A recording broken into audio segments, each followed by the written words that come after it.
Realme 15 Pro M7 official gaming phone.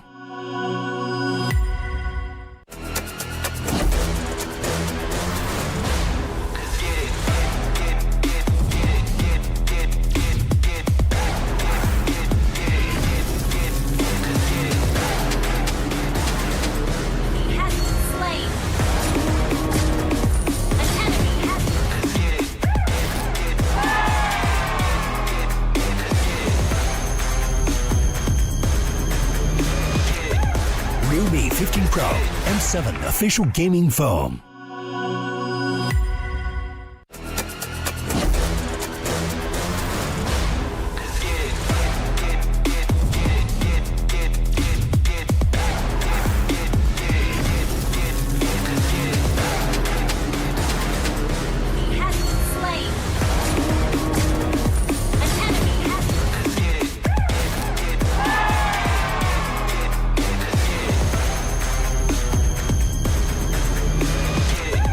Realme 15 Pro M7 official gaming phone.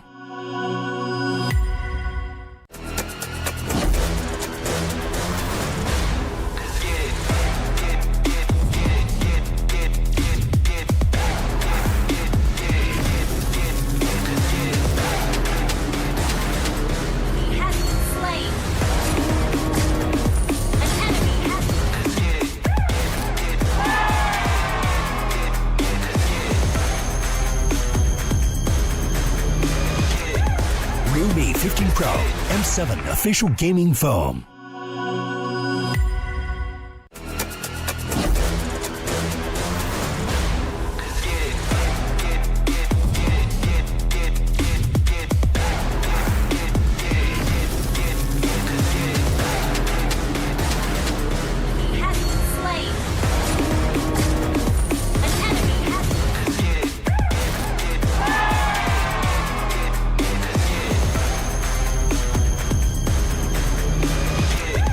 Realme 15 Pro M7 official gaming phone.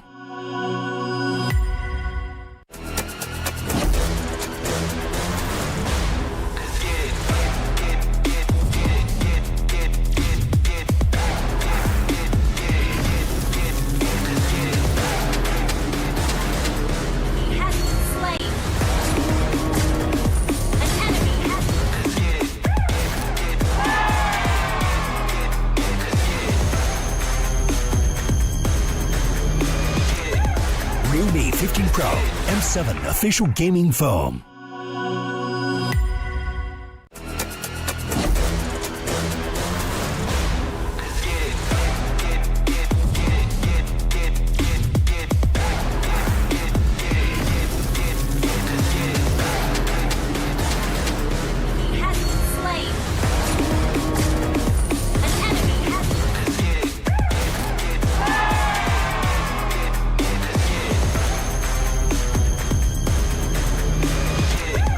Realme 15 Pro M7 official gaming phone.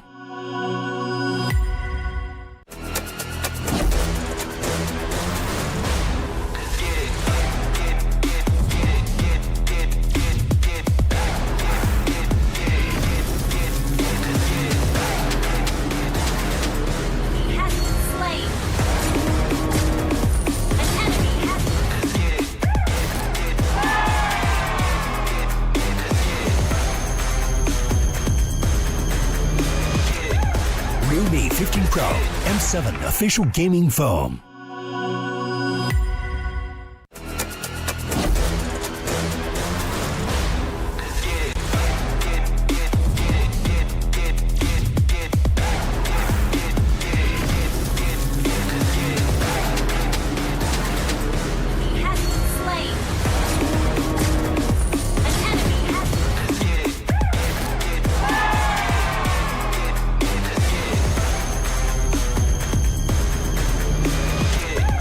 Realme 15 Pro M7 official gaming phone.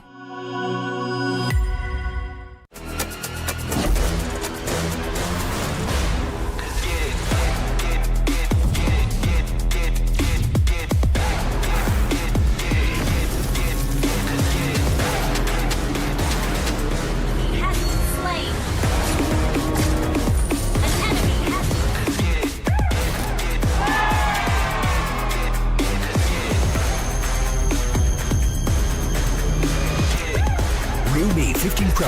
M7 official gaming foam.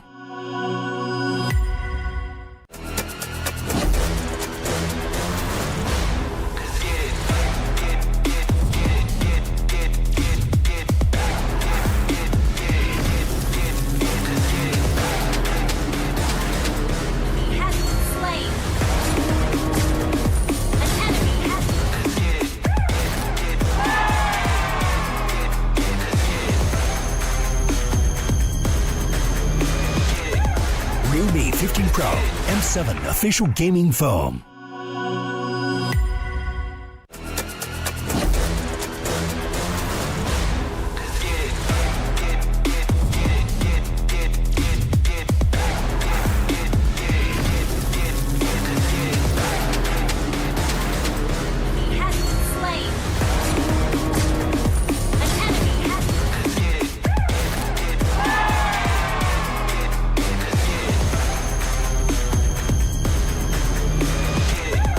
Realme 15 Pro M7 official gaming foam.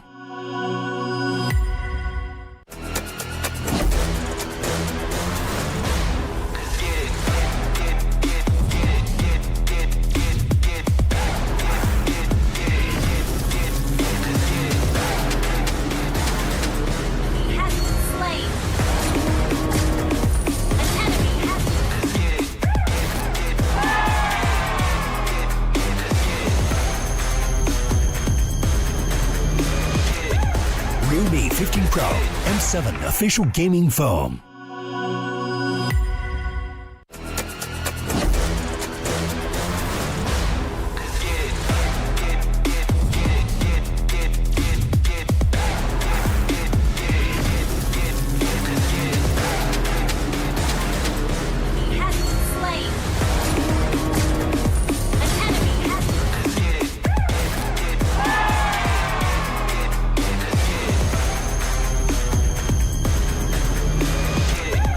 Realme 15 Pro M7 official gaming foam.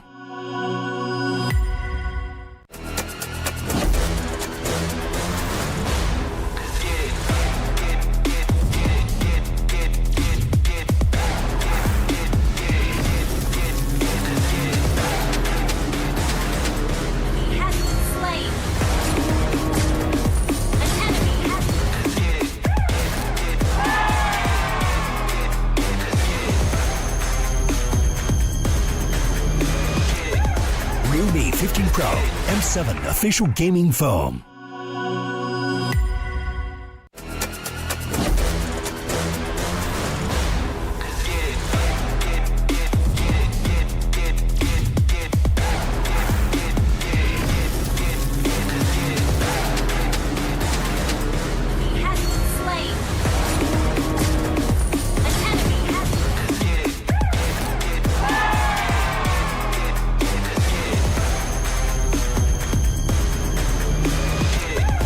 Realme 15 Pro M7 official gaming foam.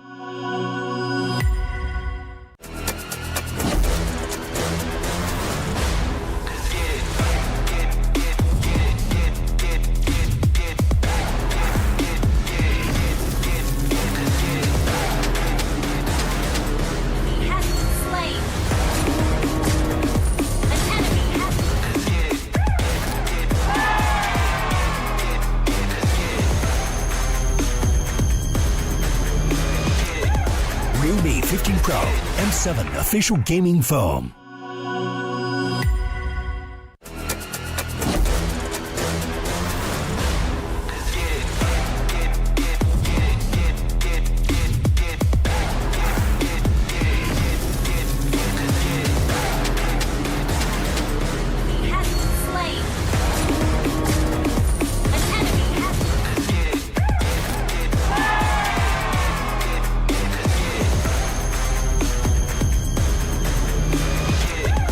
Realme 15 Pro M7 official gaming foam.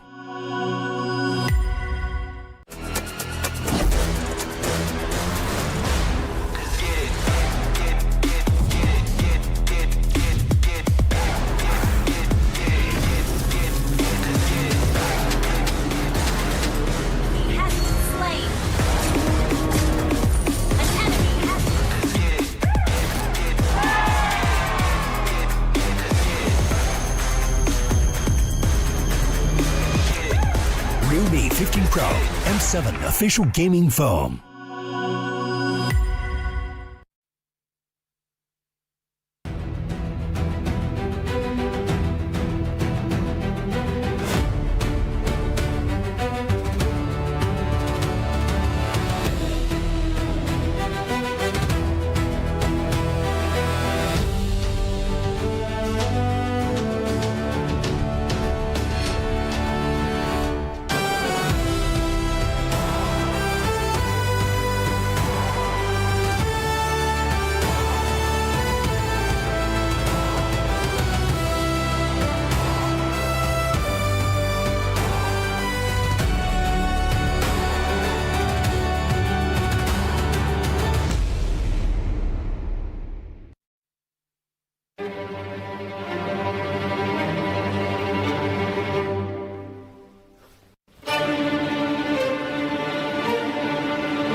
Realme 15 Pro M7 official gaming foam.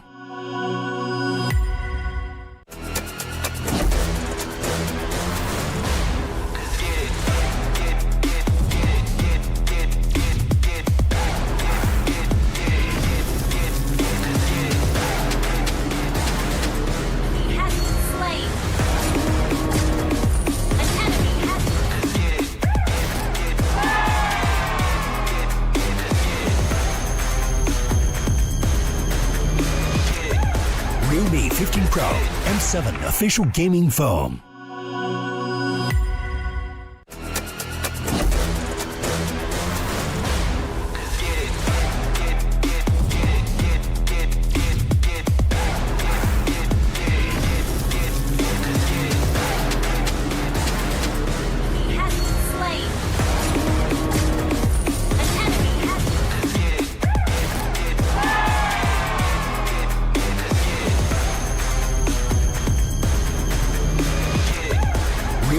15 Pro M7 official gaming foam.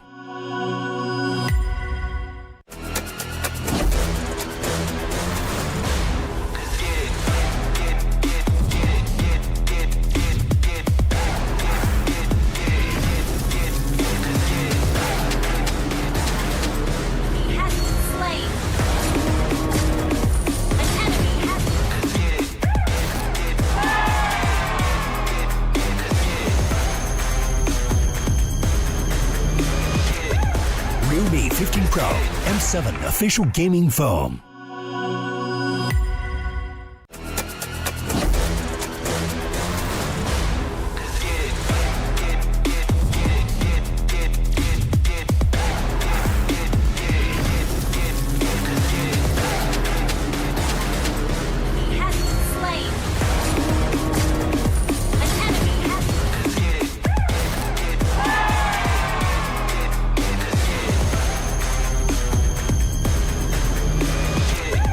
Realme 15 Pro M7 official gaming foam.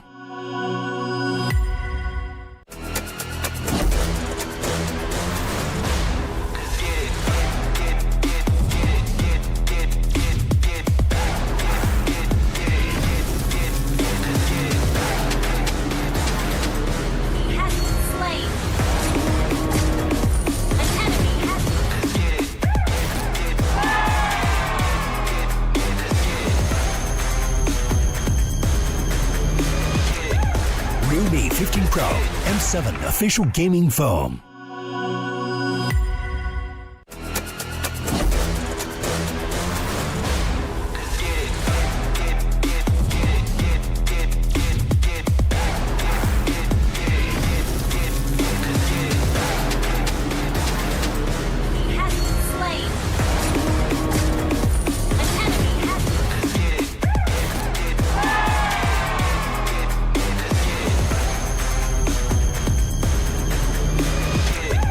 Realme 15 Pro M7 official gaming foam.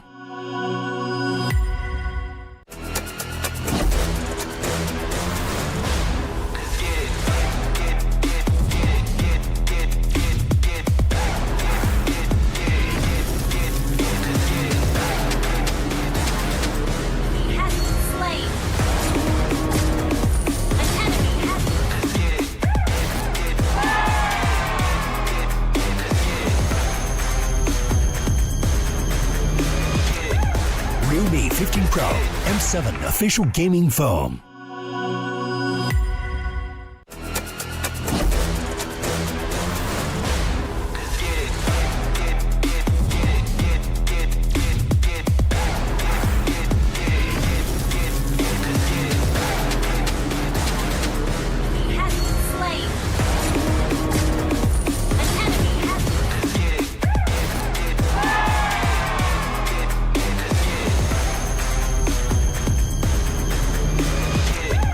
Realme 15 Pro M7 official gaming foam.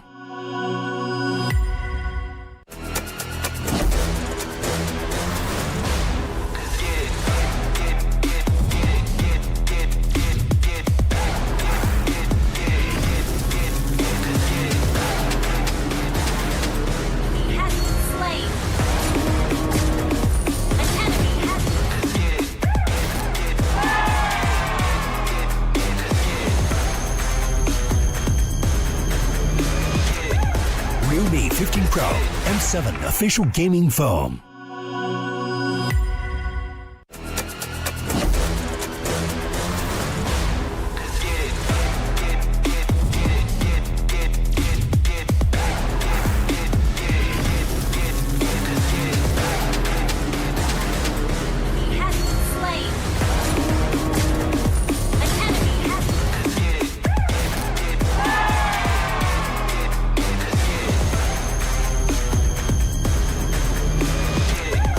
Realme 15 Pro M7 official gaming foam.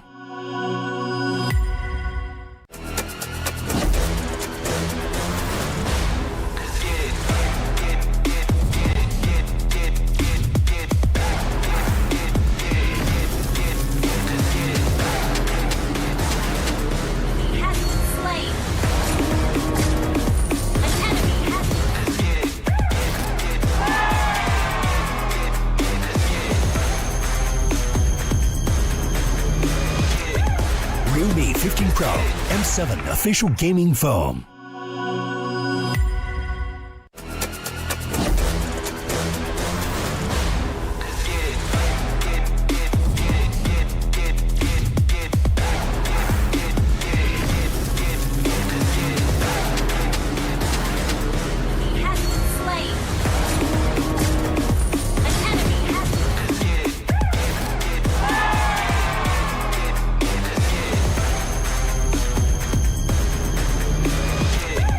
Realme 15 Pro M7 official gaming foam.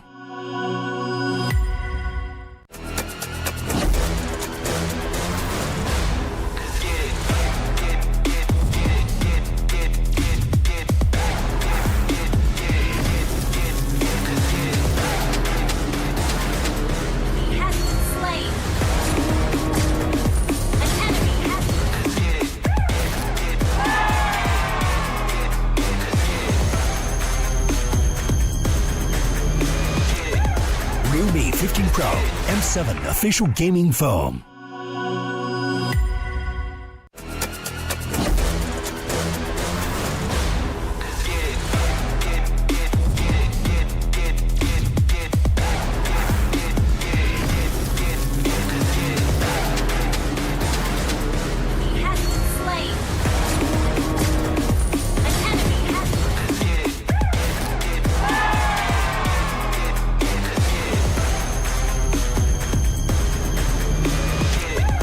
Realme 15 Pro M7 official gaming foam.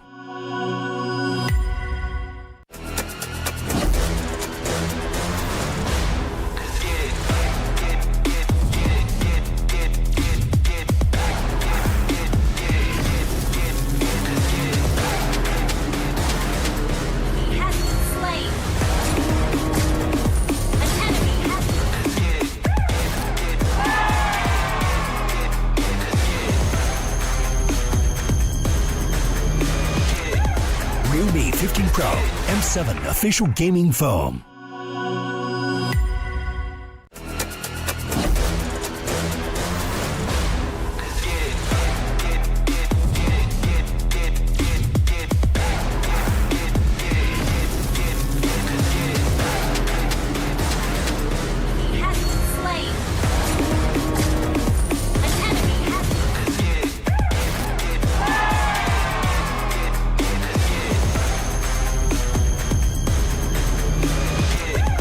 Realme 15 Pro M7 official gaming foam.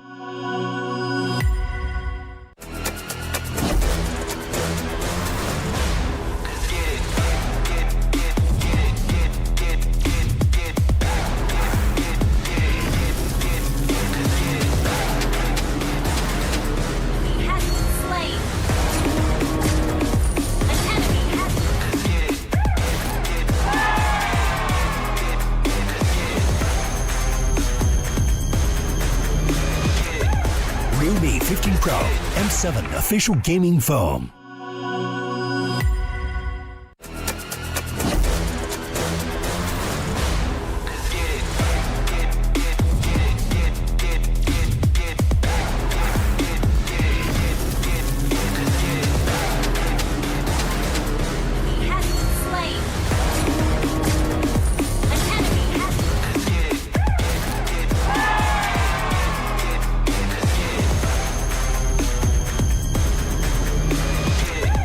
Realme 15 Pro M7 official gaming foam.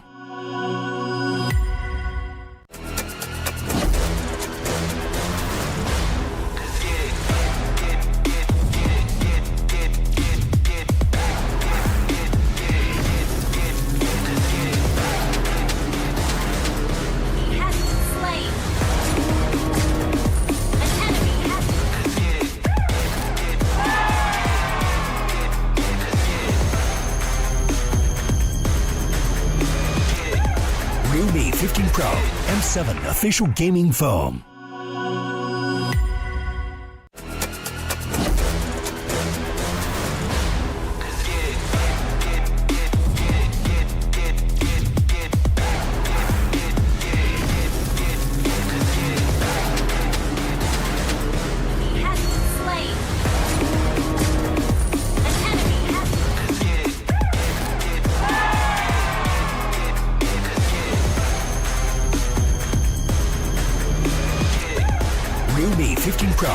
M7 official gaming foam.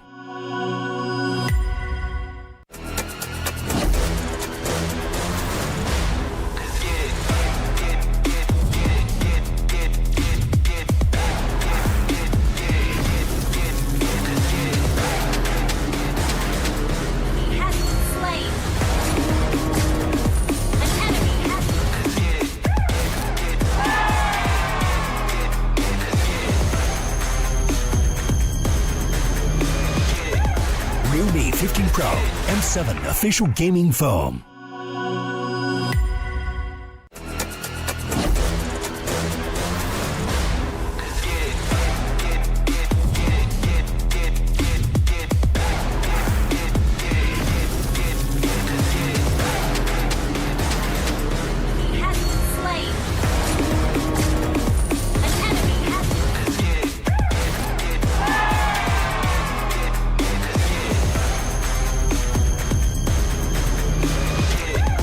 Realme 15 Pro M7 official gaming foam.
Are going to the M7 World Championship. Let's go.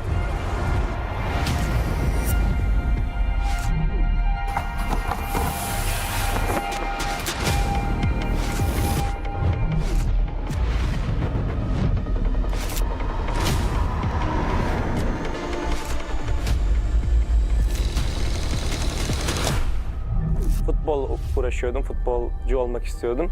Ama pandemi girdikten sonra futbola ara verdim. Birazcık da Mobile Legends oynamaya başladım o zamanlar, yani yaklaşık. Que nosotros empezamos desde la MDL, la ganamos, después subimos a la MPL, también la ganamos y ahora estamos en el Mundial y también esperamos ganar.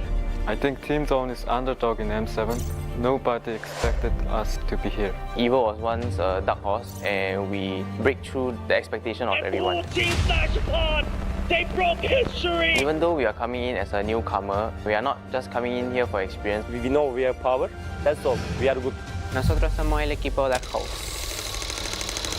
Who do I think will be the dark horse? A bit of a Malaysian bias, but I would say CG for sure. I'll lean more towards Yangon Galactic. I don't think anyone really is expecting CG to be a threat. Kita orang bukan dark house.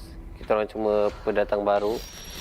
ကျွန်တော်ကတော့အဲ့လိုတော့မထင်ဘူးအများကြီးပြင်ဆင်နေတယ်ကြောင့်မလို့ပွဲတဲ့ကြရင်အကောင်းဆုံးပုံစံနဲ့ဆော့ရသွားမှာချပြသွားမှာလို့ချက်တော့စောင့်ကြည့်သေးတယ် Sebab kita orang ni suka invade orang, baca orang.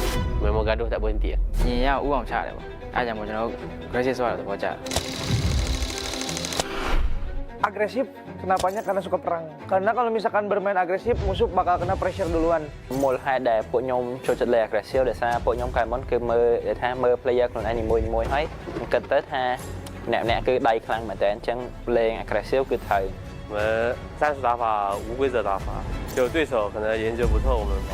We are not that serious. We're just playing for fun because it helps us not get pressure. If you play for real, we'll get a high pressure international. 可以打进世界赛的关键之一是早睡早起，保持好身体。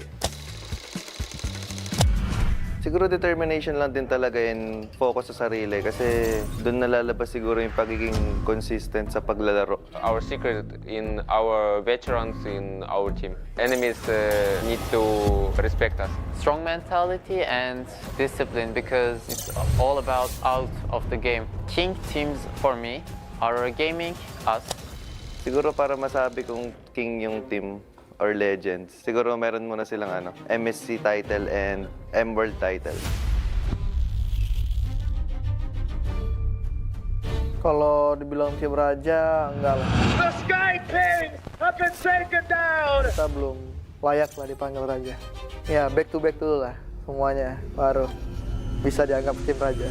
Tingin ko isa kami sa mga king teams kasi sobrang dami na namin pinanalo na tournaments and sobrang dami na namin na-achieve ng magkakasama. Sa tingin ko kapag na-achieve na namin yung Golden Road, hindi na siguro king team yung tawag sa amin, siguro mas angat pa doon. I think we are because based on the recent tournament in MSC, we are the top 2.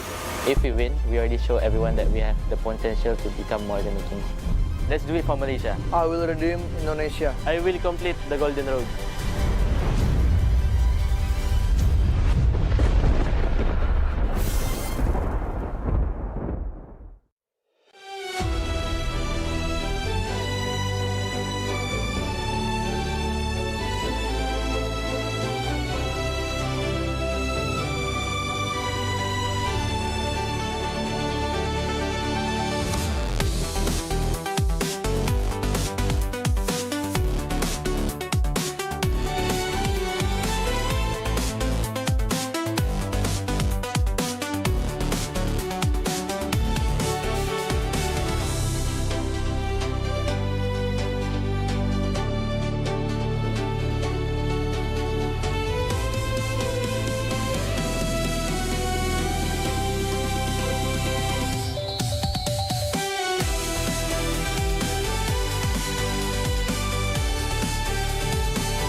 Jakarta, Indonesia, the battle will start here in M7 World Championship. Let the world see us.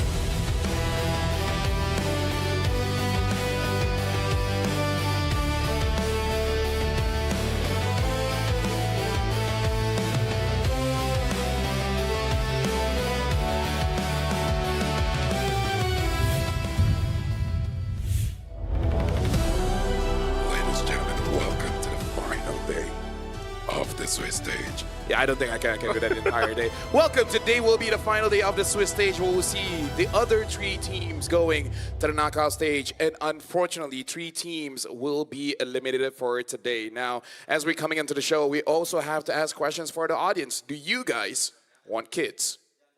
Think about it and then tell us in the comments. My name is Afel. Alongside with me is Marco and Naisu. Kids are amazing. Kids are awesome. It's just that they might take some part of us. Some part of us. Maybe all of us once we're down. That's called sacrifice. I mean like you and your partner get some of this, some of this. It's just that which part of it? Right? Genetics. That's true. It's kind of like RPG.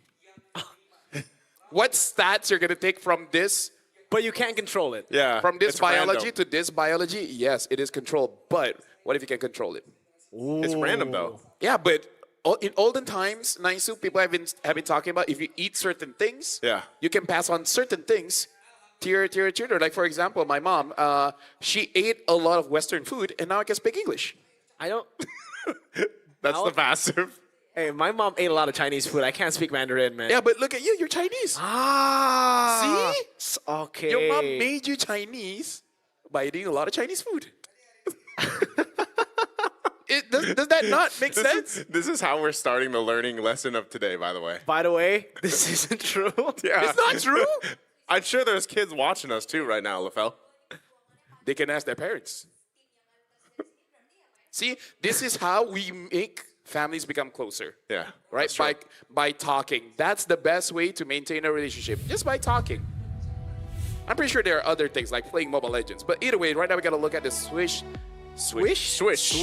stage bracket. Yes. Okay, look, English is difficult. My mom didn't eat that much Western food. Anyways, right now we do have the 3-0 teams, which is Alter Ego as well as SRG. The 3-1 teams, we got both Auroras as well as Team Liquid. And now we're all the way here in the 2-2 bracket, where again, we only have 3 slots to move to the knockout stage.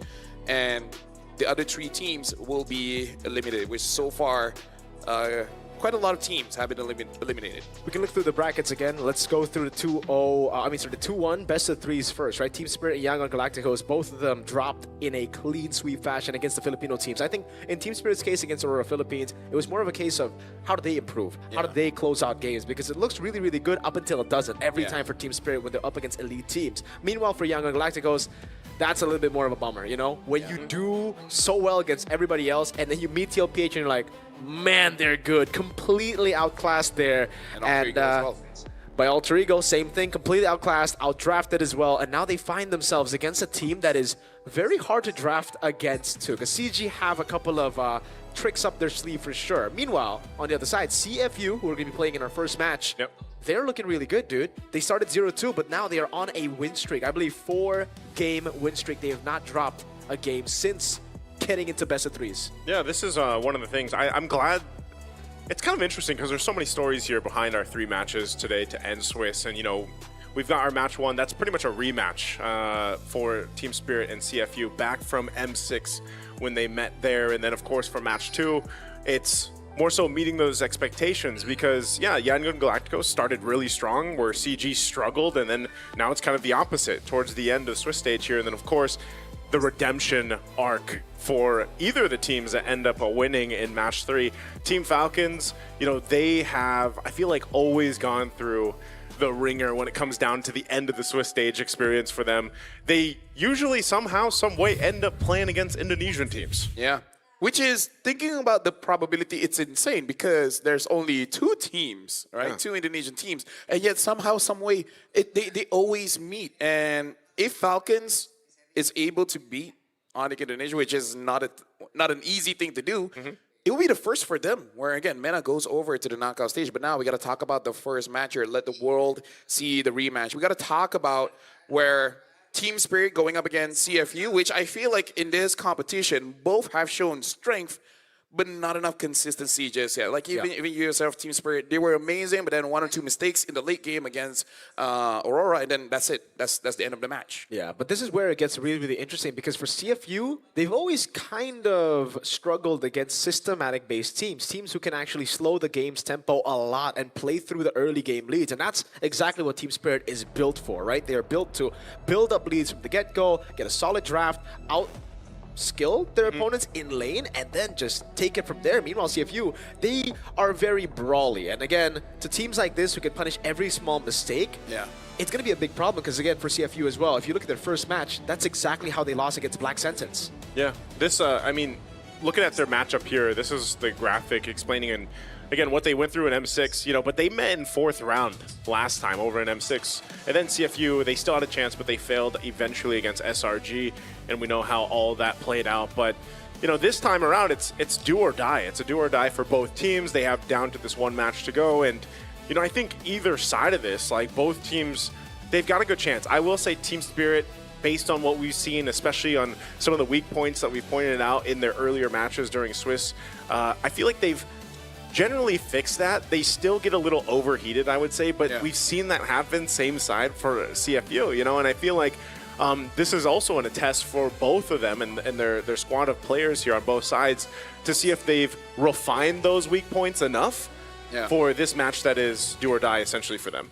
Yeah, but nice. We saw yesterday Team Spirit. Yes, they made a mistake going up against Aurora Philippines, but in the grander scheme of things, it's just very small mistakes, right? It's a mistake that usually you don't get punished that hard. Do you feel like CFU could punish Team Spirit if they do make those small mistakes? Because I feel like that's the important thing. Can CFU actually punish if somehow, some way Team Spirit gets overheated in the game? I think they can. I think either way, you know, both teams have the potential to punish mistakes. I think that's honestly been the theme of M7 so far. We've seen a whole lot of that where teams are, and then there's been those matches where we see both teams making a ton of mistakes and it just ends up being the winner who has the less errors. So that's why I'm saying, you know, for the most part, we've seen highlights from both teams.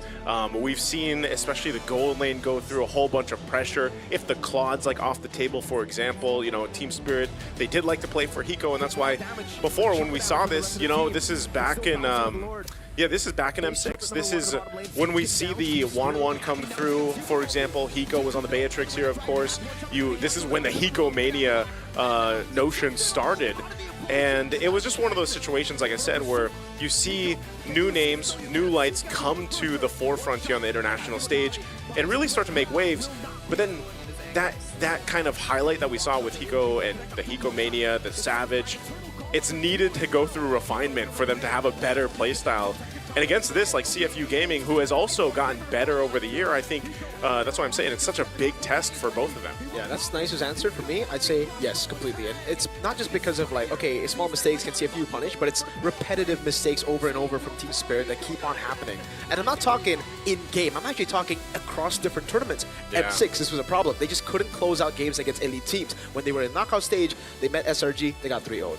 This happened again against ONIC Philippines. When Spirit were topping their groups in MSC 2025, they chose ONIC Philippines, thinking ONIC Philippines were weaker at that time, and we saw what happened. They would lead every single game, but they would get caught by the clutch moments of ONIC Philippines. And then we saw it against from Aura Philippines, a team that actually, on paper and through the track record, isn't known to be clutch, isn't known to be the guys to actually, you know, turn fights around.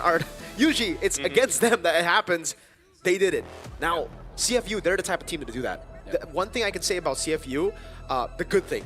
The bad things are they're too chaotic, they're too messy, they lack a lot of discipline. But the good thing is they show up when it matters most. They're explosive. Rise to the level of the occasion.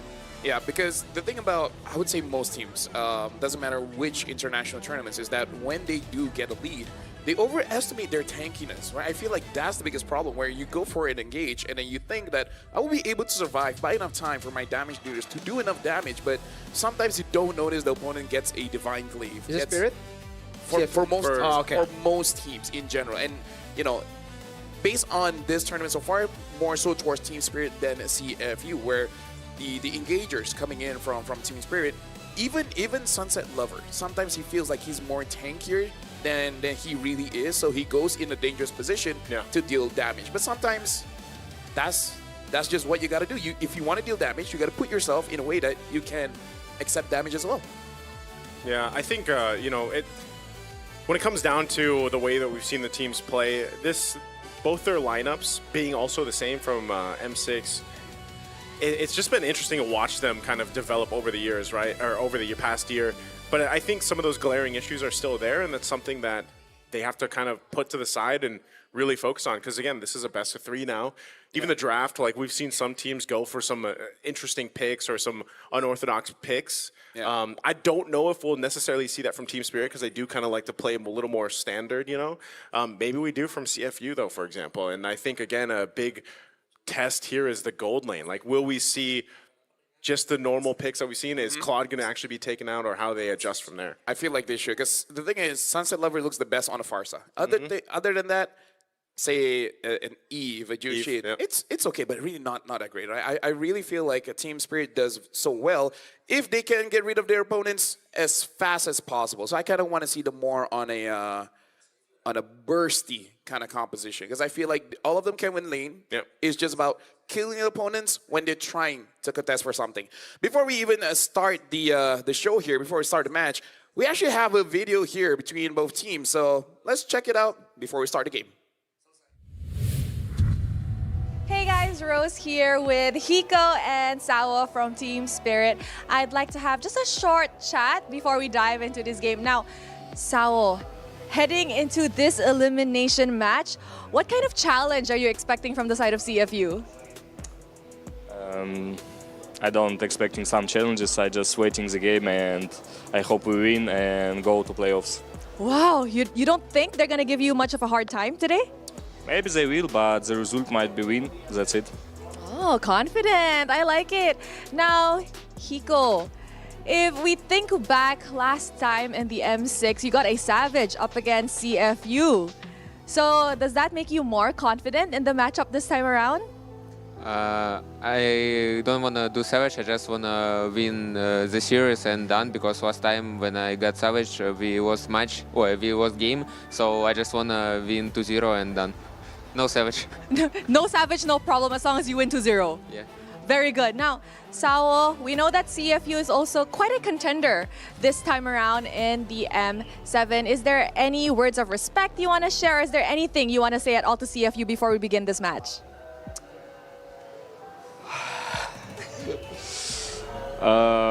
Thank you for the game. And I hope we will not meet next time, because we meet and somebody need to win and somebody need to lose, so it's a little bit bad for both of us, but what we win, sadly. Yeah, whenever they meet, somebody obviously has to lose and somebody will win. Hiko, anything you want to say to CFU? Good luck, have fun. Good luck, have fun. The typical gamer classic response. You know what, boys? Good luck on your match up against CFU Gaming, and may the best team win. With that, let us show it back to the casters. Thank you very much, boys and women. And I like that they have this Malaysia mentality, which is if you have a Savage, surrender. So that's why when we're ranking in Malaysia, once you get a Maniac, you stop. If you get it, then you're like, well, gotta surrender. Yeah. It's kind of cursed, isn't it? Yeah. There's something about it, man. Now, which is more cursed, the Savage or the Guinevere? I knew where that was going. Guinevere for sure. Because Detective broke that curse, bro. He won on Guinevere. So is she 1-7, 1-6? Yeah. 7? That's crazy. Let's just invite the teams, and then we talk about Guinevere a little bit more. But for now, let's invite CFU Gaming onto the stage.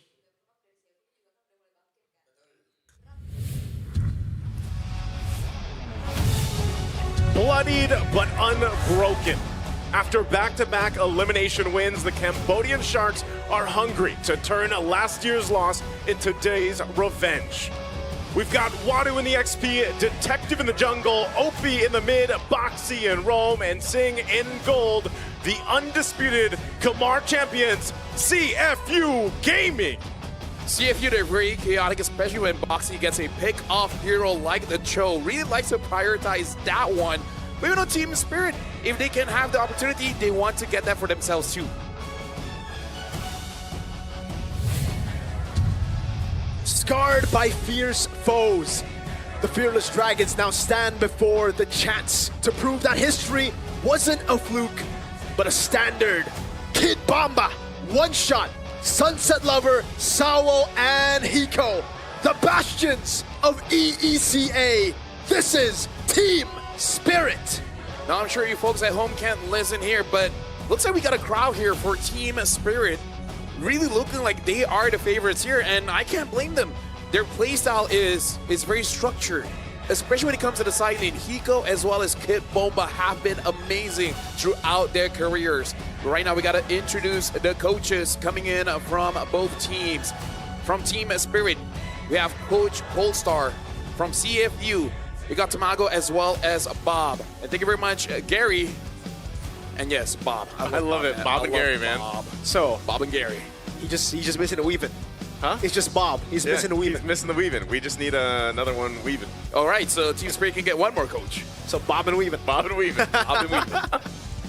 But either ways, right now, again, like both teams are very, I would say, very contrasting styles. Yeah. Right? Like, I feel like Team Spirit is like mathematics.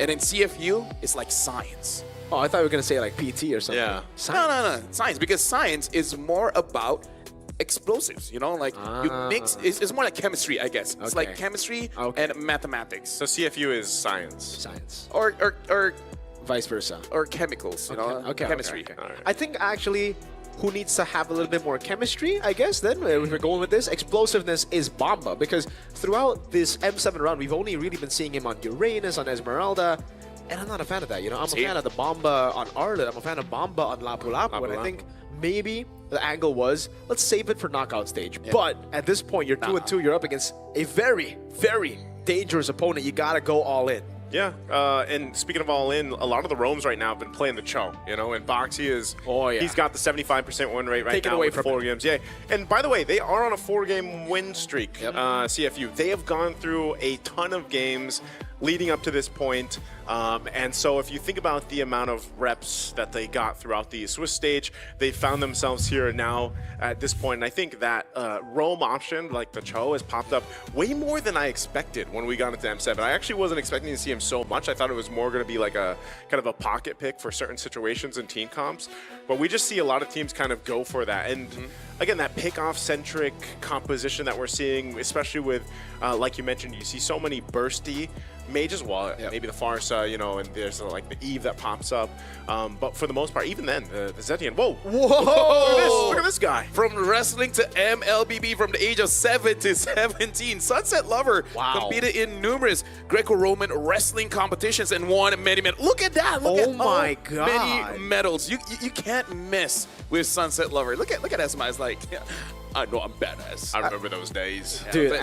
But we got to talk about the draft here because, I kind of feel like, I agree with you. I feel like Cho is more of a pocket pick. It's just that it's in everyone's pocket. Yeah. Because I really do feel like for this meta, it's a little bit more open. Not a specific style gets punished all the time, especially when you do ban out that Claude. And I agree with Mirko as well when it comes to Kid Bomba because I really feel like, which by the way, guys, tell us who is going to win game number 1. So far, the Khmers are here saying CFU Gaming is going to win. But back to my point, it's all about skill expression, right? It does feel like Bomba is getting shackled a little bit, playing all the zoners, giving a lot of space for both Hiko as well as Sunset Lover. I feel like he can do roughly the same thing if he uses something that has a little bit more stun, a little bit more displacement, something that can actually impact the team fight to enable him to get the kill or someone else to get the kill. I agree with Mirko. I feel like he's a very skilled player. Use something that can really utilize his skill expression.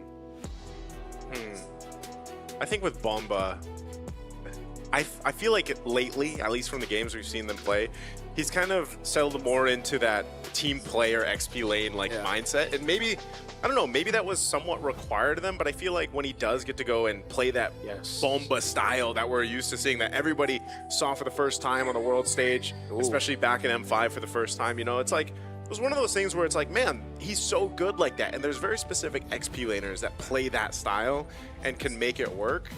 So I just feel like when we go through this best of 3, yeah, I'd love to see it too. You know, pick something that is bomba style, but then the rest of the lineup really has to follow through with that. Yeah, something that I like to know here is that Dangerous Grass and Flying Cloud, very close to you know, the times it's been played, but the game time is so different. Yes. The longest game time is Flying Clouds, despite it only being played 9 times.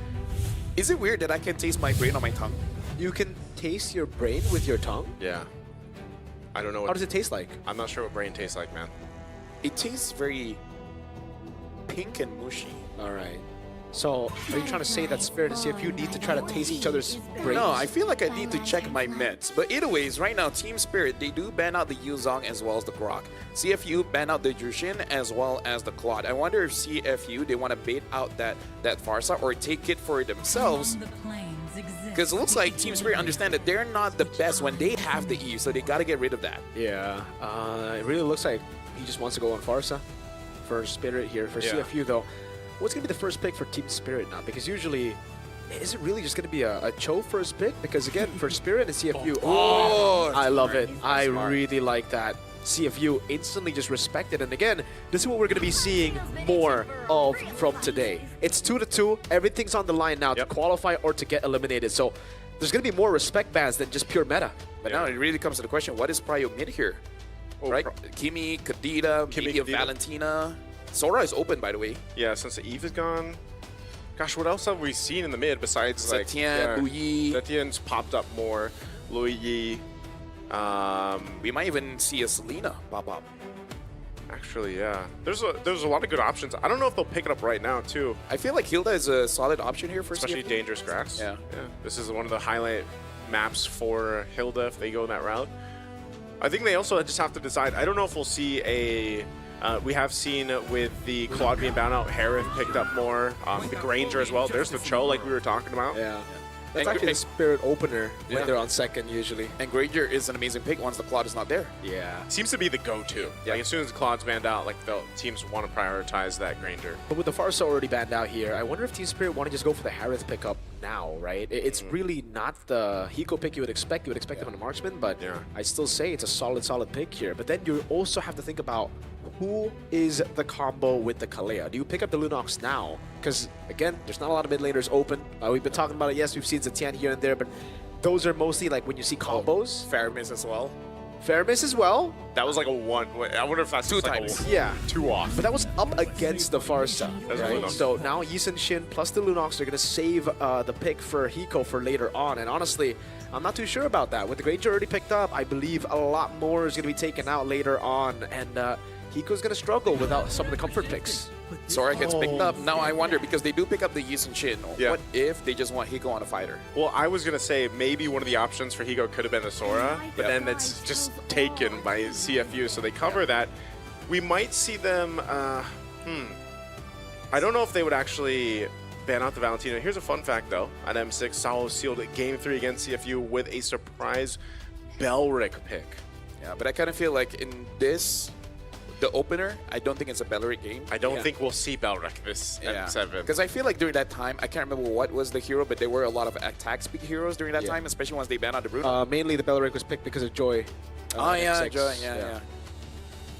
But yeah, I feel like for Team Spirit, they could go for like a SRG route and pick up something like a CC in the gold lane, and then having a playmaker in the EXP.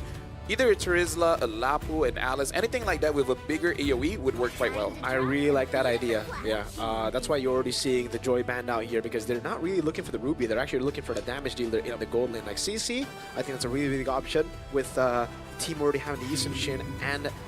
Wait, they banned Esme and then they banned the Uranus. Yeah, I understand, right? Because they don't have a Lunox, but... Do they want Lapu? The thing is, Valentina is still open. That's what I mentioned earlier. Yes, exactly. And I thought it was just going to be instantly banned out by CFU now. The thing is, the Sora isn't even flex anymore. They have Sora Granger. So it is confirmed to be XP unless they pull a crazy one and they go jungle. Yeah. but then I don't know how it is. We've been hearing jungle Sora, even a wild card, but we just haven't seen it yet. So I wonder if you are brave enough, Detective, to bring it up in a match as high stakes as this. Yeah, that's why I was expecting the Valentina last man too. It doesn't happen, so I think maybe they want to pick it up. Yeah. Well, like pick up the Kalia. Pick up the Kalia. Alt, yeah. I don't know, man. That could be. I just feel like in this case, Team Spirit, there's Etienne band. Yeah, so good man. there's some good bands here on both sides. Again, this is why we're talking about, like, you know, when you go through Swiss, get to that last stage, you got a lot of targets here in respect bands. Wait. Leo Mord is picked up. Yeah. CC looks much better now. Yeah, and there's just no flex for the Sora anymore. Yeah. The jungle's already there, the gold lane's there. This should be a Valentina pickup for Team Spirit, unless Bomba. I mean, you can see the smile. Yeah, it clearly is going to be the Valentina. But what is it going to be in the gold lane now? Do they already have enough tankiness? Ruby? Yes, the CC still works here. The Ruby is going to be a great option to go for. But I have a feeling, you know, knowing he Freya? Oh, okay, they're just going to go for the boring choice. It makes the most sense, but hey. Hey, you know what? It's not as boring as a Uranus. Thank God CFU banned it. I don't mind watching a girl play with yo-yos and then killing people in game. Technically, yeah. In game. So now in terms of the mid here, what's the left? I guess Kadita is kind of safe. Is there any dangerous grass? Is there any wonky picks? I guess Selena. Kimi. Also quite difficult, honestly. Yeah, Kimi is probably the safest. Kimi's the only thing I'm thinking like that. Unless it's going to be something more so like new. Arya. I mean, we have seen OP play the Kagura. I'm not a fan of it, but if nothing is available, I guess you just resort to your comfort. There it is. The third one. Two big ultimates for Valentina to take. That is very interesting. It's kind of like Overload? Yeah, overload the Valentina with as many good ultimates as possible, make it difficult. And there's not really big AoE aside from like the Sora initiation for the Valentina. And again, if you look at the Valentina this game, it is most likely going to be a tank Valentina in XP, not a damage dealing one. So the Feramis actually makes a lot of sense here. And with the pickoff of the Kalea Lunox, the Feramis is going to delay that by quite a bit. Yeah. Honestly, very interesting draft coming in from both teams, but I do like it because it does seem that they are... This is the kind of draft that shows that you know each other very well. Ladies and gentlemen, this is the final day of the Swiss stage. This game will determine who goes home and who advances to the knockout stage. Welcome, CFU going up against Team Spirit here in the Land of Dawn. Here we go. First game in a best of 3 on dangerous grass, known to give teams who are very fast-paced an advantage. Only 14 minutes in the average game time, the lowest out of all the 4 maps. Yeah. Right now, looking at the whole situation here, Team Spirit is known to be the team that wins basically all the lanes. I want to see if they can actually do it here. But the draft that they have, they absolutely can. And if they're able to maintain it, hold on, Sunset Lover. Wow, already early on in the mid lane, a couple flickers of being used. Both junglers there right on time. As you were saying, Lefel. Yeah, no, I'm saying that once Team Spirit has that lead, One Shot is going to have an amazing time. And see if you kind of gave it over to them by trying to deny it. But then, I would say accidentally give them even more advantage. Yeah, it's never good if you're up against Team Spirit, a team that knows so well how to build upon these small leads. Let's take a look at the emblems here. It's actually Lethal Ignition from Oppi. I believe it was different from Sans yesterday. I don't believe he went Lethal Ignition. Was it in Pure Rage yesterday? I gotta reach Pure Rage, yeah, but it definitely wasn't the Lethal Ignition. It really seems like CFU, they needed someone more of a damage dealer, I would say, in the mid lane, but they just couldn't find anyone else because everything was banned or denied. So they went for the Feramis, but they tried to compensate for the damage with the Lethal Ignition. Yeah, the unfortunate thing is once you do have a Feramis, it basically just makes your comp into a team fight comp. So Boxy, I'm just wondering if he gets a kick. Without Detective, can they actually get a kill? Yeah, it's going to be a struggle for sure because if the Cho goes for the kick, it really won't be able to find too much Sawo. Yeah. Trying to poke down here a little bit longer. Boxy could be in trouble. He's gonna get stunned a little bit, and there's the first blood. One shot goes in, cleans it up. Gonna be able to poke a little bit longer. Bomba holding on, using the torrent. Does he actually still want to go in this? He's all by himself. It looks like he at least wants to take out Detective. Sunset Lover gave him the go. That's why he continued to fight it now. Sunset Lover in time. Now Wadu trying to pick up Kid Bomba. Oh! Flicker from Kim Bomba to stay alive, and Sunset Lover comes up to help get another. And this is why we don't like Kid Bomba on Esme. On Uranus, give him something that actually has movement, man. Yeah, and that's why they played CFU right into Team Spirit's cards. You know, it's kind of like, yo, we've been playing Esmeralda, Uranus, but it's also been best of ones that we've been playing, right? Yes, we did try to utilize it in the best of 3, but for the most part, we want to save it for later, and now you get to really see what Bomba's made of when he's on a playmaker like this, but also, that was negative synergy from CFU. Oh, yeah. Wadu got level 4, NetherRealm came in from OP, but Wadu went straight away from the NetherRealm, putting him in a very dangerous position, and it ultimately became just super bad. Bomba will start to really steamroll these CFU XP laner Wadu, and that's free. Yeah, but the thing is, I kind of feel like the anti-synergy is inherent because this draft is kind of anti-synergy in the sense as well. Right? It's a little bit all over the place. It's kind of like you can do everything, but at the same time, you kind of do nothing. You get what I'm saying? Yeah, shout out to V. It's unless you, again, unless you get a good kickoff, you know, that's about the main thing that it's going to do for the most part. But everything that Wadu can do, Kid Bomba can essentially do as well. And even better. Yeah, even better. Because like we've seen with this Valentine XP, again, there's a choice. You're going to start up with a Tsunami Slam, a huge centered fight here in the jungle. Brilliant's going to be already used. Detective in trouble. Won't be able to escape his one shot. Picks up a kill. Wadu has to flicker out. Sunset Lover will jump in, trying to take out Boxy, but they get the one kill they're looking for. You know what I'm worried there, Mirko as well as Naisu? The NetherRealm was cancelled by Kid Bomba with the stolen ult of the Sora with a defensive build. Yeah. Which kind of means that NetherRealm is useless. You basically just hold on one attack and then that's it. The NetherRealm now is a nerf for your entire team because there's a part of it, once you use NetherRealm and it gets broken, you're stuck, you're silenced there. And that gave Team Spirit so many more opportunities to go back and forth, to wait for the resources. And yeah, we were assuming Valentina no damage might not be enough to take down the NetherRealm. Never mind. That's how broken Sora's abilities are. That's base damage, tanky build, Sora ultimate. And yeah, Spirit did a whole lot. And I just have to say, I never want to see the Esmeralda Uranus on Bomba ever again, unless it is 100% necessary. Yeah. I mean, he had at least that one good, you know, like good game with Esmeralda. The games is good, but it's just not him. It's not him. This amazing. is more him. Tsunami Slam! And you won't be able to get to the NetherRealm either as Boxy falls. Still going to be looking for more OP on the run, and now left to his own. Wadu falls in the river, turtles up, and that was just 4 members of Team Spirit. I just want to say I already want to vote for my MVP. Yeah, no, production, we know who MVP is. It's the man in XP called Kid and Bomba. But, dude. First name Kid, last name Bomba? Yeah. First name Kid, middle name Bomba, last name we'll find out. Oh, man. It's just strange to see because usually when you see a double fighter composition, Boxy. Sawo just flickers out. So much respect there.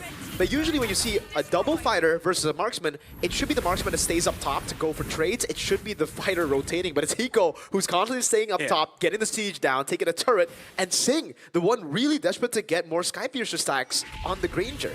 Yeah. I mean, the thing about Team Spirit is, hold on, I want to go for it. I want to go again. It's Tsunami Slam to start everything. And into a huge torrent play. And they just have the pickings here in the jungle. Detective can escape. The Yo-Yo Blitz and Zing could be next. It's a huge wipeout at 6 minutes in the game for Team Spirit. First name Kid, middle name Bomba, last name Holy.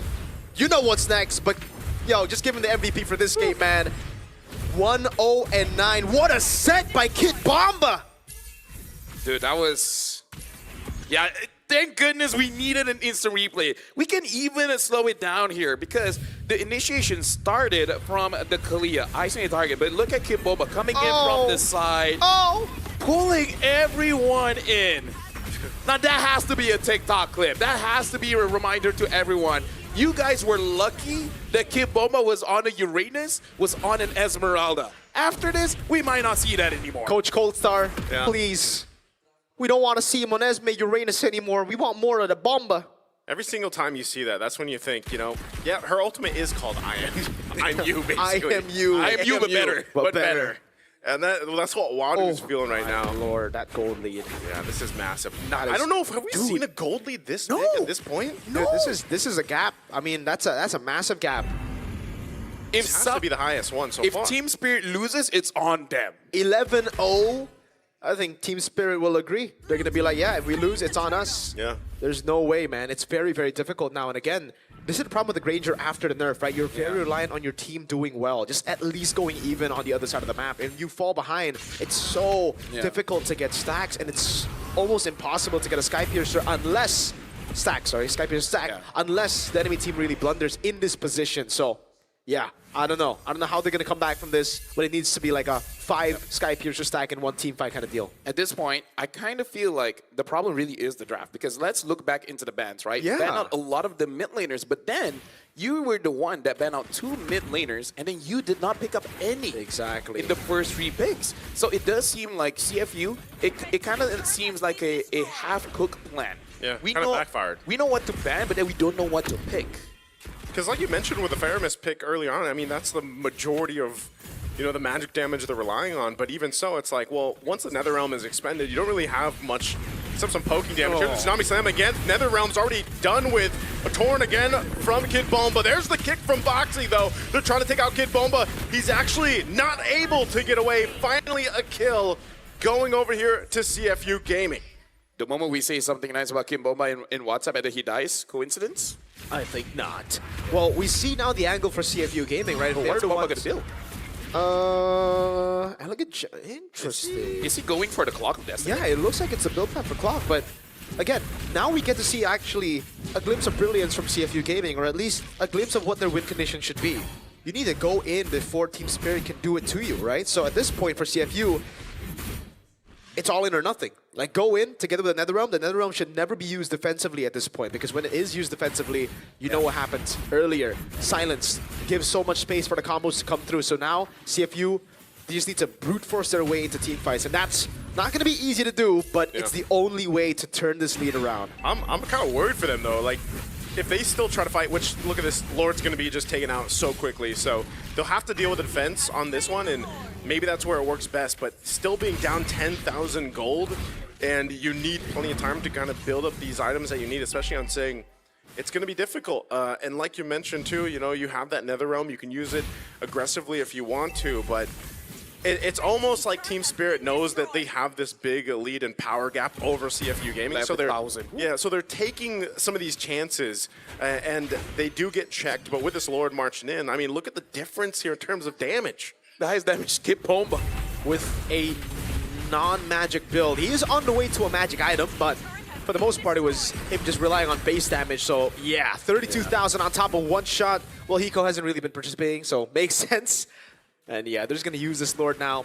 At this point, OP really needs a Lightning Truncheon. Without that, there's really nothing that CFU Gaming can really do. Because even if Team Spirit makes a mistake, they really don't have much damage to potentially get a wipeout. Yeah, they're just dealing with the shields right now, but CFU Gaming will look to hold on. Maybe this next wave, Sao might push it. A little bit of poking just happening here from Rage. Now Wadu could be in trouble here. Under the turret they go with a Tsunami Slam to combo it out.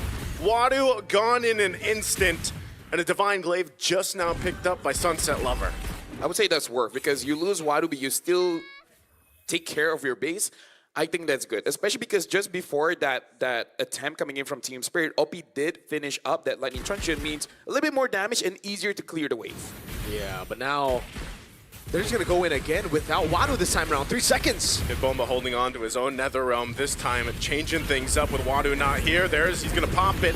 They're going to go for the turret. They do get the base turret now. There, Wadu trying to start something up. He's going to be terrified, though, and now jump in. Sunset Lover goes in, using the Brilliance. He's trying to get Zing out. He gets to the fountain, but Sunset Lover goes a little bit too far as he falls on the hunt for Zing, but it's a trade, and that base turret in the mid and top still stand. We got to see 7 to 17-year-old Sunset Lover there, man. He was definitely shooting his shot. Really, he's going for a takedown. Oh, there's Tsunami Slam once again, and that's going to be the takedown from Team Spirit. They're looking for OP. OP takes a little bit too much damage as he falls. They'll pick up another kill, and now the top turret's going to be worked on. And Boxy will actually get a flicker out from Sawo. So still, amidst it all, 12,000 behind. CFU Gaming holds on to 2 base turrets. Yeah, but we do see this is the reason why Team Spirit, there's still some questions on them where they look a bit desperate. Even though, yes, 12,000 lead, I think it's okay for you to do that, right? Trying to end the game as fast as possible, trying to kill off CFU Gaming, but CFU Gaming, they didn't play the game yesterday, right? They've been playing for quite a while. They roughly understand how you want to defend the base, and if enough time has been bought, more stacks given over to Zing, more damage from Detective as well as OP in terms of items, and then there will be an opportunity for things to really, you know, switch around, but it's really on Detective as well as Zing. I still think this is all Team Spirit, but we do have to say that, yeah, they look a little bit desperate when they do want to end the game. For real. And this is where it becomes kind of problematic, Lafel and Naisu. The fact that CFU initially went for the Faramis plus the Sora to overload the Valentina, but now it is actually just given a 13,000 gold lead Team Spirit more options to play the team fights. Because let's say CFU does go in first, then it's just the NetherRealm steal from Kid Bamba, as we saw earlier, as they siege down bot lane base turret.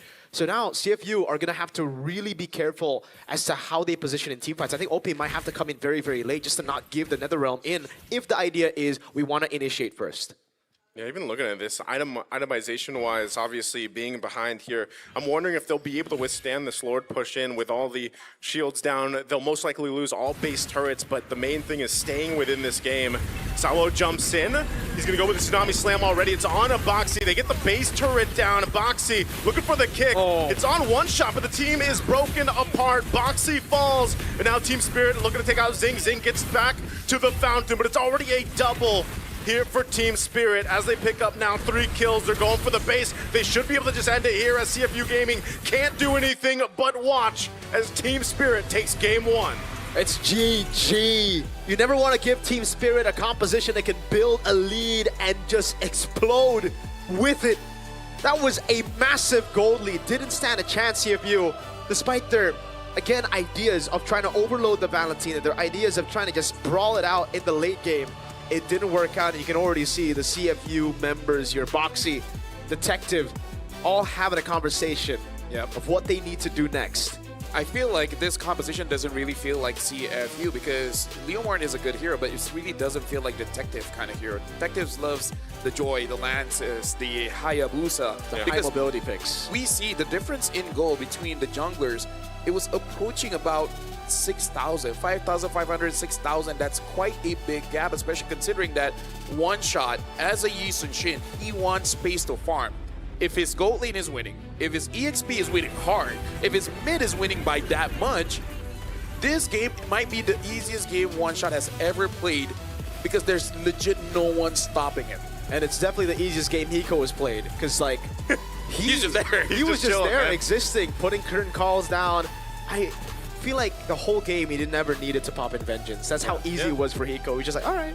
That's that lead they built up, man. And, you know, when we were talking about some of the weak points of Team Spirit, even when we saw them in their last international tournament, that's kind of what we had to talk about, you know. Sometimes playing for Hiko ends up backfiring against him. Well, this time he got to just go ahead and pick a fighter in the gold lane, kind of have an easy time, but it was also just because of how much of a strong start Team Spirit had because of the way the early game went, because of, I think it all started from that main fight in the bottom lane, man. Like, it was so disconnected from CFU Gaming that one team fight just started the whole snowball for Team Spirit.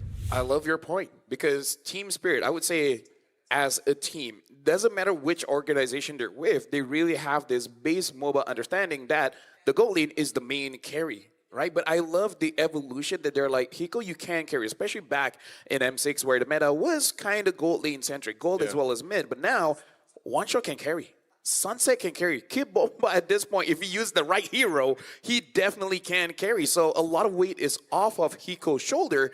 And now I really feel like Team Spirit is really embracing the playstyle of Mobile Legends, where it's like, it doesn't have to be the gold lane. It can be on someone else. I agree. And I think on the other side, it's CFU who are trying the same thing, but they just don't have the right components for it, right? Because I feel like a lot of their play style really relies heavily on individual plays, on them being very independent. Now, when you put Detective, a guy who's known to be independent, known to being like, all right, if the game goes south, I'll just farm alone, looking for, with those mobility picks. Very, very smart pathing around the map to keep that level lead from getting too crazy. Put him on Leomord, and he just can't do those things. Yeah. Leomord's kind of weird, no? Like, I feel like he only works for certain players. Yeah. It's because I think it works with a proper team that plays with it. It's a very highly coordination-dependent hero. Yeah, but now we got to look at the MVP by Realme, our official gaming phone here in the M7 World Championship, and it's Kip Bomba. And something that I have been saying is that if you want to know whether you are talented or not, is if you make it look easy. Yeah. And Kip Bomba made that look easy. He made it look effortless. From the laning phase, he already demanded attention. Even though we're like, you could have played this in, but no, he went in 1v3, bought enough time for Sunset Lover to come in, get that win. Kip Bomba, it's so hard for the rest of his team to get the MVP because of the impact he had from one lane, forcing everyone to come to his lane. Because, again, look at the highlights here. This is something special when your EXP laner demands that kind of attention. And players like Cram, like Sanford, even Edward, these are the kind of players that make it so that your opponents don't get to move the way that they wanted to move. You're forced to respond to what you want to do. And of course, all the sets that he did on this Valentina EXP really made it easy for Sunset Lover, for Hiko, for One Shot, especially this play. At this point, for us, it's over, right? Kip Bomba kind of destroys CFU at this point. There are too many back-to-back fights, and again, we see the disadvantage of having a playstyle like this for CFU. They're always known to go for team fights and team fights and team fights. When they lose, they would team fight to get back. And you see what happens when you just never win the team fights, right? There was only one really good team fight, and the only good team fight was with one kill. That was when Team Spirit were like, all right, you know what? We have to back away here. We have to understand that they have a lot of things that they can punish us with as well, so chillers. And then here as well, we get to see, again, the whole idea of CFU being, well, in the draft at least, trying to overload the Valentina with as many good ultimates as possible actually hurt them, because they went all in, but Bomba just stole another realm, and they were able to survive, getting a tier 3 turret down. And then we see Bomba just really take control of the match. He really dictated the pace of the match ever. After the death, I would say he slowed it down, but then he went back to 6th gear and went crazy. Yeah, I think if your plan is to pick up the Sora, like, you have to ban out the... You almost have to either pick up or, like, ban out the Valentina. Agreed. Because it's too much of a... It is just better. It's so weird that that's the fact, because you're literally IMU but better, and we've seen that now a couple times through here for the M7 Swiss stage. Yeah, and talking about Leomord, again, why I feel like it's not Detective kind of hero, even though, yes, Detective has a very mean Fredrin, but Leomord is kind of like a utility jungler with damage. So he plays more macro, where he is a kill threat. Summon the Barbiel, do a bit of damage onto the mid lane, make it so that they're out of the fight, do a bit of damage onto the gold lane, so the gold laner is not in the fight, and then you kind of let your team do whatever they want from there. Yeah, and we spoke of this already after the draft, and especially after seeing the emblem choice of OP, right? He went for Lethal Ignition here, and usually it makes sense for a Faramis to be picked up when you're just playing for pure utility, but in this game, you needed a bit more magic damage, and you could definitely see the consequences of going for the Faramis here on Team Spirit's itemization. None of them really built for magic defense at all. I think the only thing that was present was the Oracle for Valentina, and that wasn't really for the magic defense, but rather for the additional healing he would get from the Kalea and the rest of the team, and the cooldown as well. So again, nothing CFU could really do about that. Even though they tried to compensate for damage with Lethal Ignition, the snowball never happened. So that Lethal Ignition ended up being very, very useless for OP, and this Faramis pick in general became very, very useless. Yeah. That's why I was thinking of maybe something like a Kadita, Kimi or something, because their composition clearly needed some kind of damage, especially because, again, going up against Team Spirit, I kind of feel like you're shooting yourself in the foot if you're drafting losing lanes. Yeah. I feel like in general that's a bad idea, but especially against Team Spirit, against Hiko, Sunset Lover, as well as Bomba, I feel like that's the worst idea you can have. Yeah. Also, I mean, like, I really liked the Farsa ban initially, but then the response towards the Kalea pick, I just didn't really like, right? The Granger pick is solid, but the Cho pick that early after seeing the Kalea, I really think that's a pretty bad usage of the first two red picks. Yep. And for now, here's the thing. when it comes to numbers, all this information you guys can get from the AI insights from the Realme 15 Pro. It has win rate predictions, can analyze goal, items, and everything in real time. It's like having a strategy coach in your pocket, which honestly, like for all of us, we can definitely use because that's the AI gaming coach for you. It doesn't stop there. But if fight breaks out and you want to make sure that your combo is executed perfectly, it has the consecutive skills, just press one button and the preset combo will deal all by itself. So from prediction to performance is the complete package. You play, we carry. This is the Realme 15 Pro, the M7 official gaming phone. M7. It's great. The M7. Trying to find my player. Speaking of, the M7 bonuses are here. The M7 Pass went live all the way from the 1st of January, and you guys can get a lot. Again, one of the best value for money here in Mobile Legends because you guys can get the Granger's Thunder Ascended Epic Skin, the Cosmic Finality Prime Skin, the M7 figurine, Battle Effects, Prime Avatar Borders, as well as more. Plus, you can get the Gatokacha Solo Spark for free. And the fan favorite N5 Yuzong skin is revamped. M Championship skins are also making a limited time return. So make sure you guys don't miss out on all the wonderful rewards. Make sure you guys grab the M7 Pass and get all the goodies. Goodies. All right, goodies. And here's the thing, you guys can also play a lot more MLBB because the MLBB Rising Open or Moreau Season 5 is back. Still open to everyone and flexible to join. Now with major upgrades. Earn hero power from victories based on your weekly champion rank. And team up with friends or enemies to form a 5-player team to compete. Rewards are stacked. Win or lose, earn MRO coins to redeem permanent skins, exclusive Avatar Borders, and more. Climb the weekly championships to qualify for the championship. Win bigger prizes and keep the M7 passion alive. But now we got to talk back into the game here, especially when it comes to the draft, because I really feel like CFU, they have an idea, they just don't know how to follow up. Yeah, I don't know how they would. Well, firstly, maybe don't prioritize the roam pick when the roam's already shown on the other side, right? Red 3 is very, very good. Cho's not really like priority either. I mean, I feel like he doesn't need to be priority. I think it does need to be prioritized only when the Kalea is banned out, when you're on the second, right? So when you're on red side, yes, the first pick on red side is big, but I think red 3 is a very underrated pick. Timer? Is it what it's called? Pick selection? Because here's the thing, I kind of feel like the better way for them to do it. Order. They should have picked up the Granger plus either mid.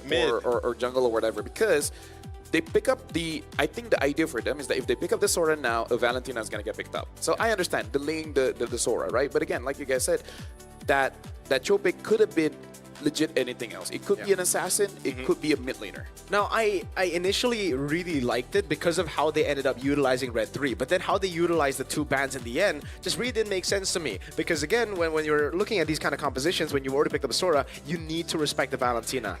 Maybe, again, the answer was they want to overload, but they didn't really take into account the fact that if they snowball, what happens? It's a very direct style of gameplay, and it's a very one-dimensional style from CFU there in terms of drafting. So I'd say it's not CFU style. It's definitely not CFU style. You know, CFU always wants to open as many doors as possible for these individual players to actually make those individual plays to be clutch enough to turn games around. I think that's why, like, now we're at this point where, again, the order of the draft and everything else is apparent and it's very important, but it's also like you have to decide what's worth the respect bans, what should be picked up, because now that it's been 7 days of Swiss, you can see the adjustments that teams are making in these certain matchups, and there was a lot of bans towards, of course, Kid Bomba specifically. There was a lot of idea in the draft of, you know, how do we secure ourselves a roam that we can set things up with, because we know that's how like CFU likes to play. But again, I think one of the main things too is just being competitive in the jungle as well. And then mid lane seems to be such a big, I mean, we've talked about this all Swiss stage, is just how big of a impact your mid lane can have. And that's why, you know, the Farsa was banned out of the picture, because like when Team Spirit gets that Farsa pick for Sunset Lover, even when they've lost, Sunset Lover, he'll have the MVP on the losing team medal, you know, because they're able to pull that off. So I think when we get into game 2, that's where I think we'll just see CFU take a way different approach than they did in the last game. Guys, I wonder if Kid Bomba was smiling because CFU banned out Esme and Uranus, and he was talking to the question, oh no, they banned Esme and Uranus. What am I gonna do? We'll have to use Valentina, Lapu. Oh no, coach, that's not what I want. I guess I can't work tomorrow. I wanted a Uranus. Reverse psychology. Darn it. I think that's completely it. I think that is it. Yeah. The smile was just more like, oh my god. Oh no. No way. Oh, what am I gonna do? But yeah, like that's something that. Ooh. Game 2, he gets Uranus. Game 2 is not bad, and you see him really just like, coach, please. Coach is like, no, Uranus, and then all the smile fades away from his face. Yeah, he turns sick again, right? I believe he was sick coming into this, but after game number 1, I feel like that was the medicine he needed, dude. Not being on a Uranus Esmeralda, it does something to your mental state, dude. Just playing Uranus Esmeralda for a few days in a row is very mentally taxing, dude. Who needs paracetamol when you can play Valorant to Sora? Exactly, dude. Honestly, that a lot of times these good matchups, they're what really can heal you up, man. Good matchups. Yeah, Recovery. Good games. Recovery comes from good games. That's why when your mom says when you're sick and you're playing games, why are you playing games? You don't go to school because you said you're sick. Why are you playing games now, Mom? If I get recovering. an MVP, trust me, Mom, we don't need to go to the doctor. Exactly. And we're Asians. We're all about saving money. I'll be back to school tomorrow, Mom. Just let me play my games. I don't think I've ever been there. Oh, really? Yeah. Oh, you're kind of half Asian. I'm kind of half Asian, so I didn't get to play that card, man. Yeah. My mom likes to play a lot of games when I was a kid, so she can't really say much. Yeah, so that's why I'm here. I'm a gamer because of my mom. See? We're all actually all gamers, man. Yeah, so mothers out there, play a lot of games if you want your kid to be successful in gaming. Yeah. Yeah. Just gotta teach them the right ways, you know. Yeah. Yeah. My mom played a lot of games. My dad worked hard, so now I got both. I work hard by playing games. Oh. See, you guys, I'm living in tomorrow, okay? I've researched my parents' background to understand why I'm like this. Do you have to research your parents' background? Yes. Isn't that just like... Couldn't you just ask them? Yeah. No, because they will lie. What? Why would they lie to you? Guys in chat, do you guys really believe your parents are always honest with you? Come on. Yeah. Well, when you have siblings and they say you're the favorite one, you're not. Exactly. Don't believe it, right? Don't believe it, bro. So I gotta go behind their back, talk to their friends, some other family members and everything, and search up papers in case they were ever in papers before. Now chat's literally gonna be like, yeah, and which they were. Is true? Yeah, Which they chat's were. gonna be very paranoid now. It's like, Mom? Now I know that when my parents were having me, my dad was robbed and his car was taken away. Oh. Yeah, see, that was in the paper. That was pretty cool. See, would it be worse to find out either your parents did something really bad in the past, or he's a Saber one-trick roam? I'd rather you do something bad. Right? Because like, if my dad was a roam Saber one-trick, I'd be like, Dad, your time is coming. What about me then? If I have a kid one day and he's like, man, he was just a one-trick gourd player. It's fine. Gourd is fine. It's We're cool. talking Saber, bro. It's cool. Yeah. Some people think Saber's cool. No, those people should uninstall. Not play. Unless you play professionally. Nothing against you, Beloy. That's, you do you, brother. But the guys who are still stuck in Epic who only play Saber Roam is like, brother, please. I've had those games, man. You've and had I those was suffering. They ganked me nonstop in mid. Hey. And then you know what's crazy? They still lose. Just pick Johnson, man. Yeah, just pick Johnson. Which Johnson? Johnson. Johnson. Is that how to clarify which Johnson it is? See, it's nice. Our audience learns something new every day, and they know what to do with their parents. Study up on them. Yeah. See what they're all about. So if you want to go Johnson, this is the map. Broken walls. There you go. You actually see Johnson. You actually see him. See? I'm living in the future now, man. See, it's not living in the future. It's living in tomorrow. Yeah, living in tomorrow, brother. I'm living in tomorrow. See, this is But the game's happening today. living in tomorrow by exposure. Huh? We're like exposed to radiation, you know? LaFell. So you Radiation. Okay, so I get a bit of your tomorrowness. see, you've been with me for a lot, and that's why you need to check yourself. For a lot. For a lot. Yes. Your brain might not be normal. You forgot when we met or what? I feel For a like lot. you are on the spectrum. No, we met at that tree. I know that. See, Oh. if you banned out Yi knows? as well as Yeast and Shin, and now for Team and Spirit, banning out the Claude as well as Jushin, of course I know. That's the time when you call me the thing. Right. He's definitely tasting his brain. I called you the Dude. chocolate Samyang guy. Sora gets banned by CFU. That's a good man. What if I was like, you know what? Coach, that was pretty good, no? What if CFU pull a crazy one and say, I'll ban Sora and pick Valen? Huh? What you gonna do next? That was too crazy, actually. That's a little too crazy. That's a bit zany, man. That's not local. I feel like if anything, they would consider first picking a Farsa. Why don't they just do the right thing and pick up Kalea? Kalea, yeah. I think the Kalea makes more sense. Oh! I'm living in tomorrow? No, They are living in I'm tomorrow. living in tomorrow. Yeah. But dude, Okay, no Claw, no Kalea. What is it gonna be, Naisu? Cho. You're Tomorrowman. Ah, okay. If they go first pick Cho. I would see Granger as well. I would see Granger. Granger? First pick? Tomorrowman's. Dude, Yusunshin is Unless out. Eve is Farsa? out. Yeah, but yeah, Farsa. See? Yuzong is open. Oh, yeah. Farsa, Cho, Forgot about Yuzong. Yuzong. Yeah, forgot about Yuzong. Wadu played a Yuzong is the really mean safest. Yuzong yesterday. Yuzong is the safest. Yeah. But do you want to be safe, though?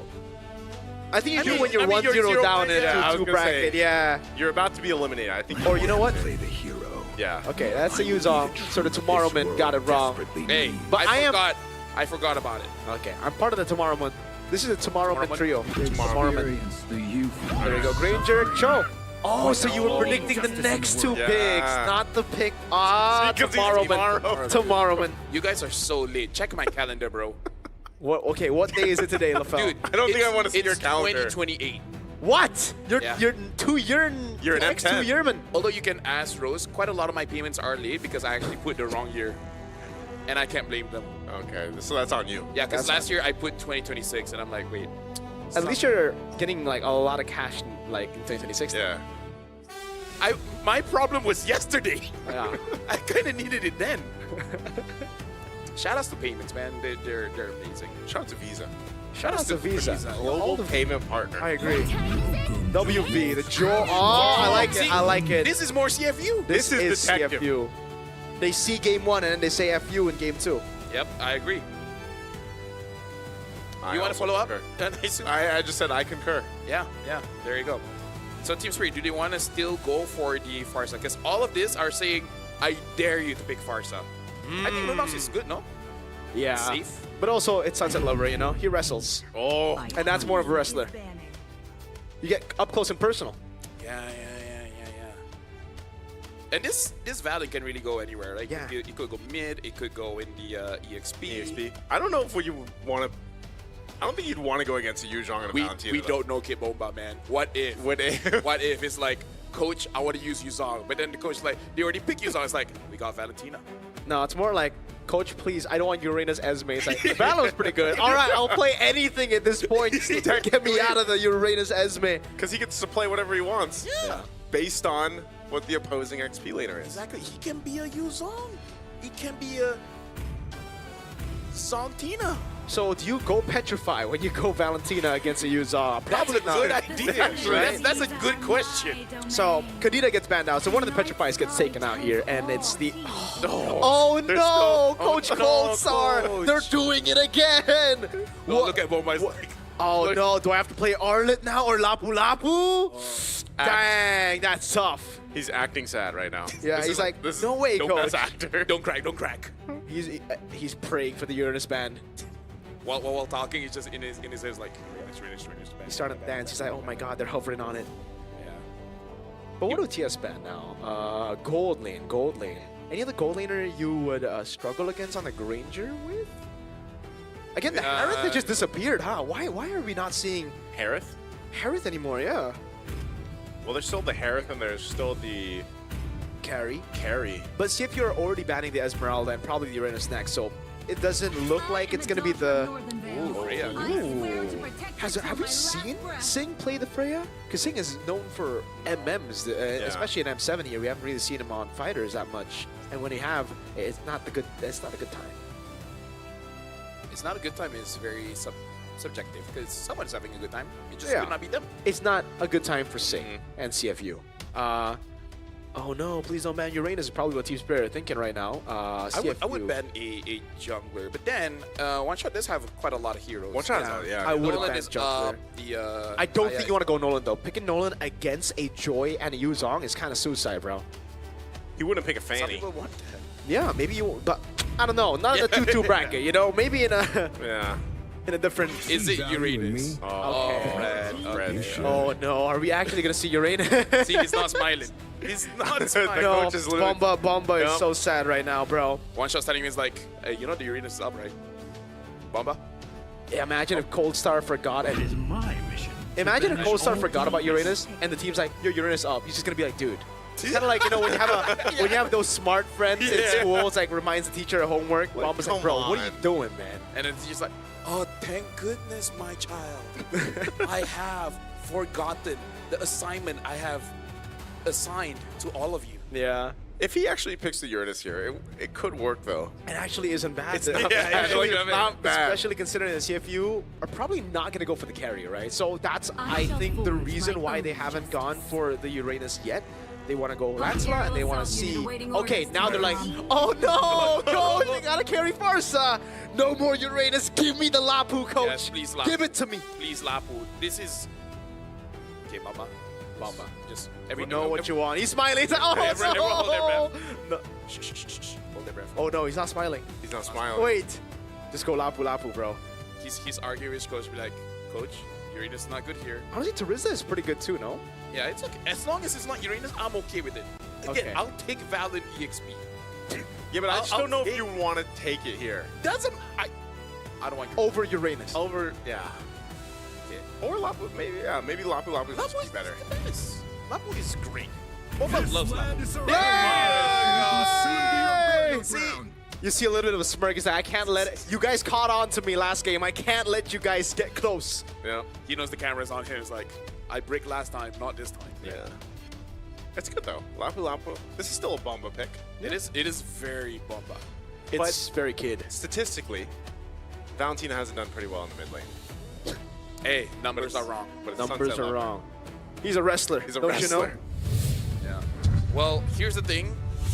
He likes Farsa and he is using the Farsa. That's true. It's like, Yeah. if you don't want me to play Farsa, I'll find a way to be you. I am you. I am you. I'm a Farsa with double dash. Next And thing a you know, tech charge. Yeah, and then we look behind, he's got all his gold medals from wrestling. Well, ladies and gentlemen, That's right the best now one. it's match point for Team Spirit. Jumping into game number 2, can CFU extend? Can they protect their tournament lives here? Or will Team Spirit send them home? That's a good question, LaFell. Let's see if CFU can answer it 1-1 or going back home. Again, this is much more CFU. This is no longer the forced composition that we saw in game 1. Yep. They're trying to force themselves to be something they weren't, man. Sometimes you just gotta be you. That's the best way to live life, Miracle. People don't tell that to me. Not to be yourself? Yeah, they're like, maybe less you. Maybe 40% you. Those people aren't your real friends then. Yeah, those guys are fakers. They were my bosses. Oh. Well, hey, you know what? Hey, if you get paid, that's a completely different... Oh, wait, they're ganking? Huh? Side already. Real Petrify gonna use too. Oh, wow. What? Wadu's gone so quickly, and now that's a bit of an advantage already for Team Spirit. Dude, Spirit have probably one of the best level 1s here. Yeah. It's a Cho. He has 3 damage dealing abilities at level 1. I never seen a level 1 gank EXP. As in, like, the EXP was level 1. Oh, wait, Yeah. no, I have. Just a few days ago. Oh, man. Wait, what did Wadu take level 1? It's skill 1, right? Yeah, skill 1. If you skill 2, then okay, it makes more sense to be going for brawls, but skill 1? I don't know about that, man. That was definitely miscalculated and has given Spirit such a big lead, because on the Yuzong, remember, you need to be at least even. You need to get level 4, and then you can control neutral objectives. The fact that it's against a Lancelot, and now you're behind, it's going to get real tough. And look at the mid lane. Sunset Lover is Farsa, but better right now. I mean, like, truly, I feel like for CFU Gaming, they understand Team Spirit's strength is the laning phase. So they try to disrupt that, but Team Spirit is like, bro, everyone keeps trying it. It doesn't work. Stop. I think you want to just almost even give up this turtle just to go ahead and kind of reset here. I hope he's nearly level 4. But yeah, one shot's going to go ahead and secure that turtle. First objective over to Team Spirit. Oh man, like we said, like we predicted, it will be free for V. Go get your turtles with Visa. Yep. Shout out to Visa. Shout out to V. And right now, Sao is all alone, but as a Cho, man, he dances around. This skin is much better than the hip-hop skin. I'm just saying. The Cho users with hip-hop skins, man, I just never been fans. I've never been a fan of the you, Naisu, you used it. I'm going to call you out on broadcast. Hey, man. We won, though. We still won. Yeah. Yeah, but your skin almost made us lose. You don't like the bowl cut with the glasses? Oh, one shot. Oh, he's just trying to get this away. Oh, okay, one shot's got the rest of the team to help him out, but they just get away. Oh, Flicker used too. Bomo was trying to clean up a kill. Oh, Sunset Lover Wadu will pick up a kill himself. getting a kill back now. He's going to go ahead and get back to lane with Kid Bomba on the run with Boxy just around the corner. Not level 4 yet, unfortunately, so a Rampart to cut off the exit escape. Now Bomba should get the escape. Oh, there just in time. The tech charge comes through, but one-shot Sawo joining the top side, but there's way too much backup from CFU. I like this. I like that CFU is now on the board because, again, this is an amazing match. And we already got a lot of Red Bulls. Might as well go all the way. I want to see CFU and Team Spirit have an extended series. And again, it's because of the picks, right? Okay, that was a botched early game, but when is it not a botched early game when you see CFU? It's almost 90% botched early game into individual plays turning the game around. And now they have the picks to do exactly what they need to do. Have those clutch moments, go for these crazy team fights, and try to turn the game around through their own strength. So at this point, it's mano a mano. It's me against you, Spirit. Yeah, exactly. It's part of the branding, right? You want to make sure that your branding is on point. Yeah, it's like monsters are watching. You're up against dragons. You don't want to be in the air. You fight them in waters as sharks. Yes, there you go. Can dragons swim? I guess we'll find out in this game because they're going to be taken into deep waters. Well, technically, I think they can. But this turtle is going to be for the take. Tech charge used, one shot. Thorn Rose. Hiko secures the turtle. And there's a tech charge from Sunset Lover. The beats are going to be popped as well. Both teams are trading through, but that's 3 down and a double now for Hiko, plus the second turtle to Team Spirit. The Dragons are Olympic gold medalists at swimming, man. They just fought CFU in, oh man, that was a, He tried. Oh, Petri and Furious dive missing. Hiko didn't even need to do anything, he just dashed out. Yeah, he held on to that flicker. Who knows? But this is, you know, just when you thought CFU Gaming was getting themselves back into this game, after that last fight, Team Spirit gives themselves a nice lead. They're going to get a turret up top as well. Oh, Detective could be in trouble. A couple shots. He is forced out of that jungle. But yeah, again, that shows just how strong a good tech charge really is, because I feel like Team Spirit already had a very good start, but then when the tech charge comes in, kind of blocks the escape, dealt a lot of damage, and then, again, IMU but better, because not only do you get a tech charge, you get a Terrify as well, which I kind of feel like is a premium crowd control, because you're not stunned. You're just moving left and right. You're dancing for no reason. Absolutely. And that's like debilitating. Debilitating? I don't know. I'm trying to use more English words. Thesaurus. That's good. Thank you. Because, you know, New Year, New Me. New Year, New Me. It's been New Year for 17 days. Oh, there's a kick. It's on the Grok. Boxy not going to be able to escape even after the tech charge. So a kill picked up. Wadu's able to get 2. Stunned up. Will take out Sawo. But that might be it. Wadu taking a couple shots with the Rhapsody. And there you go. Team Spirit. They'll just trade it out the 1-for-1. Yeah. At this point, for CFU, Wadu is buying so much time so that Detective and NSYNC has that opportunity. Sunset has tech charge. Oh, Sunset, he goes in with a Terrify, and they'll clean it up. Kid Bomba getting the kill. And he'll use his own tech charge to get away. Wadu chasing him down, wants to take out Sunset Lover, he will. But also Kid Bomba going for Opie. Opie using the broken walls to be able to get away, and Opie actually survives. Unless Sawo, he'll make sure the kill is secured, and out third turtle will be secured by Team Spirit. Man, I really thought for CFU, you know, it really is all about the team fights here, about how they can force Team Spirit into a messy game. With the Dragon from Sawo! With the Dragon setting things up for Boxy. No. Another kill picked up. Sawo just making moves on this Cho. Yeah, again, I really thought it would be CFU's playground here to actually go for these messy team fights, but again, the Dragons have shown that they can even fight underwater. Yeah, Sawo's got away. Of the dragon. Of the dragon. Yeah, there you go. I like it. Thank you. I like it. And they are dragons. Wadu is a dragon too. He's been, I think, rising as a dragon. Like early on, it was a baby dragon, not really getting, you know, what he wanted to do. Yeah. But now, yeah, he's doing a really good job at chasing Sunset Lover. I think 2 kills on Sunset Lover right now. I think he's made up for that Level early 1. game. Yeah. Like Wadu's definitely gotten there. It's just the rest of the team now has to kind of catch up and deal with this pace that Team Spirit's been setting. And you know, it's gonna take some time because look at the gap. Look at the difference between the gold lane alone. Yeah, 2K, man. That's quite a lot. Oh, I would love to see the stacks on Hiko right now because he has a 2,000 gold lead, yes, but a 2-level lead against Sing. That is Very, very impressive. And right now, Team Spirit, they're posturing to get this turret. Looks like Boxy understands he has to get away. Sao looking for an opportunity. Oh, Sao was going to use it, but he didn't use the kick. He will flicker out defensively. They get the turret down. Wadu, Thorn Rose used. They're going to go for it. One shot could be in trouble now. Sao caught on the rampart. Hiko was trying to help cover the fire, and now they go for Wadu. Sunset Lover goes in with a big tech charge to take out Wadu. So right now, it's just the trade, the 1-for-1. Yeah, I feel like that would have been worth it if one shot was taken. But again, good timing from Ton Rose to escape the Petrify. Still got caught by the Furious Dive, but again, able to get away. Overall, good coming in from Team Spirit, understanding that CFU wants to go for the fight, but CFU also does look a little bit desperate there. Yeah. It really looked like CFU are really so desperate to get in on the board here, and the fact that they have to go all in on Sao means that, again, it relieves so much pressure from the rest of the team, and the rest of the team was able to just capitalize on that fact. Again, Hiko now 4-0-2. Still steadily 2 levels ahead. It's going to be really tough. Bomba! Good Bomba. We've seen him do it before. He's going to do it again. He goes distractions, all so the Lord can be secured by Team Spirit.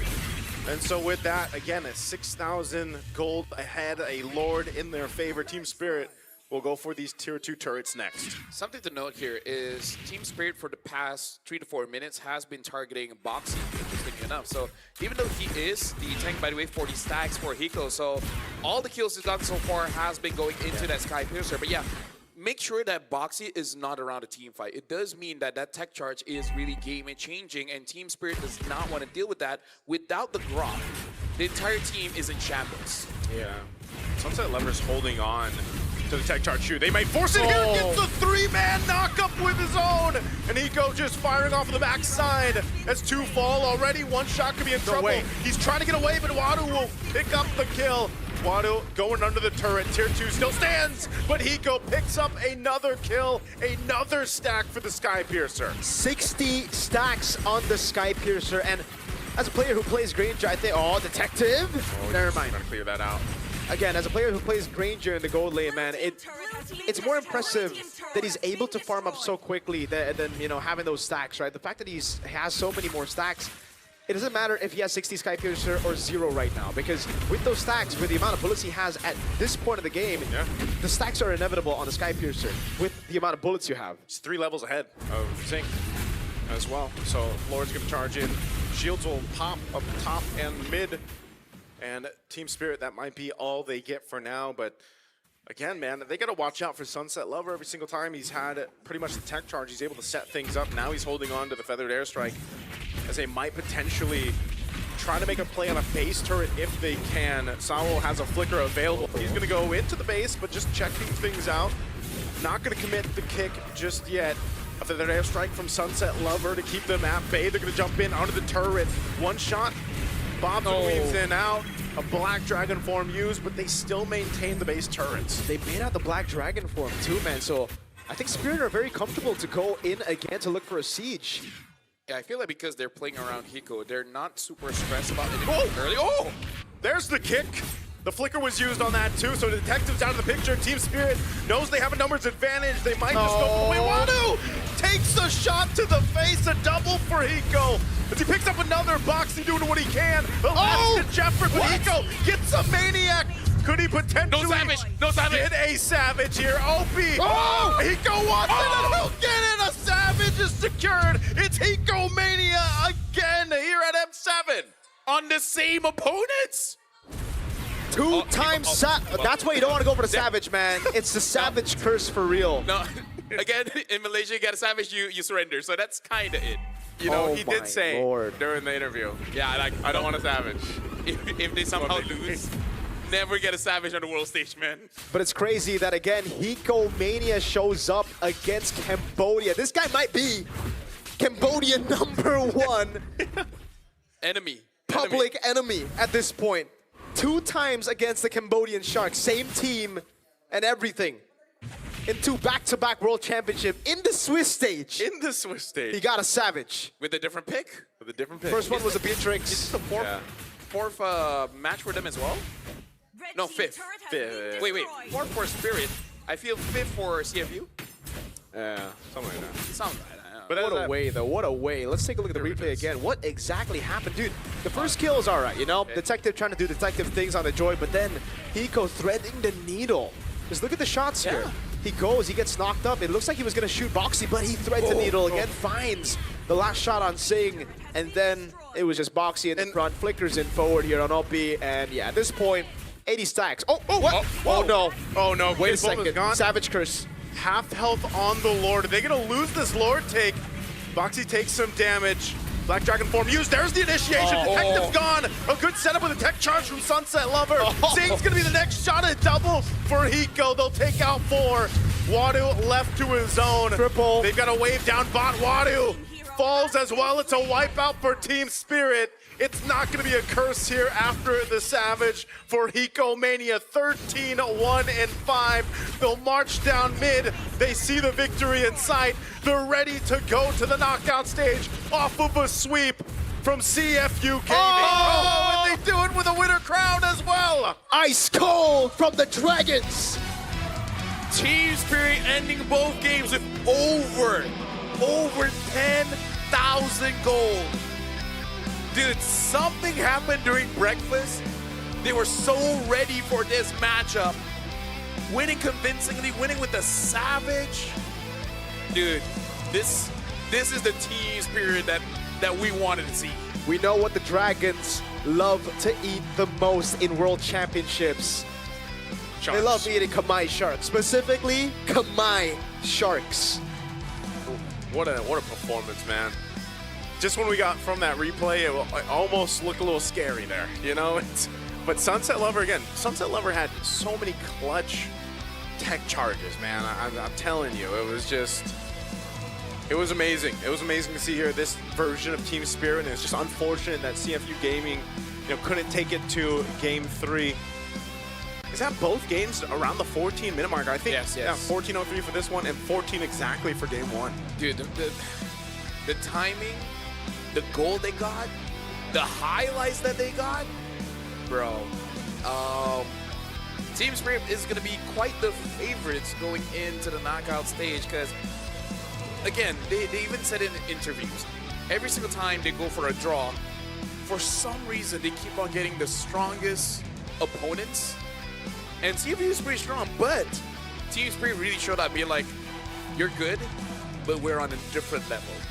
And this means, again, for CFU, it will be back-to-back losses in the 2-2 bracket. They rose in M6 to make it a 2-2. They were eliminated by SRG. A crazy play by Moskov with Innocent playing. Almost got a Savage. Almost got a Savage as well. And in this M7 World Championship, it's the same. 2-2. They made it all the way after going 0-2. And they lost with a ridiculous Granger performance, but not to forget Bomba as well in game number 1, really showing them how the game is played. And this was the moment where we thought, okay, maybe the Savage was a curse, but I think it's different. When it's another person, when it's another hero like a Beatrix who gets a Savage, it's still very easy to catch. It's still very easy to deal with his damage, her damage. But when it's a Granger, 13-1-5, 80 stacks on Skypiercer, unlimited bullets at this point of the game, it's not gonna happen. And again, I just love Team Spirit when they use a comp that has burst. Doesn't matter if it's Farsa, Granger, Bruno, whatever, man. They look the best when they have a lot of burst. Speaking of rosing, right now we will be going on to the stage with Rose as well as Team Spirit to celebrate as well as introduce their victory. No matter the challenges that come their way, they will always show the world that they can overcome it. Once again to CFU Gaming, thank you so much for representing Cambodia, and we hope to see you guys next year. And now the 6th team to make it to the knockout stages. Ladies and gentlemen, give it up for Team Spirit! Kid Bomba. What an explosive match. An elimination match that you guys came out on top. And of course, aside from it being explosive, that game 1 Valentina was also amazing. Now, I heard you've been feeling unwell. How is your condition lately? Дайте микрофончик. I'm still not feeling very great, but I think for the playoffs, I'll be fine. So, yeah, we're just waiting, preparing. Yeah, that's about it. That's about it. Kid Bomba, did you honestly expect quite a one-sided match up against CFU Gaming, especially since they're coming off from a win streak? It wasn't unexpected for us. We knew that we would win, and we know that we have a lot of chances to win this tournament. So we will just keep trying and try to get to our best form as the tournament progresses. And I hope for playoffs everything is going to be fine, from health-wise, form-wise, and everything. Damn, Team Spirit is looking rather confident approaching this upcoming knockout stages. And of course, Sao. Let's talk about how the team reset your mental throughout this tournament, because we know that you guys just came from a loss and CFU was coming in from a winning mentality. So how did the team reset and prepare for this elimination match? They was winning. To be honest, I don't know who, but we was losing to Aurora PH, and it's not regular opponent, so we not get it like really loose. So we still wanna again rematch with Aurora PH in playoffs. If again it will be fate like that, something. So we don't have really something to prepare, because we know that we just better and we came with lose, yes, but we came after Aurora PH and not some regular team. Yes, definitely. And I think we could all see how well you guys bounced back from that. And of course, to the star of the match, Hiko currently holds the most savage that a player has ever achieved in the M series. 2 savages. Hiko, just now before the match started, you told me no savage, just 2-0. What happened? I don't know, it just happened, and it again happened versus CFU, so the first time was so nice, I had to do it twice. The first time was so nice, he had to do it twice! Wow, so Hiko, are you happy that this time you're savage, you finally won? Yes, I'm very happy that we clean sweep to 0, and this time when I do Savage, I win the game, so I'm very happy and very excited to play in knockout stage. Yes, I think everybody is really excited to see Team Spirit play in the knockout stages, especially after the performance that you guys have showed everybody today. And of course, Sunset Lover, just now before the match start, we found out something about you. So apparently, Sunset Lover used to compete in the Greco-Roman wrestling tournament. Can you tell us more about it? What can I say? My parents just give me to the wrestling when I was young, you know, when I was like 6 years old, and I like it. I like the tournaments when I was in wrestling, yeah, you know, and then, like, I was, after 10 years I did my wrestling. I little bit have problems with my bones, and choose the studying, you know, and after it, I played MLBB, and it was M1. I came to M1 and understood that I wanna competitive in here and choose MLBB. Sunset Lover is a competitive kid from way back then. Now, Sunset Lover, we know that you've been wrestling, and like you've mentioned, for 10 years. Did you perhaps learn any skill set that you could apply as a pro player in MLBB? Yeah, sure. Like, I should never give up. I should try hard as I can. Because if I will not try hard, I will lose to everyone. Ah, the winning mentality. That's what wrestling for 10 years gave you. You know what, Sunset Lover? I hope to see more of behind the scenes about you, because that was very, very much interesting. And of course, one shot. Up next is the knockout stages. How different is Team Spirit's approach going into the knockout stages compared to how you guys dealt with the Swiss stage?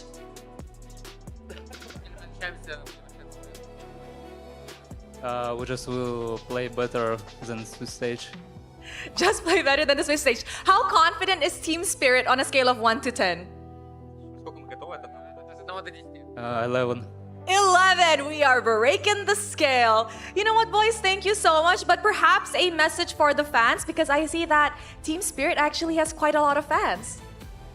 Anything One Shot wants to say to the fans? Thank you for everybody coming to support Team Spirit. We appreciate it. Without you, it would be way harder. And see you in playoffs. And there you guys have it. In a little while, Team Spirit will be celebrating in the player room. The first tickets to the knockout stages today has already been given up. Later on, we have 2 more elimination matches. And to break down this match, let us throw it over to the casters to give us an in-game analysis on this clean sweep.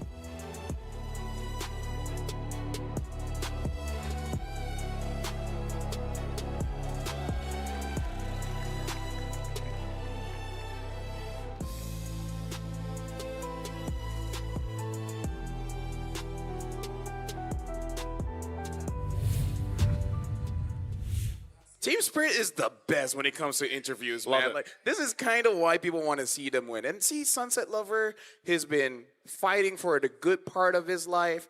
So he went from beating people up to kind of still beating people up. In-game, just. In-game. Yeah, I'm pretty sure he still has a pretty nasty chokehold. But yeah, see, this is why you got to know your parents. His parents just send him to wrestling and then forget. Yeah. And then look him, now he's in MLBB. They were supportive. They were supportive. You know how I will say this as we look at our MVP for this game, which is of course Hiko with that Savage. I'll say if you have supportive parents supporting that decision like this, and you're coming from sports, hey, props to the parents, man. Yeah. He did say he has problems with his bones, so well, yeah. W parents. W parents. W, man. 13-1-5, fully stacked up. He did die. It was an execute though, so we don't count that. It was only an execute. Yeah. But yeah, the winner crown by in the end, man. Apparently, it's a common celebration for Spirit. I don't know if it's true, but someone on my community post just told me that they like to do this, so they're always ice cold. I never do that. Have you guys do that? I I've never usually do done it. that celebration. No, I I've do never it, but done like myself. I never get all of my friends to do winner crown together. Yeah. Oh yeah, I rarely 5Q, so maybe that's why. I can't buy fast enough. I think I have this mentality like once I buy it, that's it. Same. Yeah. That's Like why I'm we're not gonna go through the work to like switch my items. You know what I mean? Maybe that's why I'm hard stuck. I like that they're I like that they're focusing on you like you're announcing. But it's really just like, yeah, I can do that. Yeah. But yeah, throughout this game, it really just comes down to CFU trying to force out those brawls as we expected with the draft, right? This is more of the CFU playstyle, and unfortunately, it just didn't work. Despite it being more CFU, Spirit apparently were ready for both. The slow kind of game where they were able to control neutral objectives to building a massive lead in game number 1. And even here, where they were forced to fight, where they were forced to brawl, when they were forced underwater, it was just never enough for CFU to take them down. The Dragons flew by. They burned the Kamai Sharks out of M7, dude. OP. Oh, the Savage again. Back-to-back M World Championship Savages for Hiko against the Kamai Sharks. At this point, CFU might have to get a restraining order on Hiko. Yeah.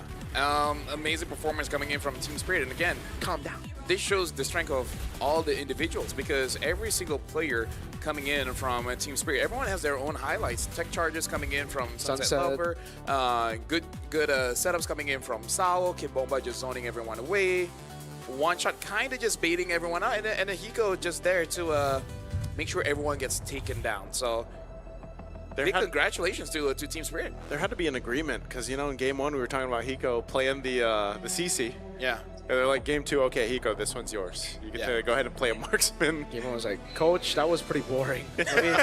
I did nothing. Now I know what Bombo feels whenever he has to play Uranus. None of them want to go back to the lows of playing Uranus and CC anymore, and I'm glad, you know, I hope they can do better in the knockout stage because I think it's safe to say for most of us, we expected Team Spirit to be a threat. We expected Team Spirit to be a top-tier team. It was just unfortunate that best of ones going up against some really good teams had to put them down to the 1-2 bracket, and now they rose back up. So the fact that they're here, I'm happy. I'm happy that they get the chance to make it a knockout stage. They are in knockout stage, and we'll see how the draws work. Yeah, for sure. Again, when it comes to the items, the drafts, and everything, I really feel like CFU kind of did the right thing when it comes to the setup. Again, items, draft, but it's just Team Spirit is just much more prepared when it comes to the execution. This really is just like a team diff. It's not that one person from Team Spirit rose to the occasion. Everyone did that, and then for CFU, they tried. It's just not enough. I just really don't like the carry. Can we stop like picking up carry here? Yeah. The thing is, usually you want to go for the carry, but then you would let go of some picks like the Uranus, the Esmeralda. It's fine. The fact that they banned Esmeralda this game and they still went for the carry, it's just like... Maybe they were so hoping what's that the they pick up the Uranus. Yeah, so what's the... But like... Yeah, no, I don't get it. I don't get it. I really don't understand the vision, and I hope they work on that vision. Yeah, speaking of, here with us once again is V. Meet V, our cheerful buddy at the heart of Visa's biggest cultural moments here at M7 World Championship. Cheers. Isn't it cute, right? Like, he's called V. It can be V of many different things. Countries, etc. Come on, show it there, show it there. V, want to tell us something? In the center. No, in the center. You go away. Away from me. Let V be the star. Yeah. Camera focus on Z or V. V. On V. They're on Yeah. V. On V. There you He's go. covered up. He's covered. V. Yeah, V. big, There it is. show There it himself. Hola, mi nombre es V. Vengo de Visa, la marca aquí conecta al mundo. Y soy su mascota confiable. Mi función es darte y pagar rápido de forma segura e inteligente. Compras, viajes solo, vaquinos, gastos del día a día. Con V siempre estás tranquilo. Así que juntos comencemos una vida sin efecto más práctica y agradable. Hasta pronto. There you go. Thank you very much, V. Thank you, V. Hola, mi amigo. That's 3 languages now. Gracias. All right, this is our official payment partner, mascot, and friend, V. Speaking a lot of language, really just moving all around the world. I hope we get to meet V one day. What do you mean? Like, meet V. This is V. No, like... He's the MVP, but the real size V. The real size V. The real nice size V. Yeah. How big is is V your size, Yeah. bro? He's 188 centimeters. Wow. You're 188 centimeters? Yeah. Is that a lot? I never measured, so I don't know. Well, we can get the measuring stick later. I think you know we're the same height, right? Yeah. Yeah, like, we see eye to eye. Yeah. Speaking of, if you guys are looking for a free skin, just log in for 13 days between January 9th and all the way until 31st. You know, server time. But you guys know what server time is. Edith, and you guys can unlock the Edith Verdant Night skin completely for free. And it's just that easy. Make sure you guys don't miss out. But Edith isn't the only skin that you guys get. You guys can also get the Gato Kachas. Oh my god. Electrifying Solar Spark skin. It's also free. Just hit level 45 on the M7 Pass, which you should be getting. So just keep on leveling up and claim your reward. Muscle of iron. Look at Bones of steel. Look at him. That's how he sounds. I don't know if that's how he sounds. I don't think that's how our Gatakacha sounded. Well, So- all the 23 of them? 20. Specifically just 20. 20 Gatakacha sounded. That was an amazing match. Congrats to Team Spirit. Unfortunately, CFU, this is the end of their journey.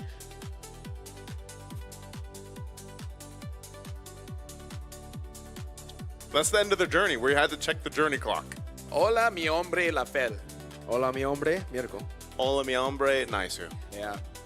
Orewa no hables español. I mix Japanese and Spanish. Did you just say I can't speak Spanish or I can speak Spanish? He I can. cannot. Cannot. Same. That was a great match. That was a great match. Shout out to Team Spirit. But after this, a bit nervous for this one. It's going to be Yangon Galacticos from Myanmar going up against CG from Malaysia. And so far, YG!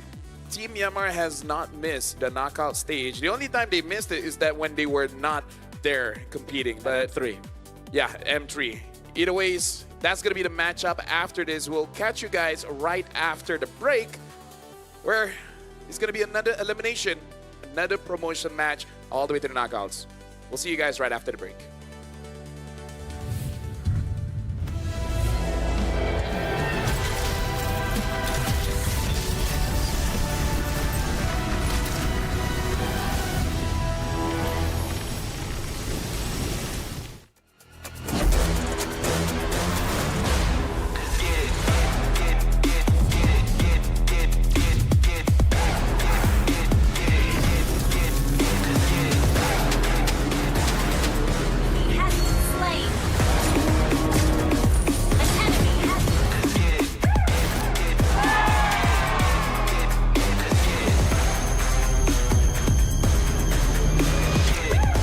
Realme 15 Pro M7 official gaming foam.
Nothing can withstand the withering.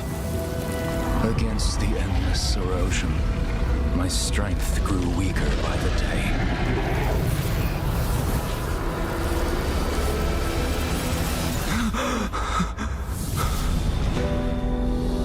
True power dwells within the spirit. Try to embrace all that you are.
Welcome to the M7 Carnival, legend. You traveled all the way to the Land of Dawn?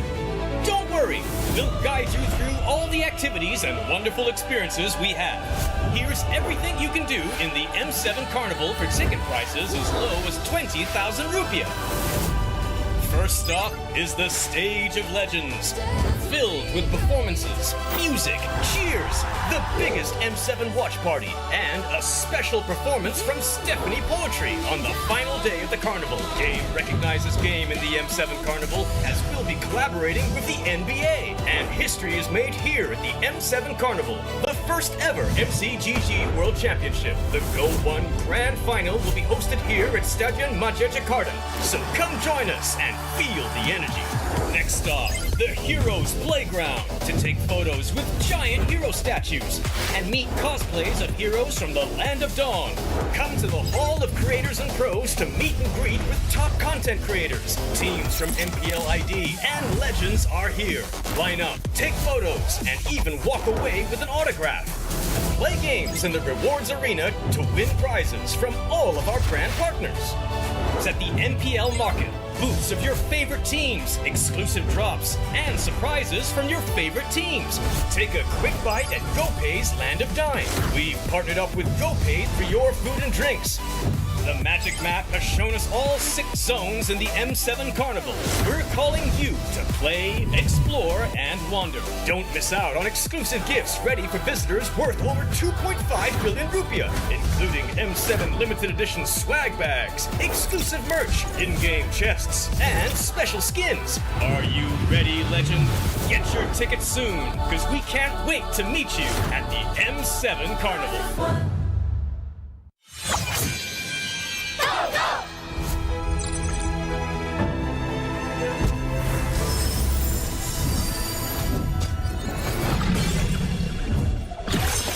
Rise beyond greatness and reignite your star. Come then, embrace the struggle.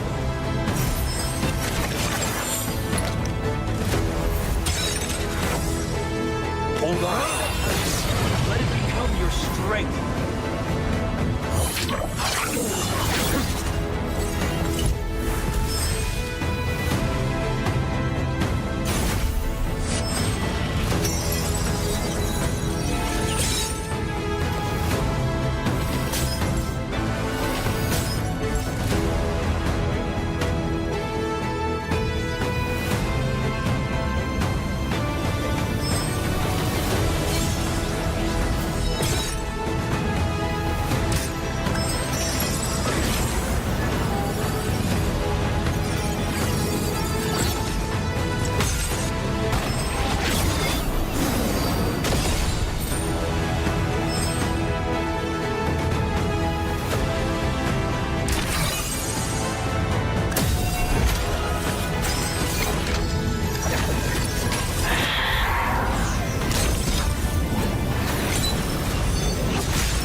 Welcome back, everyone. And we just finished our first best of 3 for today. CFU was eliminated, and then Team Spirit moved on to the next stage, which is the knockout stage. Now we want to see whether Yangon Galacticos as well as CG, who will be joining Team Spirit and who will be joining CFU. Welcome back to the MS7 World Championship.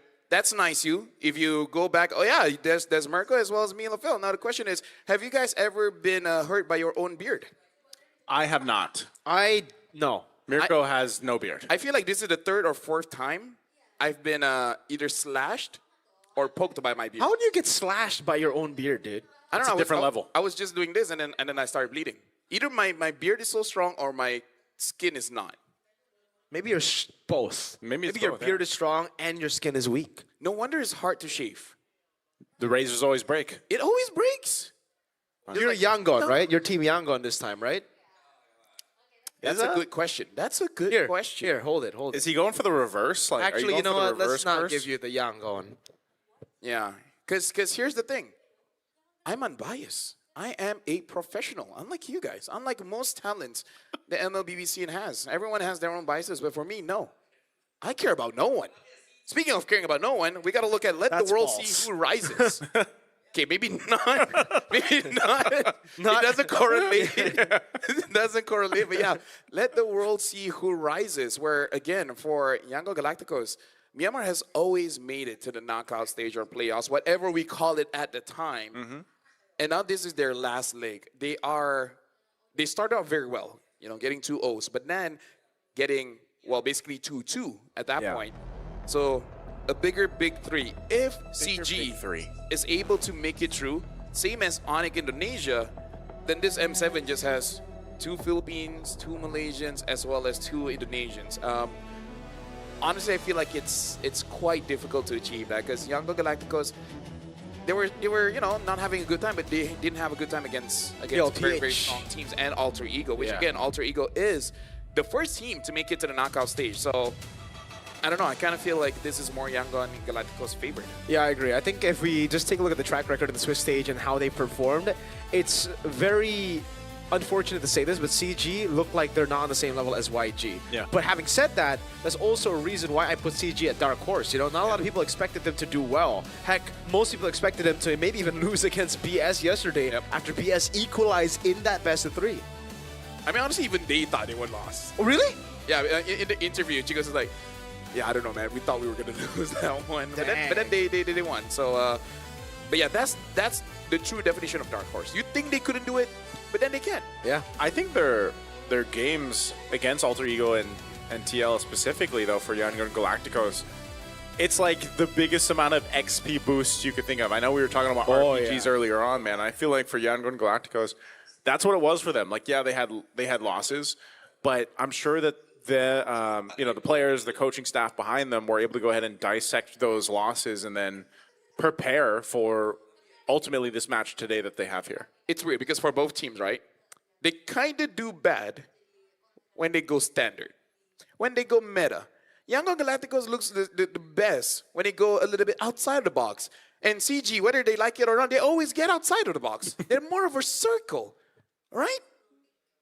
Outside of the box, technically that is outside of the box. That is a circle. Yeah. The Odette worked. I think that's what's crazier. So Hellcurt worked. The Hellcurt makes sense though.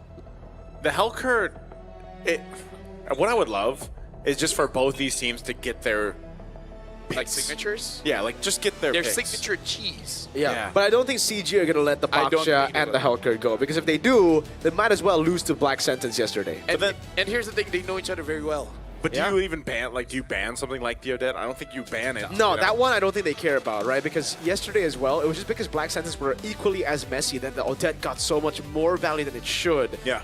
But for YG's case, I think they've just been going up against teams who are just unfortunately better than them. They have answers quicker than them as well. This is one of the answers, again, to the Claude in the gold lane, and it's the Freya. Yeah, which we do have to see whether it's capable or not, because when it comes to Amzik, he's more of a marksman player, and the only fighter that he has used is the Ruby. And he was good, but again, so far it's just the Ruby. We haven't seen him on something like a CC, something like a Freya, so if they do go for double fighters, it's basically an evolution of what CG has since Malaysia. Yeah, I like, again, both. I want to say both these teams' play styles are very interesting, and I think that's what we're basically going to see end up happening here, you know, in this matchup, in this best of three. Part of the big part of that is, again, when we get to the draft, when we get through that, we'll see what kind of signature picks come up. But it's more so the way that they move and rotate around the map, I think, is like the main thing, you know, and there's been some inconsistencies here and there for both sides, but I would say Yangon Galacticos, for the most part, has looked cleaner, I would say. Now, maybe that's a test for CG to step up against what YG has. He's giving me mixed signals. He is. Right? He raised his hand. I thought he was going to speak, and then like... No, he's raising he's raising YG, man. Dude, I don't speak Indonesian. Bro, this isn't Indonesian, this is Burmese. No, I'm talking about the sign language. Oh, that's Spanish. Yeah, that was I thought Spanish. you understand Spanish. No, You spoke V Spanish. understands Spanish. I got you mixed up with V, man. My bad. You have the same voice for some reason. You can't do that to me, all right? You can't do that to me. But what we can do is actually call out to some Malaysian friends where we're going to be using the real me, but we're going to use loudspeaker for this one. So let's call on some people coming in from Malaysia. Whoa! Hello! Hello! Oh my goodness. Is that a Dean and Reese? Wait, can you guys hear us? Hello. Can they hear us? Can you guys hear us? Hello. Hello. Hello. Big fan. Tacha how, Riz Piu Piu. How you guys doing? This is Riz. This is Adin. Tacha how. Selamat petang. Yeah, how are you guys doing? How's Malaysia? We're doing good. We're doing fine. A bit nervous because, of course, CG Esports is going up next up against Yangon Galacticos. It's not going to be an easy match, but we are well prepared. So hopefully we're going to have a good game. And hopefully we have two representatives of Malaysian teams for the knockout stage. I mean, like, here's the thing. We go over Facebook, and a lot of teams have said things about CG. Honestly, even said things about the casters. What has the community been saying overall? Yeah, dude, Facebook isn't nice to us. Oh. Yeah, go ahead. I mean, if you mentioned about casters, I mean, Sunfrost get a lot of heat probably in the last match. But hey, that's the whole netizen thing, right? But so far, I feel like it's a bit of 50-50, I feel like, because some people are being a bit hypercritical of CG Sport, knowing that they have players like Chiku, who I would say a bit of a veteran player in CG Sport, in M Series as well, but not been performing to his own standards, I would say. But some of them, I would say, a bit more supportive of CG. You know, a new team, a new lineup, I would say so. But for me, I would like to see even a bit more better, I would say. Maybe just a little bit more better gameplay. Okay. So how much better entirely? Because we're looking at it here, M7 technically is already better than M6 for the Malaysian teams, right? In M6, both Malaysian teams were in this position, 2-2 on the last day of Swiss. M7's great, SRG have already qualified. Now, do you think CG can repeat what Vamos did last year to make it to the knockout stage? I was giving hint to Reese PPO right beside me to answer this question, but no, cannot. You know, she can speak in Mandarin. She cannot speak English. In Mandarin. You can speak Mandarin, then God translates. Because none of us speak. No. V translates. No, V can translate. We got V here. Speak in Mandarin? Yeah, we can translate. No problem. For sure? Okay, yeah, go ahead. Speak in Mandarin. 我实话来说是 CG Esports 他们的现在的比赛，我希望他们在 M7 也是可以去到 knockout stage。他们去到 knockout stage 的时候，可以来说是第二个我们在马来西亚的另外一个的团队。所以如果 CG Esports 他们可以去到 knockout stage 的话，可以来说是好像一个很 Cinderella 的 story， 是不是？因为他们从 ML 来，然后去到 MPL 过后，而且去到 M7 的这个 knockout stage 是会给我们的很大的这个机会了。There you go. Yeah. Exactly what she said. Yeah. So basically, she's saying like, yeah, it's a very difficult journey. They've been going at it since MAL all the way to MPL, and it is very tough going up against Yangon Galacticos. They've been really showing up, but she believes that CG, through miracles, that they can actually do it. Cinderella story. Cinderella story. Cinderella. Yeah. V, you are very fluent in Mandarin. Oh yeah, that was V by the way. Yeah. Thank you, V. Thank you, V. That was V. You got any other questions, Naisu? I think I got one more. This is, I think, our last one.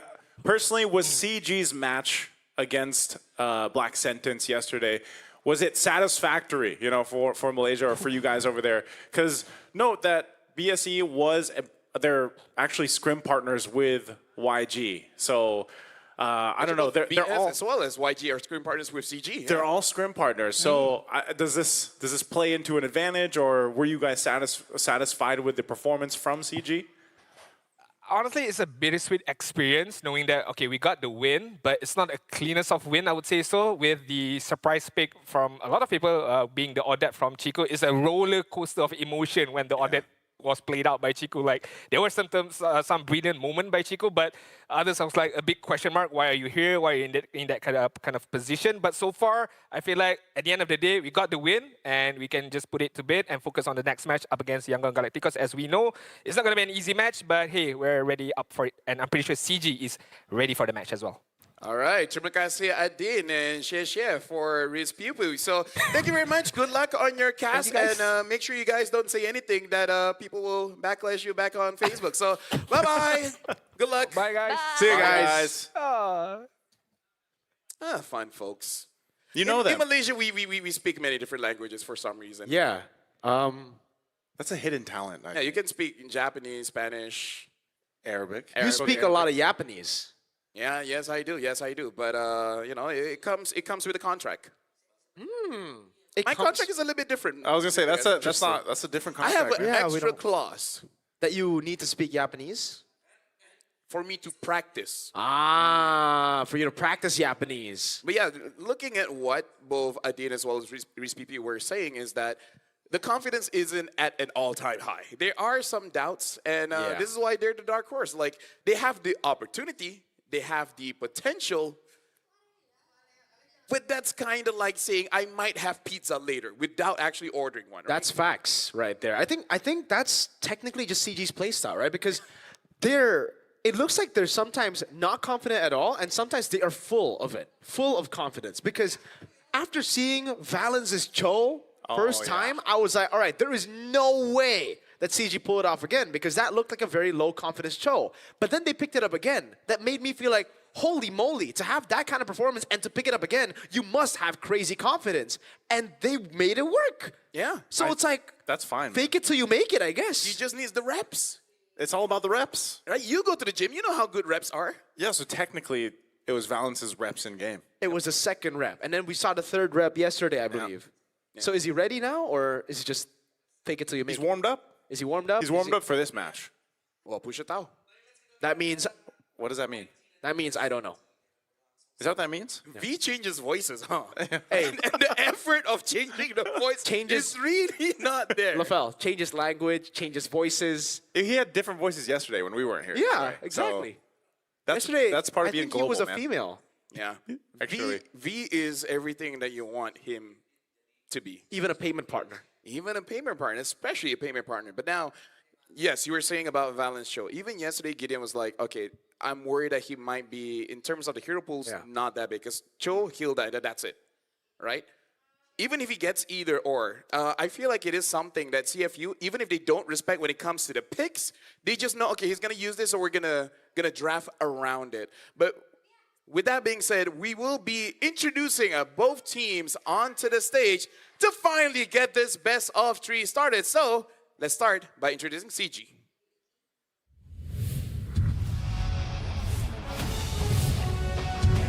From early stumbles to back-to-back survival, they fought their way out of the shadows with nothing to lose.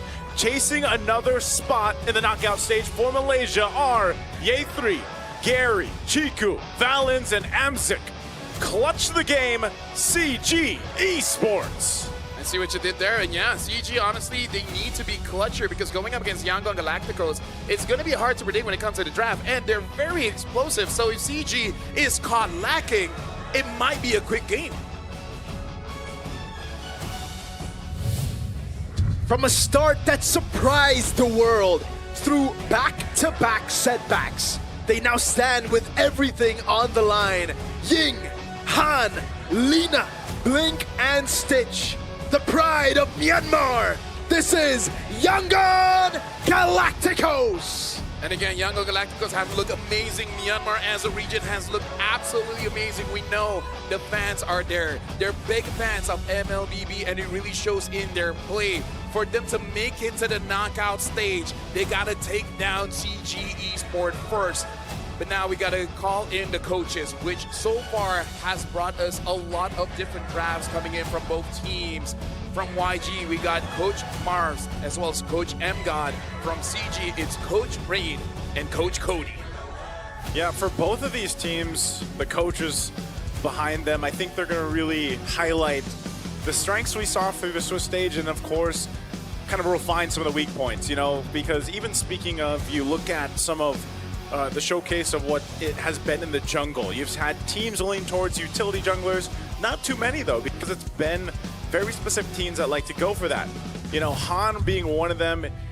When we look at this kind of game plan that we see here from Yangon Galacticos, Han is one of those junglers that does opt for it, or maybe even instance the Guinevere, who isn't winning too many games. And then you have, of course, Lina, who I feel like just has some of the most interesting picks, like meta picks, even though Lui Yi being a pocket pick that we've seen for the likes of TL, for example, and can make it work. Lina, again, having a ton of experience and veterancy here, too. But even for Blink, man, other than the Hellcurt pick that was very niche towards him, I think, you know, he still is one of those great, knowledgeable roamers that can make plays happen on regardless of the picks that he has. And, you know, even if Stitch doesn't get the Claude, like we've seen the Claude now banned out quite often through the draft, I think Stitch is still one of those players that you can count on to go ahead and flex if he needs to for them to find success here against CG Esports. Yeah, on the other side, though, for CG, it's kind of weird because we were expecting Gary to perform at his best coming into the M7 World Championship. Unfortunately, we haven't really been seeing a lot of M4 Gary, but with that being said, we have seen glimpses of M4 Gary. There has been times where Gary just pop off and you see that glimpse of, hey, this is the guy who almost sent Echo to the lower brackets, Prime Echo, back then in the M4 World Championship. But the one guy who's been consistent, the guy has been the main carry for the team, is the guy you see in the middle. Chiku, number 1 in total kills, number 1 in GPM, number 2 in unique heroes. And yes, to many, CG is Chiku guys. Yeah. I mean, if he does well, we might eventually give him the moniker the CEO or something, because technically, the founder. He is. The founder, the boss, whatever owner. other business names that the chief, I don't know, man. I've never been in business. It's crazy how good like a boss is, because usually the bosses are just the guys behind the scenes, you know? They'll let the players play. They'll let playing. He's playing, yo. Yeah. But that's intimidating, right? Because the coach says like, yo, play this hero. No. Do you want to keep your job? Hey, you know what? I think that's every kid's dream, to be like, I'm going to be so rich, I can have my own team, and then I get to play. Facts. Who's this, by the way? That's Han. I think that's Han? him when he was younger. I don't know. Younger, but yeah. Younger Galacticos. No. I don't think that's... I believe Yangon is like a... It's a place. It's a place. It's a city, I think, yeah.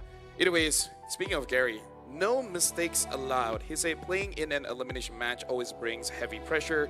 There's no room for mistakes. One loss and you're out. I've always wanted to face teams like Yangon Galactico, CFU, and ONIC, the champions of their regions, to see how we measure up against the best. You want to know a fun fact? What's a fun fact? Before SRG, I've only gotten one selfie with a Malaysian player. Oh. And it's Gary from M4.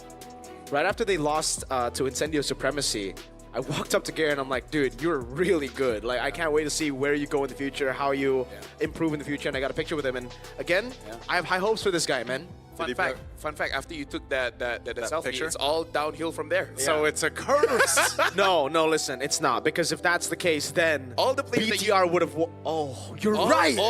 All the players you've taken pictures with. No, Sanford is cool, dude. He's all good. You took a picture with Sanford, but you didn't take it with Inuya.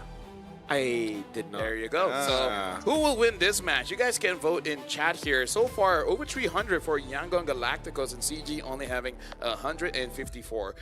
Out of all the matches, I feel like this one is really going to be draft dependent just because of how curvy the draft can be. Curvy? Curvy. That's the first time I've heard the draft explained as curvy. The other way I can explain it is how boomerang the draft can be. How boomerang and curvy. Right. Like you throw it, but then it may come back. In what way does the draft come back? So you have a very bad 3 picks, and then the last 2 just saves it. Ah. See, a boomerang so you catch grab. it again. Okay. Yeah. You throw and then you catch it. Sometimes it doesn't. You don't recover it. It just hits you in the face. Yeah. Yeah, you just throw it over to Australia and then it just stays there. That's how I felt the draft from last series. Yeah, It's exactly. Like, with You the throw it to fairness. Australia? No, like it hit you in the face, you know, because Ah. we were talking about like the anti-synergy of that draft, right? Exactly. I think that's exactly what you mean. Oh That's my kind lord. of like the draft where you just say, go fly a kite. Yeah. Yeah, look at this. Look at these numbers. This is by 2 the to way. 1, by the way. Yo, LaFell, call your fellow Malaysians, man. There's not a lot of us. What? What do you mean? Pretty small country compared to Myanmar. Really? Myanmar is pretty big if I'm not mistaken. Myanmar is pretty big, right? And they All right. they need to get to the knockout. Myanmar Malaysia- total population is Okay. That's the real me. 55 million. 55 million. Okay, now Malaysia. check Malaysia. So 55 million is the number. 55 million to beat. Malaysia is 34 million. Yeah. Yeah, see? You got your pop. It's AI. pretty. W Realme AI. I always see that is great because they always compare Indo's population Yeah. to Philippines' population. Yeah. Indo is in Indo the is league massive. Of their own. Yeah. We have a low average IQ. Yeah. Fun fact. Fun fact. Yeah. I can see it. Yeah. I don't know how they test. IQ? Yeah. You take the test. Yeah, but meaning like how do you check the average? Like Indo is so big. Like right? how do you test for the average? Like the average is not gonna be the same for everyone. Like So look at the educational that's- scores. Right, so say for Malaysian, you only take 10 million. But for Indo, how much is that? 200 million, sorry. 70 million that you have to take, and it's not like the same amount of number. That's true. That's Right? true. That's like a boomerang, man. Yeah, It's a boomerang question right there. Maths, especially percentages, Yeah. My tail's been itching Is for a real fight. not fun to think about. Either way, CG is going to be first pick. They ban out the Boxia, they ban out the Hellcurt, and now YG ban out the Lance as well as the Kalia. By the way, this is Dangerous Grass, and Team Spirit has maintained a very fast game with Dangerous Grass, 14 minutes. Wonder how fast or slow this one is going to be. Yeah, I think it's gonna be quite fast because YG really love to go on dangerous grass. Even when they don't get the Hellcurt or the box share, they're pretty solid, yo, on DG. What's your command? Oh, What's banning ban. oh, respect bans here all around, basically, towards those jungle picks for Han. I don't know if he'll actually bring out a Guinevere, for example, in this matchup. But on their last ban, what do we think of first pick for CG? Is Farsa, or are we just thinking Farsa Cho here? I'm thinking Yuzong, even though... Oh, Claude's still open, too. Oh, yeah, Claude. Ooh, I think you have to CG. ban this out. I think YG should ban out the Claude. Or maybe Stitch is like, bro, I've learned the Freya. We know how to beat it now. That could be true. Yeah, he's like, it's Freya, not Frey no. Oh, there you Freya. go. Freno or Freya? Let's see CG. Claude or no? I think CG takes Claude the guys. Claude guys. Claude guys. Yeah. Claude guys. Easy for Claude Gaming. Claude Gaming. Let's go. Yep. Let's go. That's Claude Gaming. Claude So- Gary. Claude. Okay, maybe. No, probably not, man. I really hope not, LaFell. He's the other G in the team. Yeah. That's not the curve we're looking for. here Okay, in the Claude draft. Quinn. Okay, maybe not. No. I don't want to see a Claude Quinn. I don't want to see a Gwyn. Claude Gatot. That would make sense. Either way, right now, Knockout Legacy since M1, Myanmar Wow. teams have never missed the M Series knockout stage except for M3 when the region did not participate. So the only time they were not there is when they didn't compete. So if Yep. we're talking about simple math here, Malaysia's already got a team. YG should just go to the knockout stage. There you go. Hey, Freya. Oh, there's the Freya. That's the Freya called out. Stitch taking a page out of Alter Ego's book right after getting beat by the Freya. They're like, yo, Freya's pretty good. And the Cho. I like it. By the way, if we're talking about numbers as well, Yeah. Myanmar has a very good win rate against Malaysia. They did. Yeah. Very good. Is it 100? Is it 100%? No, not 100 because SRG has twisted that numbers, but Right. it's like around 70 something. Wow. So we've only won 2 or 3 times against Myanmar. I think if you take out SRG from everything, Then basically yeah, 100%. Yeah. almost, yeah. SRG's just on a, I mean, I think most people know SRG's been on a different level for a while. They're only kind of strong. No, they're pretty strong. They're like above average, you know? They're I would say they're pretty strong. 4,000 to 1,400. But again, Why is that Hilda? There you go. At least Valence gets on the Hilda here. So, whoa, maybe YG take it away. yeah, see, it's either Cho or Hilda. But hey, if it's open, then take it. Yeah, if it ain't broke, don't fix it, You man. know what they say? If you see a donut, eat it. Not if it's on the floor. Hey, 5-second rule. 5-second rule. 5-second rule, right? Okay, not if it's on the floor for longer than 5 seconds. Look at Not the gonna votes lie, now. I probably would still eat it. Whoa, Dude, these are the Burmese. 55 million, okay? 55 million. They got a lot of numbers on you, man. Yeah. They beat us by quite a few million. 12 juta. You have 34, right? So I think Yeah, it's 21. But here's a Jushin pick, by the way. So does this mean that YG will just ban out Eve Farsa? Or just Eve and just let Farsa go? I think they want to go against the Farsa here, knowing how much dive that they have already with the Cho, Jusin, and the Freya. Maybe the Eve they ban out just so that they can get the Jusin a little bit more room to play with. But the Farsa, I think they're okay with that because, again, when Alter Ego played this kind of composition, they just went full in, full crazy dive. So YG, I think they're going to try to replicate it. Yeah, and with Yu Zhang being open, I think they we'll probably see it banned out from CG as we wait to get to the second phase of bans here. But YG, they still have a lot left. They do go for the Eve ban. Maybe they want to go ahead and play against the Farsa like you guys mentioned, but also for them, they still need that XP lane option. So I kind of just expect the XP bans to go out here by CG. And then on the other side, they still need their jungler. And that's one thing about Han.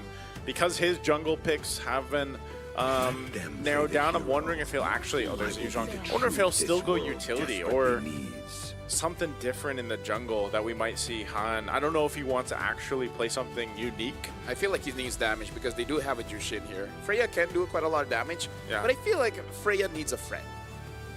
In terms of damage. That's just my opinion. Yeah, She also- looks like, you know, a very strong, independent woman that can lead an army of, let's say, Valkyries? more than 5,000 Valkyries. Yeah. Out of 5,000, at least one can be her friend. Yeah. The thing is, right now for CG, though, they can actually still go for the Uranus or the Esmeralda, right? They have a Hilda, and there's no Shred coming in from YG. So the fact that YG banned out Yve and have left both of those open, ooh, this is a very dangerous game they're playing. They want to pick up Uranus or Esme first, but again, CG can just pick up the other. Yeah, no, I was thinking that they were probably going to ban out Lunox more so that it's just a Chiku comfort, I guess. Special. Yeah. Oh, there's the Guinevere. So they're still going for Han here. Good. I'm really interested to see what Han's going to play in the jungle. I don't know if he's going to play like a Leo Mort or something. What do you think is the safest? Yeah, I think they need a damage dealer, by the way. Yeah, I really because think they're looking that's for his utility. friend. Joy is still there. Haya, Joy, Haya, Joy or Haya both up for grabs here. I think they need to pick up the Uranus or Esme first, though. Yeah, we just haven't seen much Haya like lately. I would sail across Oh, the go Nolan. to the that's end of quite time. But odd. is that like hiding this Freya? We haven't seen Freya EXP, right? It's just jungle and gold. Yeah, I don't think we're gonna see it in XP. It's not really the pick that you want, like in XP. Doesn't have a lot of CC, can't really follow through So the why East did they shit. hide it? Okay, they might just want to win the matchup in EXP. Yeah, but even then, it's gonna be really, really tough, right? Because CG, I think they go Uranus or Esme, and it's already a win either way. YG can then like answer with an Arlet, I guess. They do have a lot of CC, a lot of resets with Vengeance. Yeah. It's tough for CG too, just because of they still need that XP. Oh, yeah. Oh, they go Phoveus. They go Phoveus and Farsa. We expected the Farsa, Phoveus, not so much. But again, with the Nolan coming up, I think that was sort of the decision. Like especially when they saw the Nolan locked in the jungle. So they've already got a great front line, man, with Phoveus and the Hilda alone, plus Dangerous Grass. And again, not a lot of Shred. Yeah, not a lot of Shred. Burst damage is great. They can let the Claude scale up really well. It's just not too often now that you do see the YSS with, like, you know, sometimes you're still seeing the fighter golds picked up with the YSS there, but because Claude was open, that seems to be the hot pick, yeah. This should just be Lapu, right? Yeah. I feel like they're okay with this just because they have the Farsa. I kind of feel like if YG banned out the Farsa, CG would have such a difficult draft. Oh, they do pick up the Uranus. Again, just have a lot of frontline here. Again, it's just not enough Shred for the Phoveus. So I feel like as long as Ye3 plays his lane and plays the team fight correctly, it should be difficult for YG to actually stay in the fights. Yeah, I don't know, looking at both lineups, I think they're both good, like at certain portions of the game, but main thing is you have so much utility options. YG can utilize here, especially with the Jushin pick. We look at the lineup ratings, it's gonna favor CG, but again, it kind of depends how they control that early game. And Hilda's great. Again, Dangerous Grass, very solid choice to have here. Well, ladies and gentlemen, we are jumping into the game. CG going up against Yangon Galacticos here. This is the match for tournament life to the knockout stage. Losing this means going home. Welcome to game number 1 of this best of 3 series.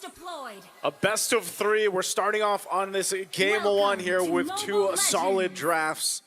We'll take a look at how this early rotation goes. Once again, Stitch rolling with this gold lane Freya against the Claude. This might be the answer for, as we get a good look here too. Running the Quantum Charge, if I remember right, seeing that. So some work here that Amzic's gonna have, and that's why he's got the Purify too. There's a lot of setup potential, lockdown potential with Blink on the Cho.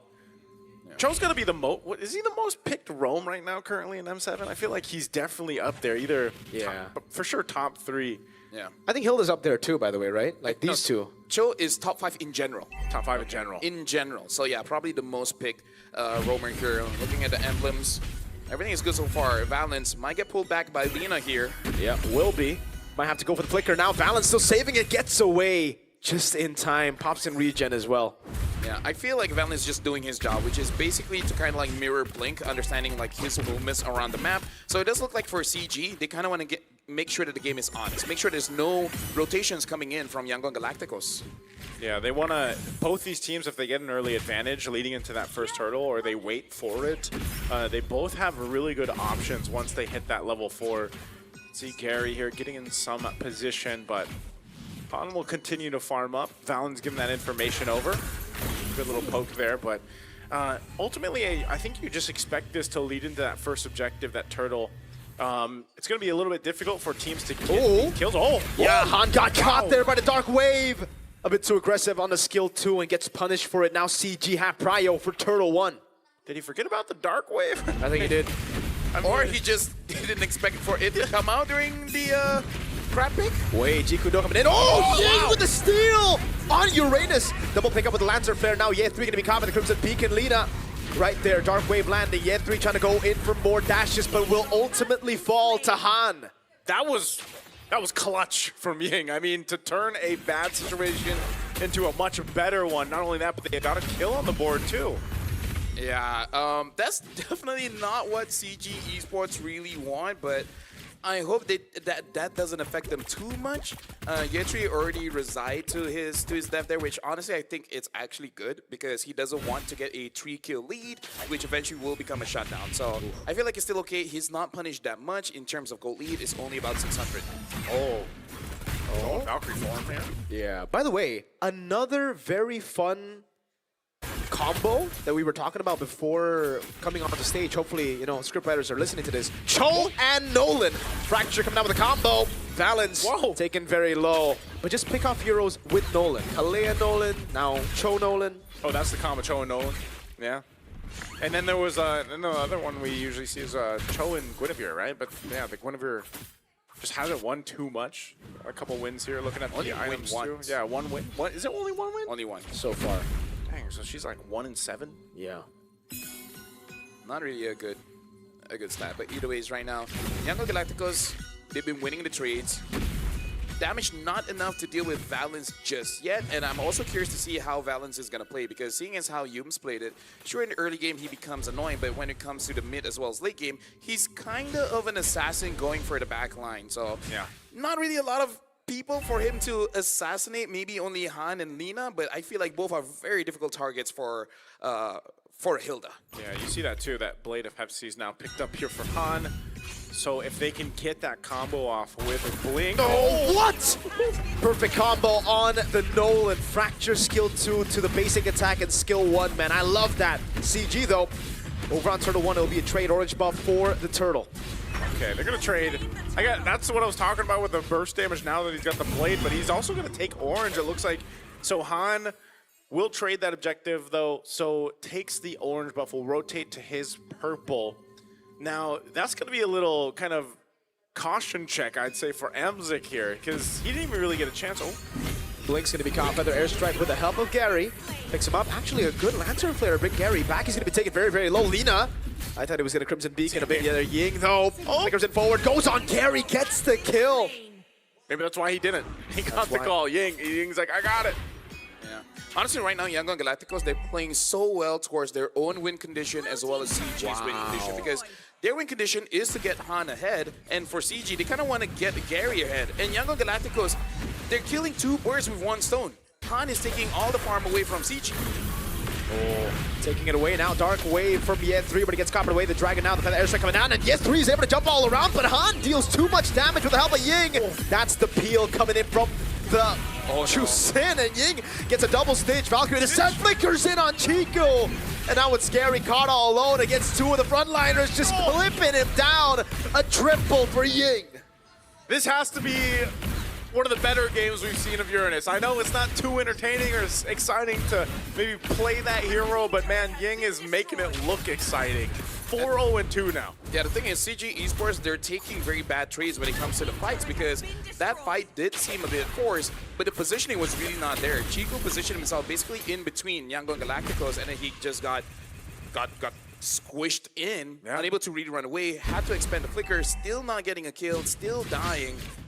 And then Gary was in a position where he feels like he needed to engage. So this is the difficulty about an EXP laner as well as a roamer. If you call for a fight when it's really not a good time to fight, you're really gonna put your team that far behind. And that's why people say the roam position is a difficult position to play. Not because of your mechanics, but your calls can really basically just screw your team over, you know? Yeah, I mean, look at all of this that's just happened in the past couple minutes, man. 6,000 gold lead now for Yangon Galacticos. You know, a turtle secured once again, last one of this game before that Lord comes up in about 1:45. So, you know, you put yourself in this position now with this kind of lineup, in the burst damage alone that Han can provide is, and now he's got a Malefic Roar too. So that's pretty scary to deal with when Han can just kind of weave in and out of these fights alongside Lina kind of protecting him on this Jushin, or just starting fights with Blink. You know, Blink, we've seen that now, and that's why he's pretty much doing this all in the face of CG Esports. He's blinking all over the place. Han has 2 items. Gary barely has 1. He has 1, he has, you know, 1.5. Not even half, right? It's not even transitioning into the component. So that's how far behind Gary is. And it would be better if Amzik was using a fighter, because at least all the farm just goes on to one person. But now you got to share. That's what I was saying in the draft. Like this is, I mean, this usually is what you see when a YSS is locked in, right? Is if a team decides to pick up YSS, then usually they will opt for a fighter in the gold lane, but it doesn't happen here, so you kind of need more time to build up. And you can see this, Yangon Galacticos is actually just going to put pressure here while Han goes and swings up top. He continues to pretty much hyper farm. Speaking of, you know, he's 13, he's level 13 to Gary's 10. 3 levels ahead, man. Well, if anything, as long as CG does not make a mistake, they can actually prolong the game, considering that they actually have pretty good wave clear with the Claude, with the Farsa, and to a certain extent, the Yusenshin as well. As long as they don't take unnecessary risk, they might be able to hold it out. But LaFell, you know what they say about Uranus's that snowball? What do they say? What do they say? All right. He's learned from you, man. See, that's what they say, nothing. Because you can't do anything. Uranus just walks up and you're like, okay, I guess we just take it? I guess we just deal with this. I mean, if Team Liquid could do it, maybe CG can too. CG just needs time, man. That's what like, they need. okay, sure. Right? Sure. You know, hey, you gotta be optimistic. Yeah, keep a positive mindset. Oh, because if you don't, why are you here? That's true. All right, he blinks on out. He's basically fine. Yeah. But he doesn't have it for this base push-in with the Lord now. Yep. I mean, I don't know if they actually want to force themselves into the base just yet. We've seen teams kind of do this now, where even with the massive lead, they'll at least just go for the shields. I'm not sure. Wow. You know what they say. I'm telling you, look what they say. They just run. They can't say anything against the Uranus, man. See, how do you not enjoy this Uranus gameplay? How do you enjoy this Uranus gameplay? How do you enjoy it? I think it's pretty cool. It's like it's disgusting is what it is. It's like a toxic relationship. Look, what do you say against a snowballing Uranus? You don't? He just does that, and then you're like, you're a good boy basically when you're up against a Uranus snowballing. You just take it. Just take it. Lord's making his way up top. They're pushing the waves every single lane. Shields go down at bottom and top next. Yangon Galacticos, clean game so far. Under the 10-minute mark, almost 10,000 gold ahead. Blink. Oh man, this Blink, again, because he doesn't have a flicker, I don't think you force a fight. They're just probably getting all the shields, unless they try to make a play here too. Can Ying run laps on the base? He might be able to, man. It's all about the confidence. If you think you can, then you can. Do it, Ying. Let's see. I'm sure he's thinking about it, but yeah. Imagine all of this just by Ying taking that turtle. Yeah. Right? Like, it started there. How did that happen and then transpired to CG just like losing everything? No, seriously, how did it happen? How did Gary miss a red tree against no one? And he did use it, so he used it way too early. Yep. Or way too late. Oh man. And again, good boy. Oracle and the Chastised Pauldrons. It's pretty much... And then 2 components. And 2 components. 3 with the leather jerkin. I mean, it's so fitting to Uranus himself. Like, what a disgusting build. Yeah, like plates and everything else, man. And there's nothing you can really do for it. So really, until when you get penetration, exactly. which feels like so far away. Oh, Blink though. Blink, but he has a Chun Pu out there with the Dragon as well. Ye3 able to find him, but Balance gets taken out by Lina, who has a Sky Piercer. Now Ye3 is all alone. You got Blink, but was it worth it? Lina gets a double on Sky Piercer. That's 20 stacks on the board for Yangon Galacticos. Okay. They tried to make a play on Blink. They did get him out, but you know, unfortunately, it's just Yangon Galacticos having that numbers advantage now with Ying still up in the front. Chico should be able to help defend this. Wow. He gets clipped by the fracture for the airstrike coming down now. Gary shows the Mountain Shocker. Blazing Duet. Ying is enjoying it. Yeah. You can just take it, just eating the shots, basically. Today we're seeing quite big leads. Yeah. We see 12,000, 11,000, now close to 11,000. It looks like they really want to go to the knockout stage, huh? It's almost like it helps them to get to the knockout stage. The leads help them. The benefits. The benefits of being this far ahead. Shout outs to Visa. V. V for value. Ying is getting all of that right now. He's got all the value, man. Stitch even pick him a Malefic gun. Blink. Oh, Blink. Jiku no way. The dragon fights Jiku. Oh, that's VG. That's a massive pickup. No, that's CG. Oh, sorry, my bad. Hey. Looked like the wrong script. Stitch. I mean, the fact that he picked up a Malefic gun on this Freya too, look at this. They're just going to go ahead and force it in. Well, right now, Yangon Galacticos with 12,000 gold lead. There's really nothing that CG can do. Chico is 10 seconds away. Yeah. I don't know if they can defend this. Ying pops the Consecration, gets caught in the Dark Wave. Now Ye3 jumps in with it. Oh no, he gets picked up, thrown back, has to flicker out. A base turret will fall, and all this without the Lord. Now the Lord comes up top, and they're going to wait for it for 3 waves to crash in onto CG's base. All right, Chico's alive now. They could potentially still stay in this game if they just clear this Lord out. Last base turret goes down. Yangon Galacticos almost 14k ahead. The Lord will make its way. Are they going to go in? That's a passive proc coming down. Blink able to find the way to Dragon on Chico again, but there's no one to follow it up. It's Ye3. Gets caught in the Sky Piercer of Lina, and that's going to be another. Zamzi gets away with BMI, but then the Valkyrie's descent brings Stitch over! And he gets a triple! Leaving a Maniac on balance, but the turret takes him down. Yangon Galacticos, 13 minutes, and that's match point. Dominant win there for Yangon Galacticos. A quick game at that. And man, what a performance from Ying and even Stitch's Freya. Whether they like it or not, CG has to figure out how to reset from that one, because it's very clear that they played using their emotions, right? After the Uranus got the turtle, they felt desperate. They felt like they got to make a play, and then when both Valence as well as Ye3 go for that play, they were surrounded by Yangon Galacticos. Gary got taken down, Chico got taken down. I feel like at that point, the game was so difficult. And the thing is, it was difficult because they made it difficult for themselves. Yeah, it was tough, man. Off that play, it's just, again, it was YG that went up, kind of miscalculated with that Phobius across from them. Yeah. They lose their jungler, and then Ying makes a crazy play to secure the turtle, and then it just started from there, you know, and it was nothing really fancy that they did here. Again, I don't even know how Ying was managed to get all the kills that he did. He was just unkillable at one point, cleaning things up, and then this is where Stitch goes in, gets all that he wants to, basically, on this Freya. And, you know, it's just, when you look at this kind of team composition that they brought to game 1, and they made it work the way they did. It all started off by punishing the mistakes of CG from the early game all the way out throughout the end. Yeah, I kind of feel like every game that has over 10,000 gold lead, it really does come down to losing individual lanes. The mid loss, EXP loss, the gold lead loss, even the jungle, right? Han keeps on taking the farm away from Gary. So I don't know if it's just individual, if it's like heroes that they're not super comfortable with or anything, but yeah, CG's got to do something against that, because if you keep on losing the lane, unless it's Clouds, I don't think there's anything you can do. Like, where even do you if start? Where do you start though? If you're CG, man, like I mean, if there's okay, the Phoveus into the Jushin was already pretty difficult, quite difficult. The only way that you could do it is if you basically just win your lane hard, but you know that you're gonna face up against either an Esme or a Uranus, which is you don't win.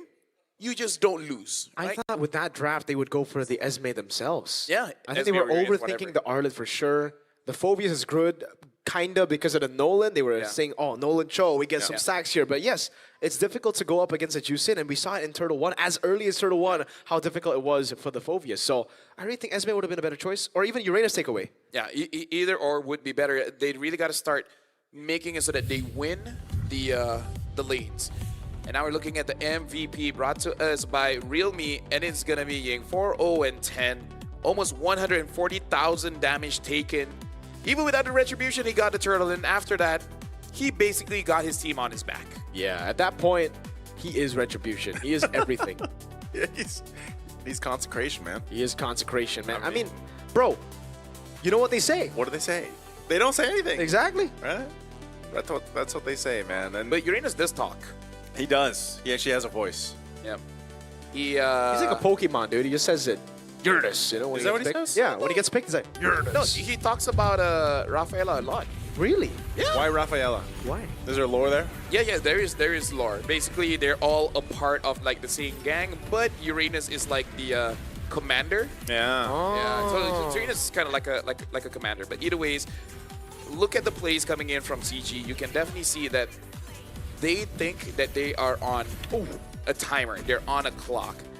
And again, this is why we see Zushin getting banned quite a lot, because even though you don't lift people up that much, you don't have to, because instead of lifting people up, she brings you down.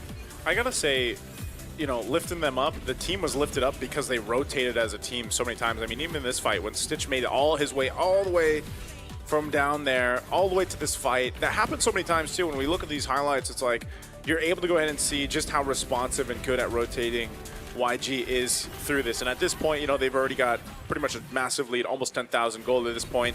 Yes, they might lose Blink once in a while here and there, but they always get something out of it. I mean, even this, at the end of this fight, Blink gets a nice kick on the exact target that he needed to. Yeah, got him again. Look at Blink. Yeah, gets him again. And so, I mean, this is one of the reasons why the Cho is picked so much. You know, but you always got to say there's always that risk with Cho players. Like either they're able to get those great kicks off, and sometimes you just CG it. Either you get a good kick or you're cooked. Yeah, it's really either or. And for CG, their front lines really have to step up. Both Yetri as well as Valens. Valens already had a lot of question marks, but now it's going to be on Yetri as well. Because if your front line is not doing well, what can Chico really do? What can Gary really do?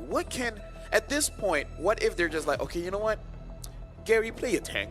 Because at this point, 2 is not enough. We need 3 at this point. Like utility. This game, though, I really don't think it's like Yetri having to step up, but the Giraffes having to step up. Because again, like the Phoveus, what are you supposed to do, right? You try to go for some kills, you try to peel, but it just doesn't work because you peel for one guy and then 3 other guys dive on Chiku.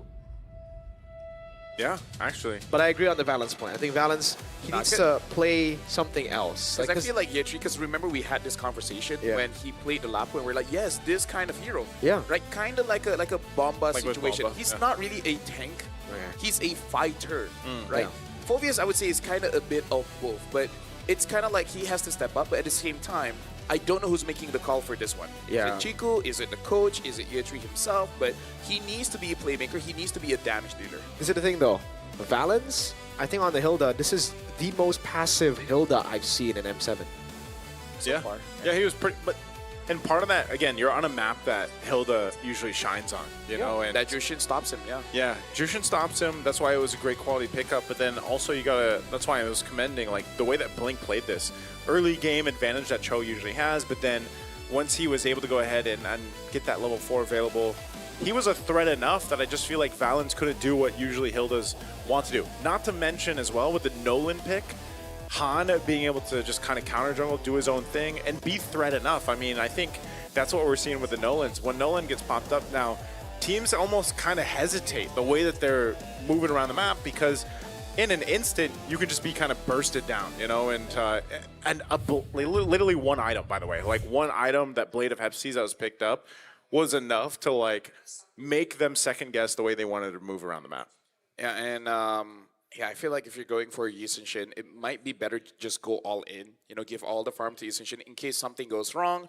You can do that because it does feel like they're balancing not only Amzik, Gary, as well as Chiku. But for now, we got to talk about Fairy here because Fairy Game, the app is in place to create and host room to play MLBB 1v1. You guys can play it online with your friends, colleagues, which is kind of like friends, and esports club members, which if you really think about it, are also your friends. You guys can win the M7 Tribute Rings, MLBB Diamonds, and new MLBB skins. That's crazy. So download Fairy Games app now and register your MLBB ID to start playing. And play for free until January 25, which is... That's in about 9 days? 8 days. 8 days. 8 days. Wow, we are about to get to the knockout stage, folks. Yeah, so make sure you That's get tomorrow. on that. That's tomorrow. But also, Oh, we yeah. got to talk about MCGG, the Yuzong skin, the Magic Chess Go-Go. From now to the 8th of February, make sure you guys reach level 45 in the Go 1. Pass to unlock Yuzong Emerald for free. Purchase the Go 1 pass to instantly unlock Yuzong Go 1 skin, the Dragon Shade, and reach level 75 to unlock Yuzong's Prime skin, Cosmic Dragon, which I do believe if you do get that skin, you have a elimination animation. Those, by the way, the first time that I saw the Magic Chess Go-Go elimination animations, I was flabbergasted. I have 2 skins that do that. You do? I have the Karina skin as well as the Kula. What was Aurora? Aurora. Yeah, I got both. Both got nerfed, so I'm not using them anymore. Actually, no, Karina is still fine. Yeah, she works with the twin blades, I think it is. Yes. That's right. You should play some Magic Chess. No. Huh? Trust me, when he gets I into will- those kind yeah. of games, bro, He gets too into it. I'll he's be very into it. Yeah, if I get into MCGG, I will not play MLBB anymore. so it's ADHD, like- you know? You can play both. No. No. Trust me. When I ADHD, go in, I when go you in, lock man. in, bro. That's it. I lock in. You play Magic Chess Go-Go when But you're not a doing, like, special. when you're on the treadmill. I don't do treadmill. Yeah. Okay. I got He that rides a mentality, horse. you know. Cardio is weak. Cardio's weak? Cardio's weak. Only certain types of cardio is good. Okay. I'll My doctor did say I have a heart thing, so I need to do cardio though. Yeah, you should. You My don't heart- care your health. Actually, fun fact, my heart is a little bit bigger, which you think is good, but actually is bad. Your heart is a bit bigger. It's called That enlarged is- heart. That is a pretty bad thing to That have. is pretty bad. But at means least you you have more love love to give. Yeah. I have no love to give. And right now we're looking at Lina and Lina. Whoa! Lina. Whoa! Whoa! Lina and Lina is not selling it. Lina is too Yeah. kind. That is Kokoro, by the way, one of the managers for CG. They have Cool the same guy. haircut. Did they not want the players to like face off against Lina? It had to be the manager? No, because No, they look look alike. alike. They look alike. That's why. Oh. You want my glasses? I don't think I need it. But like, I should wear. I just is that realized- the reason? Seriously, just because they look alike? Yeah. Yes. It's. I mean, Swag. You know, they're wait, like, you didn't read the video? Dude, they have the because same we are haircut. red? It was the same hair. dude, you need medication because you are on the spectrum. No, that's like, oh no, it's just whack, man. Would have been on- cooler to see Lina like- and see Chiku. Like on a tier list, on S, you're dumb. No. On S. Do you get it? I'm. Oh. See how good I was? See? I'm this sure. is also our thing. Even though I'm roasting him, if I dab it up, he has to follow. It's called solidarity here. So it's like That's called colleagues and yes. family. colleagues. Yeah, we're family. I Friends. love my brothers. Friends. Are No, we friends? they're also scrim partners. Are we scrim partners? We can be. We play ranked together. So does that make us scrim partners? Everyone here in Indonesia is our scrim partners, if you really think about it. Not everyone. Some people just don't want to play. Those guys are nerds. Yep. Because who wouldn't want to play and get their M7 pass? Exactly. Why aren't you playing, guys? It's so easy to get carried by me. That's true. Unless they're facing against you, that's a pretty hard thing to look at. But anyway, we got to look at the previous game recap here. And it's just a little bit sad. I feel like that's the best way to put it when it comes to the damage numbers. At least Valence did more damage than Blink.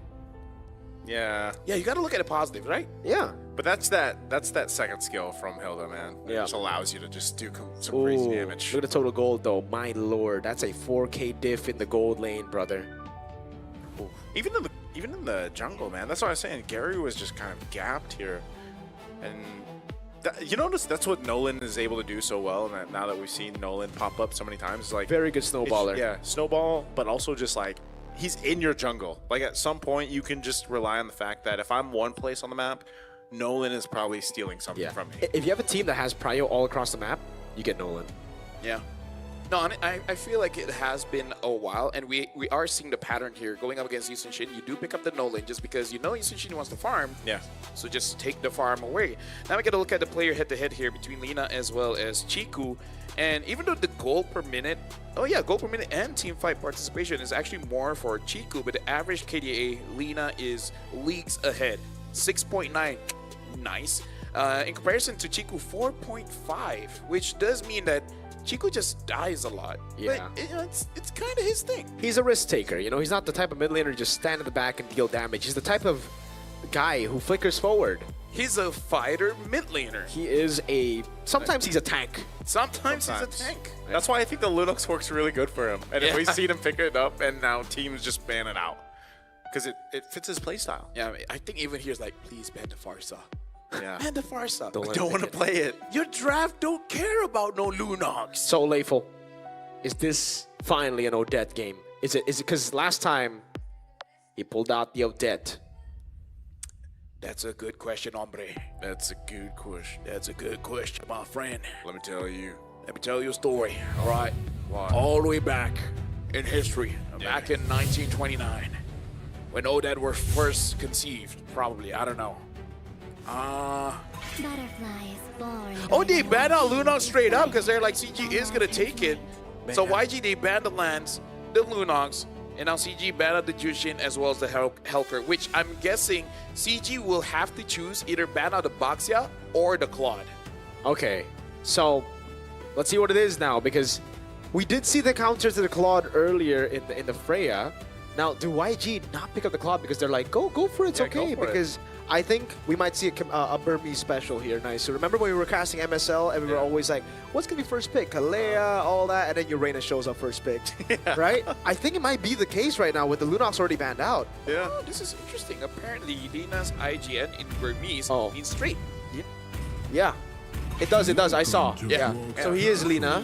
He has a wife and kids. So W. W Lina. Yeah, W Lina. W wife and kids. Okay. Shout out to everyone that have those. I am a daughter Hey, of Northern You have a wife. Valley. Oh wait, they banned the Freya, so it's like, go Take the what? Claude. Wait, what? No, that doesn't make sense. Wait, does that mean CG wants a Baxia? No, they want the Claude. They're thinking that. Oh my lord. They will YG is gonna prioritize- pick something Bro! else. No. What? YG will 100% pick up the Claude. No. As I would say in my watch party, Vas. Voss. No, I think this is like reverse psychology that CG is going for. They're trying to be the confusion guys. Do they have a different answer for Because it's the Claude? Kalea or Claude right now, right? YG can go for Claude, but then Kalea will be picked up by Valence. Yeah, but then what does CG respond with? Because if CG does not take the Baxia, I'm pretty sure YG will pick out that Baxia. Because how many times has it been banned out? All right. By the way, we have stats. Nolan Cho is 2-0 right now. So that's why we're seeing that combo. 2-0 meaning like 2 wins. 2 wins, 0 losses. Yeah. Yes, sir. So then the next one that has won about the even amount of time, Gata and Nolan, Kalea Nolan. Kalea Nolan's 1 and 2. Gata 1 and 1. Hilda and Nolan 0 So I and think 1. Cho does better with the Nolan because of the physical defense shred that you have in your kit now. And multiple ways to kind of set it up for the Nolan. Even if you Yeah. don't have a kick, you Yeah. can do something. What's the answer here? Gonna be, they'll take the choke. I think the Eastern Shin is a bit early. Is this not a free Yu Zhong against the Eastern Shin? Yeah, I feel like you Eastern don't- Shin is too early. Yeah. I was gonna say, you don't have to take the YSS now. Because depending on... And the that third Kalea! pick- Yeah. What? Depending on the third pick, YG can actually just ban out some of the gold laners too to make it that much. You know what? more Maybe difficult. Odette. Maybe Odette. Odette, third pick? No, maybe not. I don't know about third, but basically like let YG take all the gap closers, and then you just sing them a song, and then hope they get died. Is this not Kalea Yu Zhong? And if they don't go Kalea Yu Zhong, it'll be like Kalea Yves. All right, Kalea Yves, they pick it up here. CG. Because I feel like Ying has many other options. The Lapu's He can still go Uranus. Esme, Uranus, whatever's open, I'm pretty sure he's pretty happy with it. Think this CG is Chiku's pick. I wonder if they want to get a Yuzong here. I like how YG's like, yeah, you guys can play the Farsa if you want to. Yeah. Maybe they're thinking he doesn't want to. At this point, he has to go I don't crazy. think Chiku wants to, man. I think they wait. They might even just wait for Chiku's pick. Yeah, Go for the they'll go power. Aerith. I'm thinking in these situations, Chiku usually defaults to something like a Kimi, but I don't think they have the draft for it. Yeah. I think it's going to be way too greedy if they go for the kid. Yep. They need a frontliner and utility right now. Everyone wants farm, man. I think they might even go, well, depending on the bans here, they might even go red 4 Uranus here. If it's open, yeah. Yeah. I'm born. Guinevere ban towards Han. I don't think. I think Is you it could, just like, a respect ban? which is so weird because yeah, Guinevere just hasn't done too well. But if you think Lafel. about the crowd control, I'm so glad we're not on cam. Yeah, because I'm looking at you and that's why I'm like, Lafel, are you I don't- frustrated, Lafel? I'm. are you CG right now?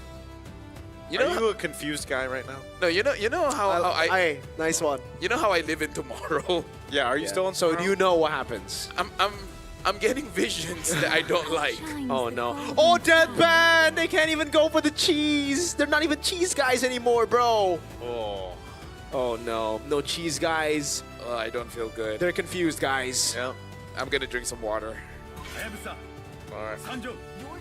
Hayabusa ban. Okay. So they go and narrow down Han's choices here, but CG can still pick up the Yuzong if they want. Dude, Han can still go Baksha. Baksha, yeah. I was almost expecting at least the Baksha ban to come through, not the Hayabusa. Oh man, Yeah, the YG. drafts are very weird. What next? Especially the bans here. What are they gonna ban next, dude? I mean, so far YG's bans have been phenomenal. Their picks even better than phenomenal. Fantastic. What's better than Phenomenal? Fantastic. I don't think Fantastic's higher than Phenomenal, man. Valentina. Sora? They want I a am Sora? you, but better. I am you, but better. Sora? If YG gets a Sora, Yeah, if CG don't pick up Sora here, that's kind of like, because they ban out Val, and it's like, Yeah. oh man. They might be. Maybe CG just picks it up then.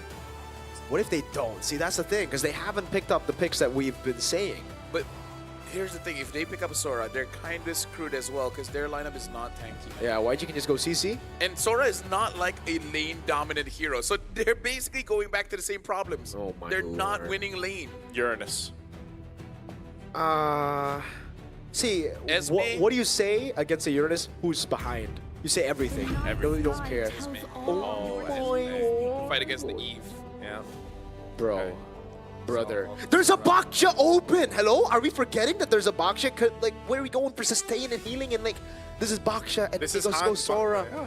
Han's Baksha. Vas! Baxia Sora, yeah. Bro. This is this a boomerang or what is this? What is this, Lafel? Dude, What? this is just a baseball. They're hitting it and it's a home run. It's not coming back. It's out of the field now. And it's YG's home run. Yeah, this should just be the Baksha, at least in the jungle. Yuzhong still being open.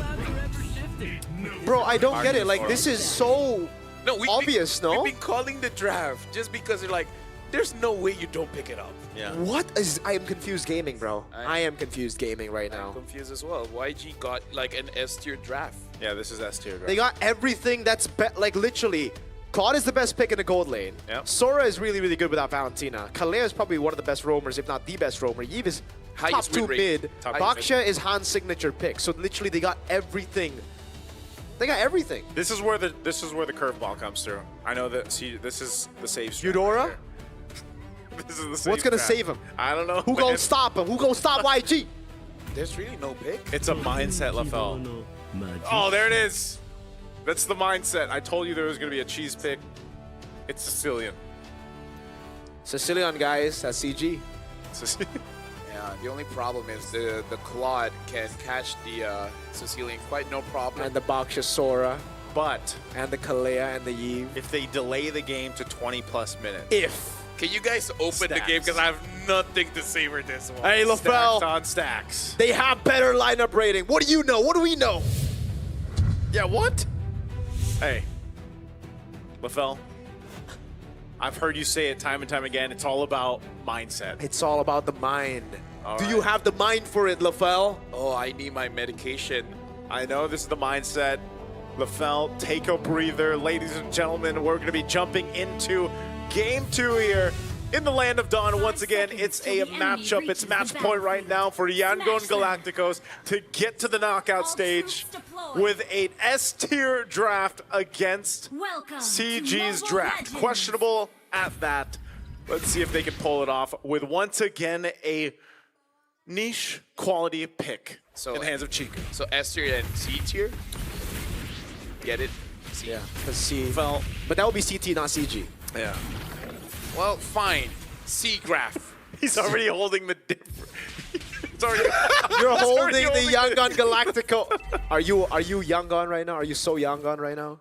LaFell, I'm just so done right now. Make it make sense, LaFell. I don't know! No, what do you mean? You saw the lineup rating. It was better. Yeah, it's better. Like, make it make sense. Dude, I never trusted the lineup rating. What do you, then why do we have it? I never look at it. Have you seen me talk about it? No. Yeah, I don't like it either. But hey, you know, sometimes it's actually, Actually, you're right. It just confuses people. Sometimes it's good, though.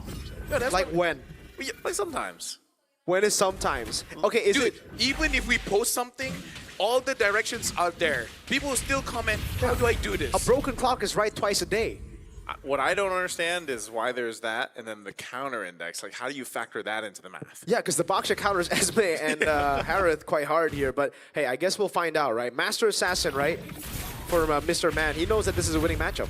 Yeah, it is. This is going to be a... Oh, wow. Okay. So this is what we kind of expect with Han rolling around on one of his signature picks.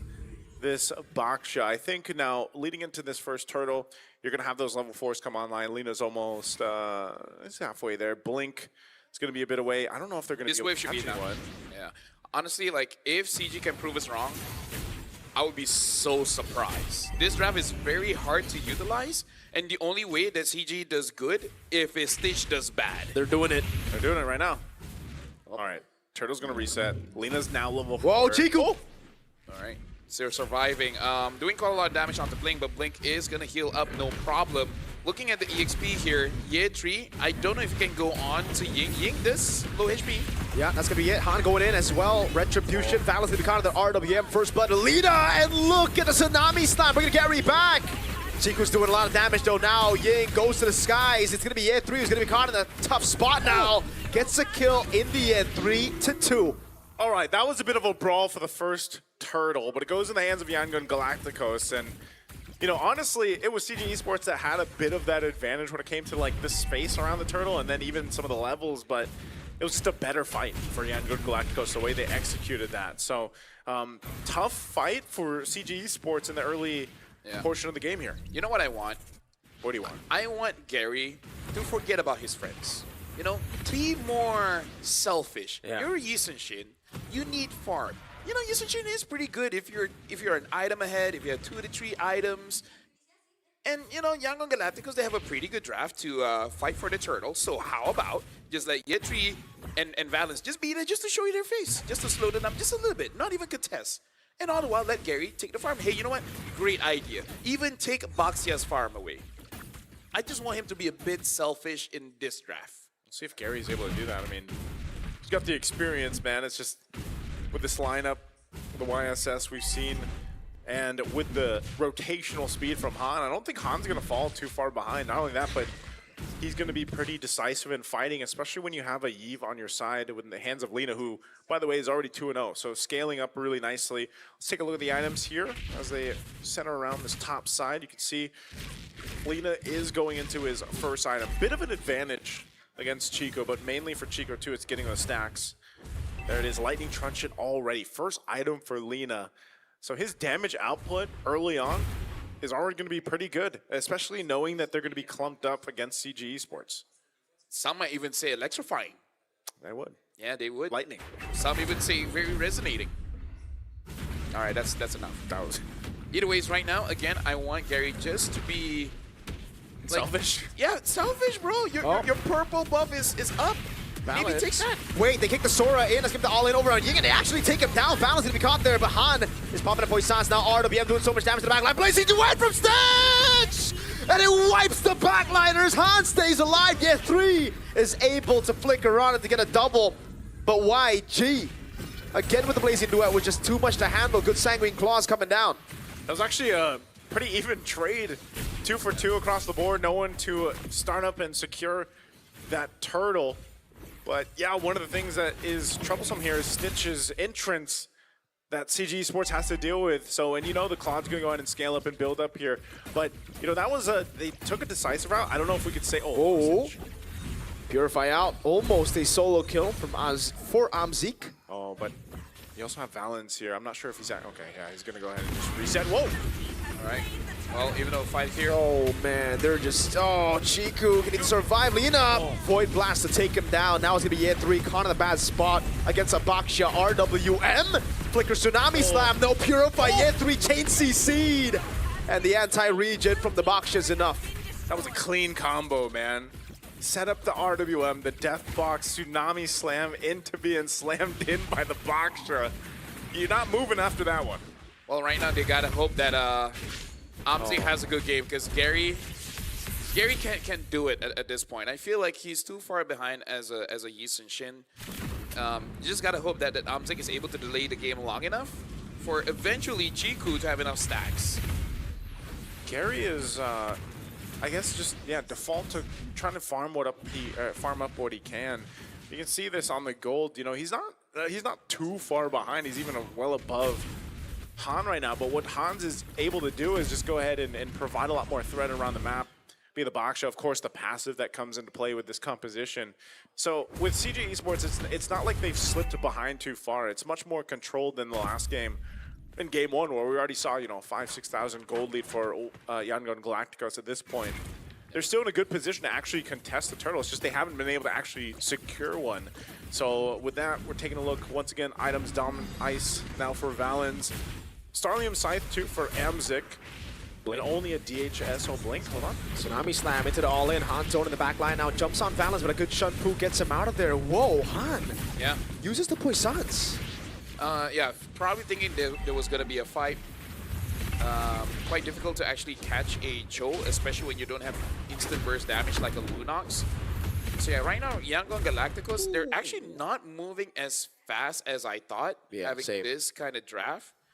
Because as long as Stitch has a good game, CG will still have trouble. But if somehow CG is able to catch Stitch, then there is a world where CG could win this. Yeah, I don't know, man. I'd like to see them contest this turtle and actually secure it, but right now it's just control over objectives that Han has. Yeah, I really feel like they shouldn't, because their composition isn't really for neutral objectives. It really is just out damaging your opponents once you do have the resources that you want, items as well as stacks for the Sicilian. Look at the structures though. CG are actually doing a lot of work right now. 2 turrets to 3 turtles with a scaling comp. This is phenomenal. Yeah, I'm just worried that if they win this, is it just because of the Cho? Hold on, speaking of. Yeah, Tsunami Slam, that's going to be Valens, taken very low. Han will surely be able to pick him down, and it is a free kill. Chiku trying to go for the stacks right now. Zaman Force from Amzik. I think I'm going to try to make a play under this turret. Everybody's here. Blink doesn't have the Tsunami Slam, though. Yeah. Some rotates up here. Yatri is there. Has to make sure that he does not get caught, though. They just want the turret. Yeah.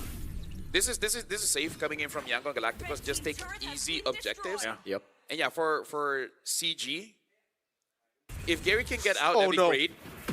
Okay, nice. Okay, he gets away, but a little damage coming in. Ying! Flickers out the safety. That is a big resource spent by Ying. Yen3 might be able to get the pick on him, falling Sarmoon. And there's no backup from the Baksha. Ying will be taken out by... Ying!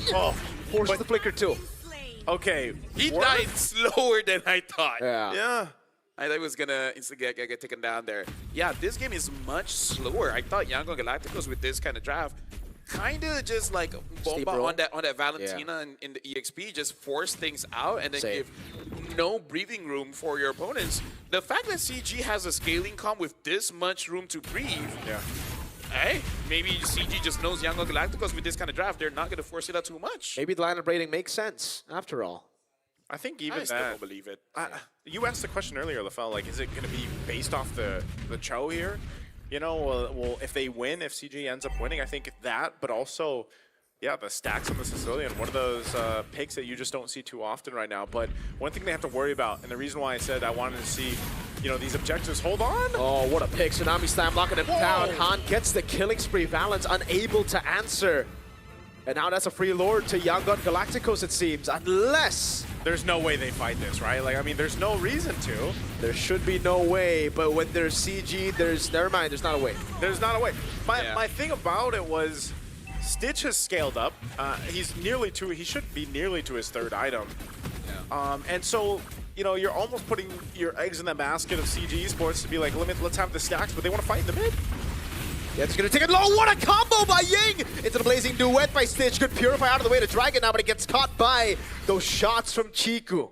Okay, call very simple. Don't die, clear the minions. They can have whatever they want as long as we don't lose too much. It's okay to lose a little, but don't lose at all, because Chiku right now, 118. That's pretty good. Is it? I honestly haven't played Sicilian for a while, so I have no idea. For a Sicilian against this comp, I think it's pretty good. You wanna... Balance got caught. Balance. RWM. Balance gonna be taken low. Blink follows through. Chiku. Very nice skin, by the way. Yeah. I like that Sicilian. Is this the Soul Vessel skin? Yeah, the Soul Vessel skin. Yeah. I got him. You have that? Yeah. Yes, everything except Hanabi. Except Hanabi. You don't want the Hanabi one? Hey, she's bad. Like, literally bad. Literally bad. In multiple sense of the word. Yes. Well, that's a tier 1 turret that actually just goes down. So all they're really going to get off that Lord take is, you know, open up the map a little bit, get some of the tier 1s to clear it out that YG needed. But CG still in a really good fighting position. Ooh. Should be able to hold these down to tier 2. I'm not sure it's Valen. Like, it might be time for Valens to take a bit of a risk and get set up on the show. If he doesn't, then do they just continue to play and delay the game for stacks? No, because I feel like Gary does not have the items. I feel like if he kicks someone, they might actually prefer that. Gary does have three, but he needs, I feel like, at least a Malefic Roar. Because again, Ying, Han, Blink, I think he needs just that little bit more. Because if you kick Ying, he's pretty happy. If you kick Han, he's pretty happy. Stitch has that Purify. If you kick Blink, he also might be happy. Only Lina, I guess. Oh man, Tsunami Slam on Valens. He's gonna be gunned down by the Claude, who has all the items he needs now. It's gonna be Ying jumping in, able to find one. Purify out from Amzik to get to safety. The thing that worries me about this whole thing, and you know, CG Esports, if they're playing this passive route. Oh! Stitch is going through year 3! Oh my lord, the damage from Stitch is getting unreal. That is exactly where I was going. My problem with it is if they just wait and wait to be in the base to defend, they're going to have to deal with this. And look, I mean, YG is doing everything that they want to and starting these fights on their own because they've got this advantage and it's starting to build up. You know, we're looking at, yes, it's a 3,000 lead, but now you have some of the defensive items coming in too. So I just feel like the window of opportunity for CG Esports might be closing to then where they only have one game plan of, all right, we really have to just turtle up in our base. We got to rely on the stacks for Chiku. Amzik needs to be popping off now when he's got the time to farm up because this Lord being up here, the information's given to Valens. They're getting in position, but look at Gary. He's so far off. Yeah. There's really nothing that they can do here because it really is come to the question is, do they have enough damage? I feel like if they kick Ying, they actually might have enough damage. It's just that if you don't kill him fast enough, he's gonna catch all of you with his clouds. So you just gotta be careful of that. maybe CG does have enough damage. It's just that doing it freely would be difficult. If they can take care of Stitch, I think they have a good chance. Yeah. But it's kind of hard to catch Stitch. It is very, very difficult, especially considering he's building towards the winner crown. So when he has it, those backliners are going to have to be very, very careful. Looking at this too, before they approach the base, actually they're going to go for the tier 2. Blink won't commit to that jump, but you can see it. You know, there's quite a bit of advantage across nearly all the lanes except Gary in the jungle. And, you know, that's the question. Does he have enough damage with the 3 items that he's got on this YSS? We're going to find out here on this base push. You got push on all sides. They're going for it. The RWM doing so much damage. Nami-Slam locking the man down. Yeah, 3 on the Esmeralda. Gun down by Stitch. Blink walking up, going for the stacks now. Gets caught in the Mountain Shocker, but now it's going to be Ying who jumps in, baiting out the Purify from Chiku. Lord dealt with. Balance! Oh, you don't like to see that. Not in this kind of game. The kick off. Very off. Ying gets away with the flicker. And it's Yangon Galacticos who, of course, Stitch wins the crown. Maybe a bit too early there. Could have lasted a bit longer to chase down. What if Valence was just peeling?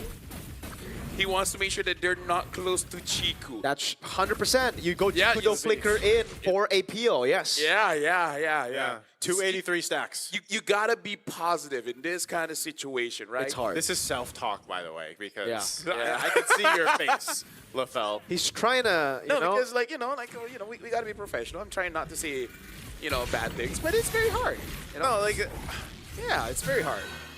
Well, right now, hold on now. I think they're on Plan C right now, and that's Chiku. Yep.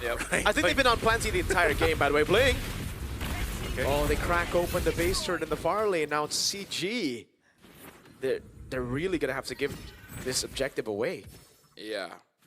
Well, how's your day? Honestly, it's been pretty good. Right, it's been pretty good. Pretty good. I will say that right now, watching this game right here, CG Esports, I don't want to completely count them out, man. Yeah. Because I've seen it before, where a Sicilian with stacks can turn a team fight around. Look at Valence. Look at Valence, though. He's going to turn things around. No. Oh, yeah. Yep. He's going to catch Lina. Yes. Or wait for Stitch to come back to the BMI. Wait for him to come back to the BMI after using Purify and Winter Crown. This could be a hero moment. Yep. Unless they check it. Oh, no. Okay. Oh, Valence? He does have conceal. He does have conceal. Think about it. He pops a conceal. Pops a conceal. Lina in the back. Valence. Wait, the dragon, he finds Lina! Valence! What a play!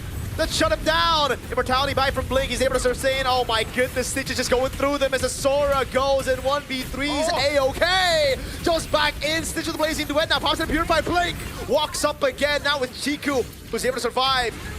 And Gary gets the kill. Stitch going in. Winter Crown already. Can Chiku get the last shot? He can! A shutdown for Chiku! Plan C was the plan all along. This is the kind of boss that be like, fine, I'll do it myself. And here's the thing, with Gary being like this, if I were the boss, I'm like, you know what, Gary? You're going to go utility after this, He is playing now utility. It's all me. This is utility using shit, bro. Exactly, he gives vision. Oh my goodness, Valence. Just when I thought that they needed a hero play, They got one. Does it, man. Clutch Gaming. Clutch Gaming right now. We're going to take a look at the replay here. Hopefully we get an entry point from Valence, because that's where it all started. Yep, look at this. He goes right to Lina. Kicks him right to the team. What a kick. What a kick, Valence. Yeah. All part of the plan. And He's just showing us that, hey, I can kick, okay? Yeah. He's right angle. Yeah, I was about to say, I don't think the problem was can kick. I think he can kick. He's been kicking all around. It's the angle. It's the angle. I mean, even with this man, Stitch. Dude, what is this damage, though? Bomb. Yeah. Oh, we don't get to see it. What It's too violent. does he have now? We would love to see that production. Should we get a stat check? I think it's close to 300 He now. should build a Sky Piercer at this point. He's the man. The last time it was like 270, 280. Wait, are they bursting this down? Hold on now. Hold on. Are they going for this? No, they're going to hold it. Look at Valence. There's conceal. He's going to go for it again. Valence. Stitch is right there. Goes on to Blink. That's going to be all in over onto the roamer right now as Ying is able to dissect a lot of time there. Buying a lot of time. RWM over to Amzik. No, oh my god, Stitch is doing so much damage. Amzik kept the Purify up. Patience on Amzik, man. What's that damage? That's Claude. Scaling Claude. Getting hit by pistols hurt. And a monkey. Yeah, that. That's a monkey, man. Yeah, that is a monkey. That is a monkey. Yes, yes, yes. I apologize. Oh, Han, shield unity over on Yen 3 will be able to crash him down now, but Valens is going to be looking for the angle again, but Jiku no. Two-man Tangwing Claws coming down as Jiku's able to dish out so much damage, blazing death from Stitch. Retreat from Han. Pops in the ground. He's still under the Devon Force, and Amzik gets the shutdown on him. Their base is being pushed, man. Oh my god, wait. That's a lot of minions on the base. Nah, they can clear that with Jiku. Oh my, half HP on the base. Oh, half HP. That Lord fight came down to it, and Han was able to secure the Lord and evolved one at that. He's still 30 seconds away, so we'll see how CG Esports deals with this. But again, every minute that goes by, every stack that Chico builds up, puts themselves in a better position here to defend against this. We've seen it before, man. 20-plus minute games with a Sicilian on it, even though you don't see the Sicilian too often. It can work, you know, and one of the key players of a Sicilian out there in the Philippines, Yue, loves this hero. We'll see them defend and clear out this board. Let's see. Can they do it? They can. There's no one there. They can try to crack open. Oh my god, Chico's doing so much damage, bro. Yeah, at this point, hold on. Ooh. Okay, they're not gonna go for it. At this point, Chiku is probably employee of the month. He's gonna, it's like that meme where he puts a crown on himself. Yeah, it's just his picture over there hanging on. It's like, I love this guy. He should get a bonus. He's the owner. He takes it from his wallet and he puts it in his pocket. Yep. Hey man, right now it's paying off. This Sicilian last pick. This guy. Look at this. He should make an esports team. Yeah. He deserves purple, man. Give him purple buff. Give him purple. Yes. Right. He's like, Gary, I got this. Gary, this is mine now. Actually, it's been his for the past like 8 minutes. 4,000 gold lead for Gary, but he has to give the purple over to Boss. Hey, wouldn't you? Yeah, I would, Yeah, honestly. I would. If Boss is doing this much work, I would, bro. Yeah. So I said, oh, there it is. 436. Bro. That's actually quite a lot. Dude, this is literally the sentence or like the common phrase right now. Invest in yourself. CG's like, Chico's like, yes.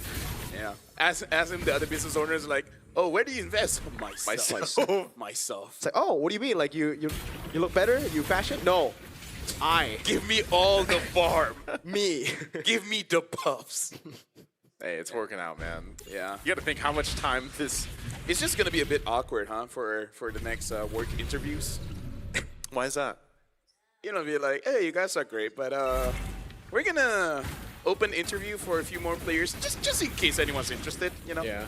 Oh, dude, this is such a risk here. Lots of immortalities on the play now too. But look at the base, dude. It's just, it's they so have to difficult. manage it. CG, they have good clear, but how do they leave the base? What if they just sent Stitch Exactly.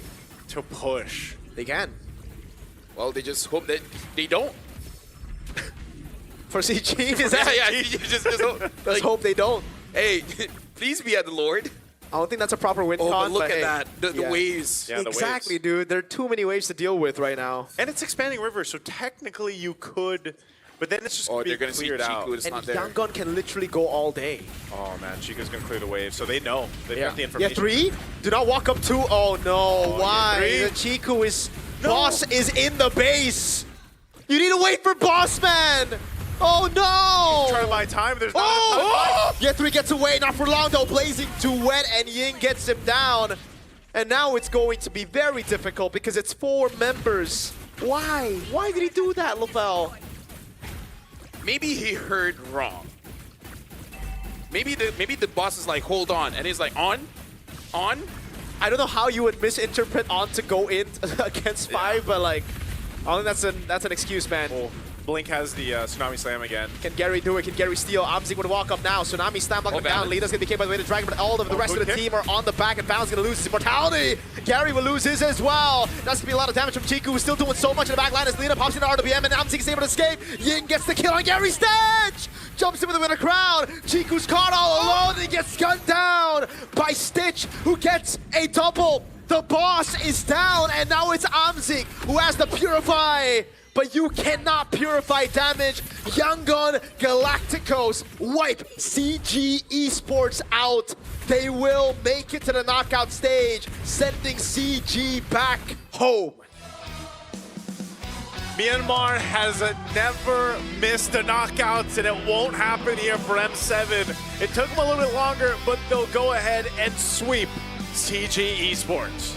And again, so far, Myanmar again makes it all the way to the knockout stage, not allowing anyone to stop their progress. But again, this does mean that CG Esports have been eliminated from the M7 World Championship, and we have one more slot for the knockout stage. That was Plan C and then some, man. I mean, it was just unfortunate that, I don't know if it was just a miscomm or...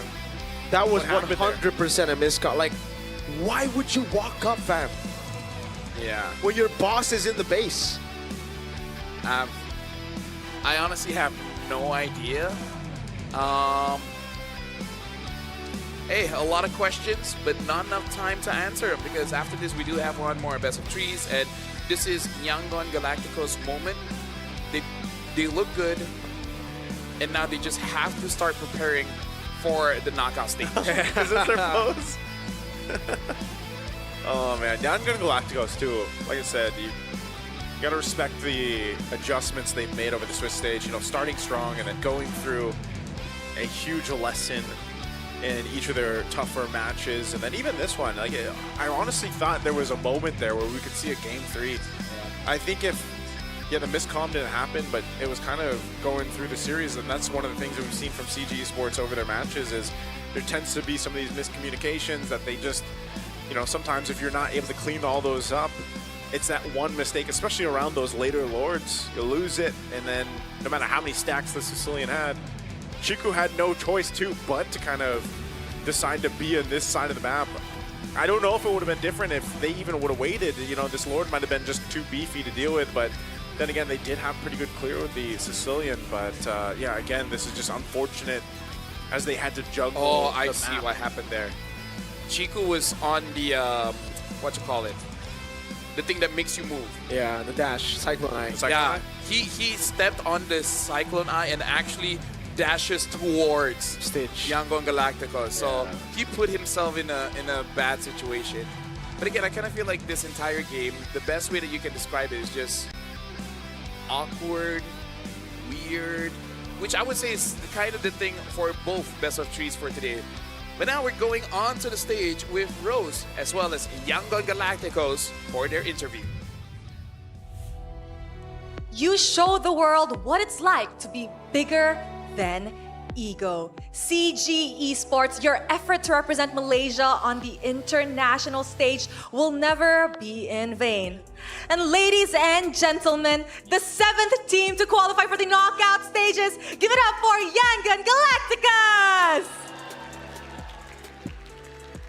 Boys, congratulations. And of course, Ying, what an impressive performance.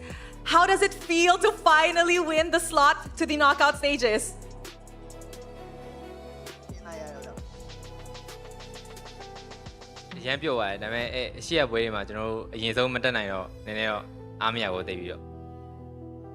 He said he is very happy about that, but he can make it since game 3 and series 3 and 4. So it is just that.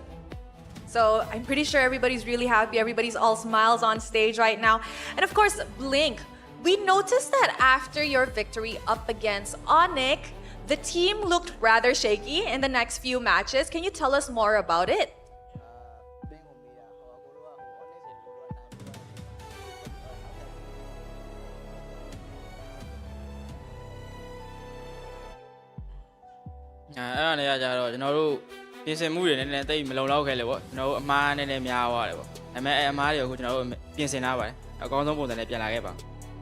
About that, he said we need a little bit trainings, and we make some mistake also. So we have learned about it, and we're ready to fight back.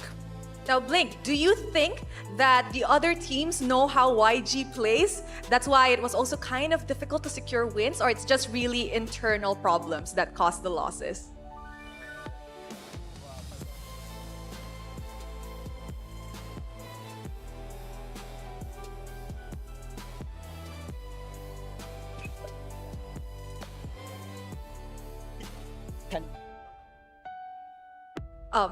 Okay, so do you think that your losses previously was led by the fact that other teams that you guys faced against already know how YG plays, or perhaps it was really just internal problem like miscommunication or discipline issues?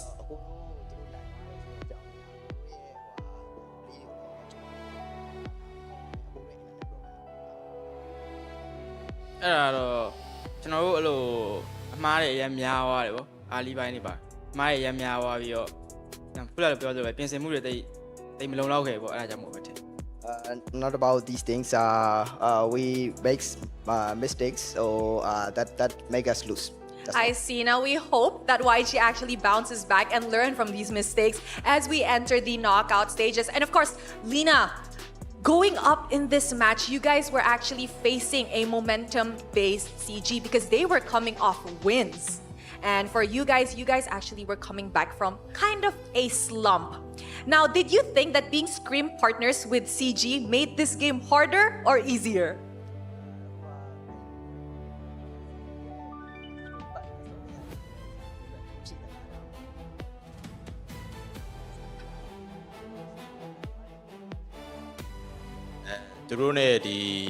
CG ကကျွန်တော်တို့နဲ့ screen တွေအများကြီးဆော့ပေးရပေါ့နော်ကျွန်တော်တို့လိုအပ်တဲ့အချိန်မှာအဲ့ဒီအတွက်လည်းဒီ CG အတင်းကိုအများကြီးကျေးဇူးတင်ပါတယ်ဒီပွဲကလည်းကျွန်တော်တို့အတွက်အရင်တွေ့ကြုံခဲ့ရမှာမဟုတ်ပါဘူးဒီကတော့သူတို့ကျွန်တော်တို့အများကြီးကူညီပေးခဲ့တဲ့အတွက်ကျေးဇူးအများကြီးတင်ပါတယ် He said we have played a lot of games with the CG and they always help us in the scrims. So it is not an easy win, it's a tough game. So thank you for the CG for partnering us and having a good fight. Yeah, that was definitely an amazing series because we could see in game 2, that was really, really close. And I think it did play a factor into such a close game that both teams are actually really good scrim partners. And apparently I even heard they were scrim partners all the way back in the MPL. And of course, Stitch, you, Lina, and Blink have already been on the World Championship stage before. So is there any advice you'd give to your fellow teammates who are rather rookies in the internationals as we move on to the final stage of the competition? ရောက်ခဲ့ပြီပေါ့နော်တော့3ယောက်ကရောက်ဖို့ပြီးသားဆိုတော့အခုကျန်တဲ့2ယောက် rookie stage တွေကိုဒီ knockout stage မှာညီလေးတွေကိုဗာပြောချင်လေကျွန်တော်ညီလေးတွေဗာပြောချင်တယ်ပြောစရာတော့များစားမရှိပါဘူးကျွန်တော်ညီလေးတွေကငကိုရဲကောင်းပြီးသားမို့လို့ပါ There's nothing to say because my rookies my little brothers are already so good. Aw, his little brothers are already so good. That's so cute. What a cute relationship they have in YG. And of course, last question will go to Han.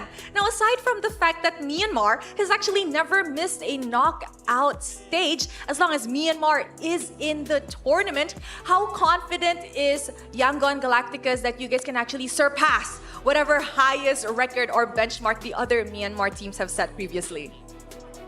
အခုကိုတို့မြန်မာအသင်းကအမြဲတမ်း knockout stage ကိုတက်နိုင်တယ်ပေါ့နော်အခုအရင် fellow အသင်းတွေလည်းဖြတ်တန်းခဲ့တယ်အဲ့တော့ကိုတို့ဒီတစ်ခေါက်မှာဘယ်လောက်ထိအမြင့်ပြန်တန်းနိုင်မလဲပေါ့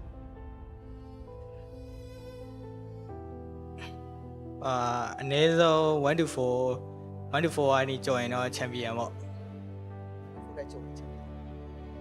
at least 1 to 4 and we aim for the champion. Wow! YG is making a statement as they get their knockout slot ticket. You know what, boys? Congratulations! That was an amazing series. Later on, we will be doing a draw to know who YG will face. But before that, let's show it back to the casters to give us a breakdown of what happened in this series up against CG Esports.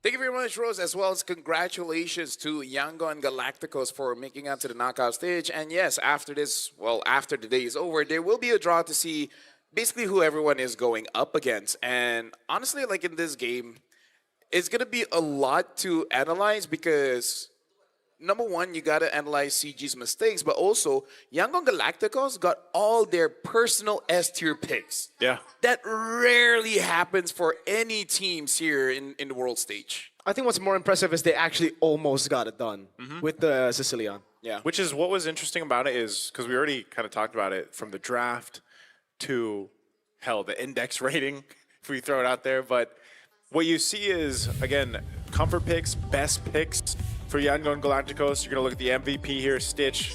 You know, that's what I was saying too. At some point, Stitch is going to be the one to really shine in this lineup. That's anytime a team gets a Claude, yeah, that's the story, right? That's why we're saying Claude is, we are seeing it banned away more, but when the teams pick it up, especially first pick, or they get the priority on it, you get to do so much with the Claude. And we did see that. A couple of auto attacks against Amzik on the Harith brought his health to like a fourth of the health, you know? And it's just so valuable, especially when you have a winter crown. You can pop the blaze and do it. We look at the highlights here specifically. Again, a lot of these turtle fights and everything else were secured, and objective space was secured by Yangon Galacticos to start things out. There was, of course, some fight here from CG Esports up to this point. I think really when they came in with this game plan, it was like, okay, they had an idea, but then eventually, like I said, they had to go to plan C, and that was completely to Chiku to just scale up on the Sicilian, get the stacks that they need. We saw glimpses of it, you know, like that idea, but again, it's very singular. It's only like one way to execute the win here, and unfortunately it fell apart. Okay, so let's give the benefit of the doubt where this was their plan from the very beginning. There's a few things I would change. Number one, if you pick up a Yusenshin, double fighters is great, especially when you're thinking of picking up something like the Sicilian. Yeah. And if you're not willing to play double fighters, say Amzik says, I'm not going to be playing fighters, I can't use that, I need some kind of carry. Fine. Then Gary, how about Gary use something like a Fedrin? The Baxia was open. He could have taken the Baxia, deny it from Yangon Galacticos, make Yitri's life easier, make Amzik's life easier. There's so many things that they really could have adjusted in the draft when, if Sicilian was the plan from the very beginning, either your jungler or your gold laner should have been changed. But I feel like that's my opinion. Yeah, I feel like as well, if you want to add on to that, right? Why go for Cho when the trade was going to be Claude? Freya? Yeah, with that too, but I think with the Freya ban, it allows them to get another trade, right? Should be Claude into Kalea. But even then, they didn't get it. So it's like, what's the plan?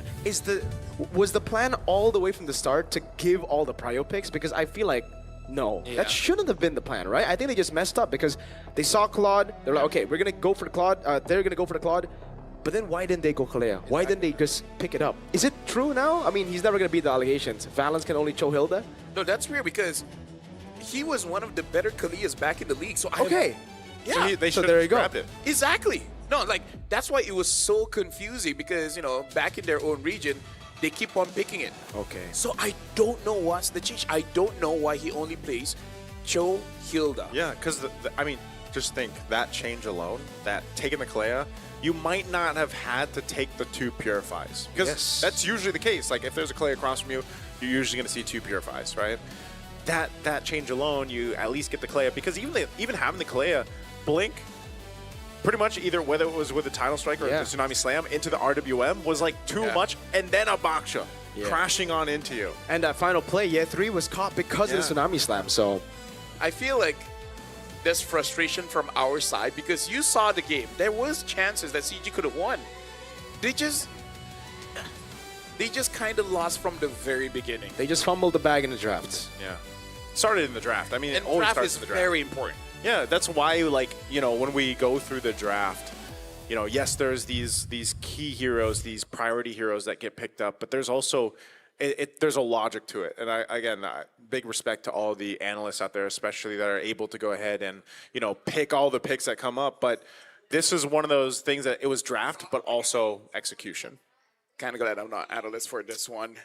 Hey, you still analyzed. I still analyze, but believe you me, I'm holding myself back. But I'm not going to hold myself back for a Secret Lab here because you guys can play better for longer with Secret Lab's ergonomic chairs trusted by the world's best MLBB teams. You kind of have to go wide because they're doing a thing. Don't focus. Do the thing. Oh, that's pretty far back, man. You know what? Whether you're enjoying a casual game with friends or climbing to mythic, Secret Lab can elevate your game. Guys, seriously, look at this. Tengok sini. Look at the Why? Secret Labs. Yeah, the very same kind that powers the pros on the elite stage. Look, even our talents are having fun. You guys, This is so relaxing, man. let's not zoom. Let's just Let's zoom in on Mirko. Let's. Yeah, there you go. That's what Am I zoomed on? Am I getting zoomed on? No. It's a wide shot. Oh. But you can't even see you because you're so comfy on the Secret Lab. Oh. Yeah. Right? Secret Lab diff. Yeah. kind of missed a lot there. But anyways, we got to talk about Granger as well because the M7 pass is all for Granger here. Whether you're a Granger main or not, you guys need to get the new Thunder Ascendant skin. It's available right now. Unlock the M7 pass and it's yours immediately. So make sure you guys get it today and you guys can play even more because then you can witness the true prestige of the Granger's new Prime skin. This beauty is waiting for you guys at level 75 of the M7 pass. So unlock the pass and make sure you guys start grinding today. Check So it yeah, out. get all the Granger skins. Yeah, I'm kind of salty because I haven't gotten it yet. We only played one game earlier, so we still need a billion more. I've been playing every night, by the way. And what level are you? He has 23. He has an amazing time solo. I have no idea how he does it. Because I solo Stop. queue roam, man. Stop. No, I solo queue roam as well. Because I'm a better roam. Oh! I did not expect that. Oh my god. Oh. Do you want to roam down? Oh, you gotta hold this. You gotta hold You this. wanna roam down, buddy? Oh my. I'm just gonna do this. Do you want to roam down? I'm gonna emote. I'm gonna emote. Ha ha ha ha. I'm just gonna. I don't mind roam down. You want to roam down? Roam down? Roam down. How do you want to roam down? Roam I have down to the no goal idea. lane. You wanna roam down the goal lane? I'll meet you in the ice bath. What? Where's the ice bath? There's an ice bath. Where? Yeah, hodl. Yeah, Yeah, I'll come. I'll come. See, he's going to join us in the ice bath. Ice bath sounds fun, dude. Do you know how healing the ice bath is? Recovers your muscles really quick. Never Yes, had sir. an ice bath. You should try it. It's amazing. It's actually really good, yes. I just go for cold water. You gotta use your facilities, fam. Facilities. I don't trust in facilities. In facilities. Anyways, we do have one more best of 3 after this. It's gonna be ONIC going up against Falcon. So that's gonna be pretty interesting as well. Basically the last chance for Meta to go all the way to the knockout stage. And ONIC ID being the champions here in Indonesia, they kind of want to go there. So are we ready for break? All right, let's go for a break. We'll see you guys right after this.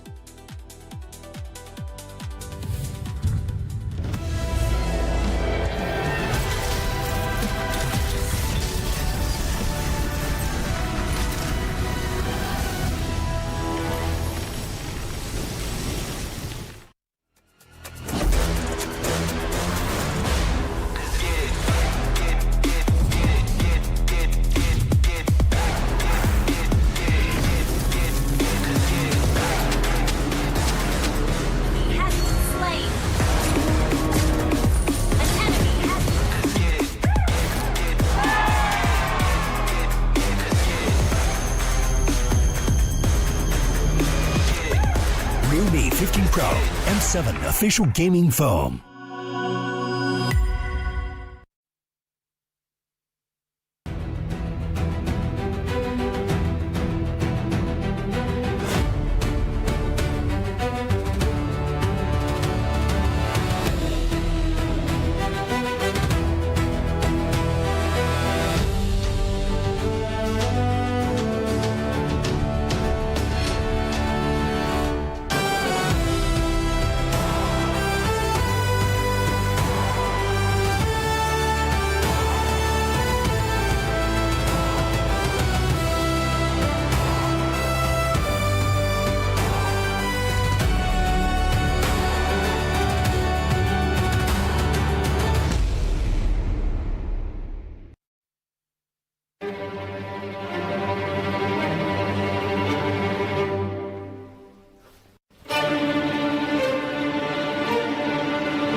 going to the M7 World Championship. Let's go.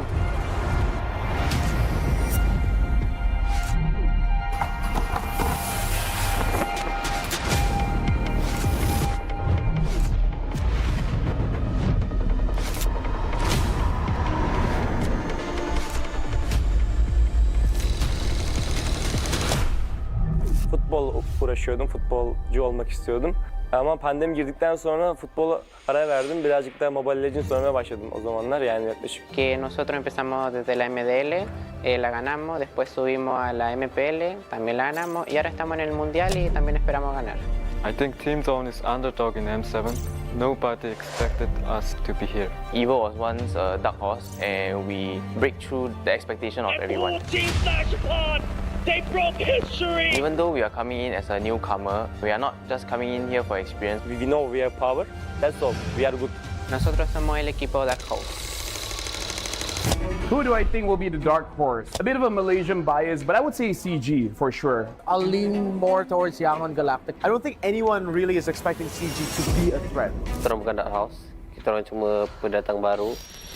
ကျွန်တော်ကတော့အဲ့လိုတော့မထင်ဘူးအများကြီးပြင်ဆင်နေတယ်ကြောင့်မလို့ပွဲတဲ့ကြရင်အကောင်းဆုံးပုံစံနဲ့ဆော့ရသွားမှာချပြသွားမှာလို့ချက်တော့စောင့်ကြည့်သေး Sebab kita orang ni suka invade orang, bancang orang, memang gaduh tak berhenti.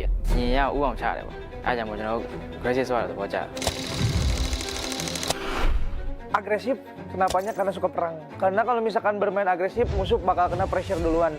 មូលហេតុដែលពួកខ្ញុំចូលចិត្តលេង aggressive ដោយសារពួកខ្ញុំកាលមុនគឺមើល player ខ្លួនឯងនីមួយៗហើយគិតទៅថាអ្នកគឺដៃខ្លាំងមែនតើអញ្ចឹងលេង aggressive គឺត្រូវ 我们战术打法无规则打法，有对手可能研究不透我们吧。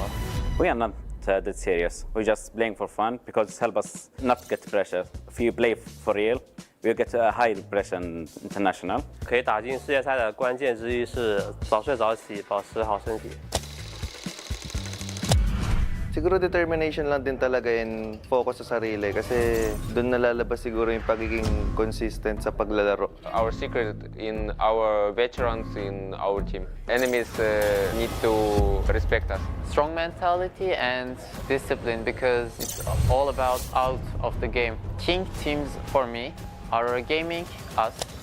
Siguro para masabi kong king yung team or legends, siguro meron muna silang MSC title and M-World title. Kalau dibilang tim raja, enggak lah. The Sky Kings have been taken down! Kita belum layak lah dipanggil raja. Ya, back to back dulu lah semuanya, baru bisa dianggap tim raja. Tingin ko isa kami sa mga king teams kasi sobrang dami na namin pinanalo na tournaments and sobrang dami na namin na-achieve ng magkakasama. Sa tingin ko kapag na-achieve na namin yung Golden Road, hindi na siguro king team yung tawag sa amin, siguro mas angat pa doon. I think we are because based on the recent tournament in NSC, we are the top 2. If we win, we already show everyone that we have the potential to become more than a king. Let's do it for Malaysia. I will redeem Indonesia. I will complete the Golden Road.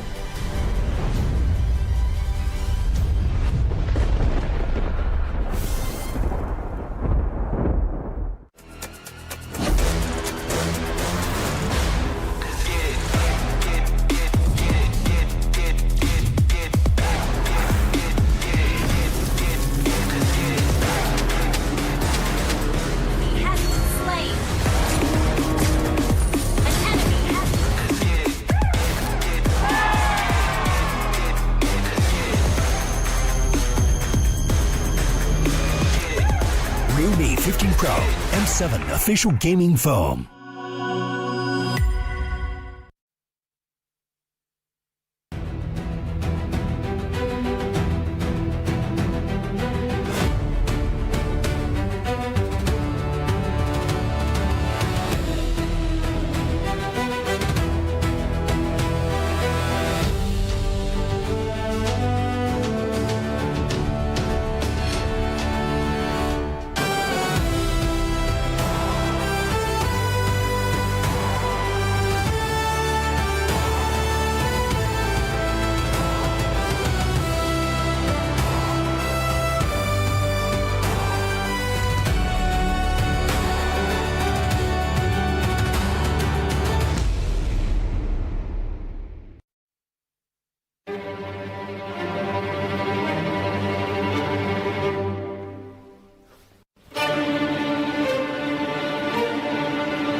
Welcome back, ladies and gentlemen. This is pretty close, but okay. Welcome back. My name is Afel.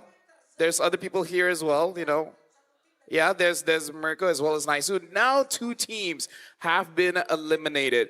One of them is CG. Yeah, after this, it is going to be ONIC Indonesia going up against Team Falcons, fighting for the final slot to get to the knockouts. Yes, sir. One spot. One shot. Two teams, one shot, one dream. One dream chaser. Actually, there's 2 dream chasers, my bad. Yeah. Yeah. So nice Visa card. Yeah, I was gonna say that's a nice Visa card, man. Thank you very much. Thank you very much. So yeah, Falcon going up against ONIC Indonesia here, where ONIC is kind of all over the place at this point, especially compared to Falcons, where Falcons kind of just understand they want to play utility whenever possible. And Matilda is the key for Falcons. Without the Matilda, they do still have other picks, so they're not super constricted. Yeah. But they really just do like using utilities.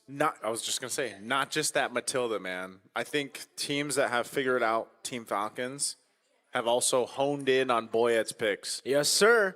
No utility for Boyet as well. Or, you know, like narrow it down. And I think this is going to be a big test for Team Falcons just because when that was solved, and ONIC, I expect ONIC to do the same thing. And it seems like they have somehow refined their gameplay and also the draft and what they like to do. And I think it's just iconic because Team Falcons, if you guys have been watching Team Falcons for a while, they always end up facing Indonesia, man. Yep. And now it's a do or die for both of them. In M5, the group stage, in M6 and the Swiss stage against TLID, they met in 2-2, just like ONIC here today. And now let the world see the final 8. Again, this will be the final best of 3 here in the Swiss stage, where we will be seeing who actually makes it to the knockout stage and the final team to get eliminated. Again, for Falcons, if they make it, this will be the first time that MENA actually goes through to the knockout stage. But it will be a pretty big upset because, again, ONIC Indonesia are the champions of MPL Indonesia. So if they do get knocked out, then again, one of the front runners, even our first video saying like they're one of the kings. And if the kings fall early, it's quite an upset. Yeah, for sure. I mean, the fact that they are in the 1-2 bracket, a lot of people were already kind of disappointed. But I think if you're Indonesian, if you follow ONIC for long enough, they've just been horrible at best of ones in the past. You know, whenever it's not a best of 3, when it's like a best of 2 or a best of 1, ONIC are kind of just not even Sky Kings, they're just there. They're normal human beings. But when we get back to best of 3s, that's when they can regain their form. And I think that's what they've done. Falcons are very, very good, though. And in the past, ONIC have struggled against teams who do well with utility junglers. Yeah, there's something about specific teams. And I'm glad they're very self-aware of this. Like they're not good at like best of ones. Yeah. And I feel like we actually had this discussion back in M6 with the first Swiss stage where we were like, there's clearly going to be teams that just do better in best of one, especially with the way they draft and they approach the game. And, this is one of the cases where you look at this and, there's a lot that can be left on the line within a best of three already when it's do or die. This is destined for redemption, though. Again, back when they were Twisted Minds last year, they had to face TLID in their final chance to qualify for the knockout stage and make history. But now, Falcons, they'll go ahead and meet ONIC in the same scenario. Once again, this is a do or die. These are two champions going head-to-head. And even if you're looking at the draft, if ONIC follows the same draft pattern as yesterday, then it is quite going to be different here because Boye plays for his team, and for ONIC, the team plays for Kyrie, right? Getting the Yushin Shin early and then basically build a utility around him, even getting a Faramis just in case if he really needs it. So this is going to be very different when it comes to the win condition because for Falcons, Cuffin on mid is very good. And worst comes to worst, go for their gold laner. But I would say between everyone, Cuffin is definitely the most consistent damage dealer for Falcons.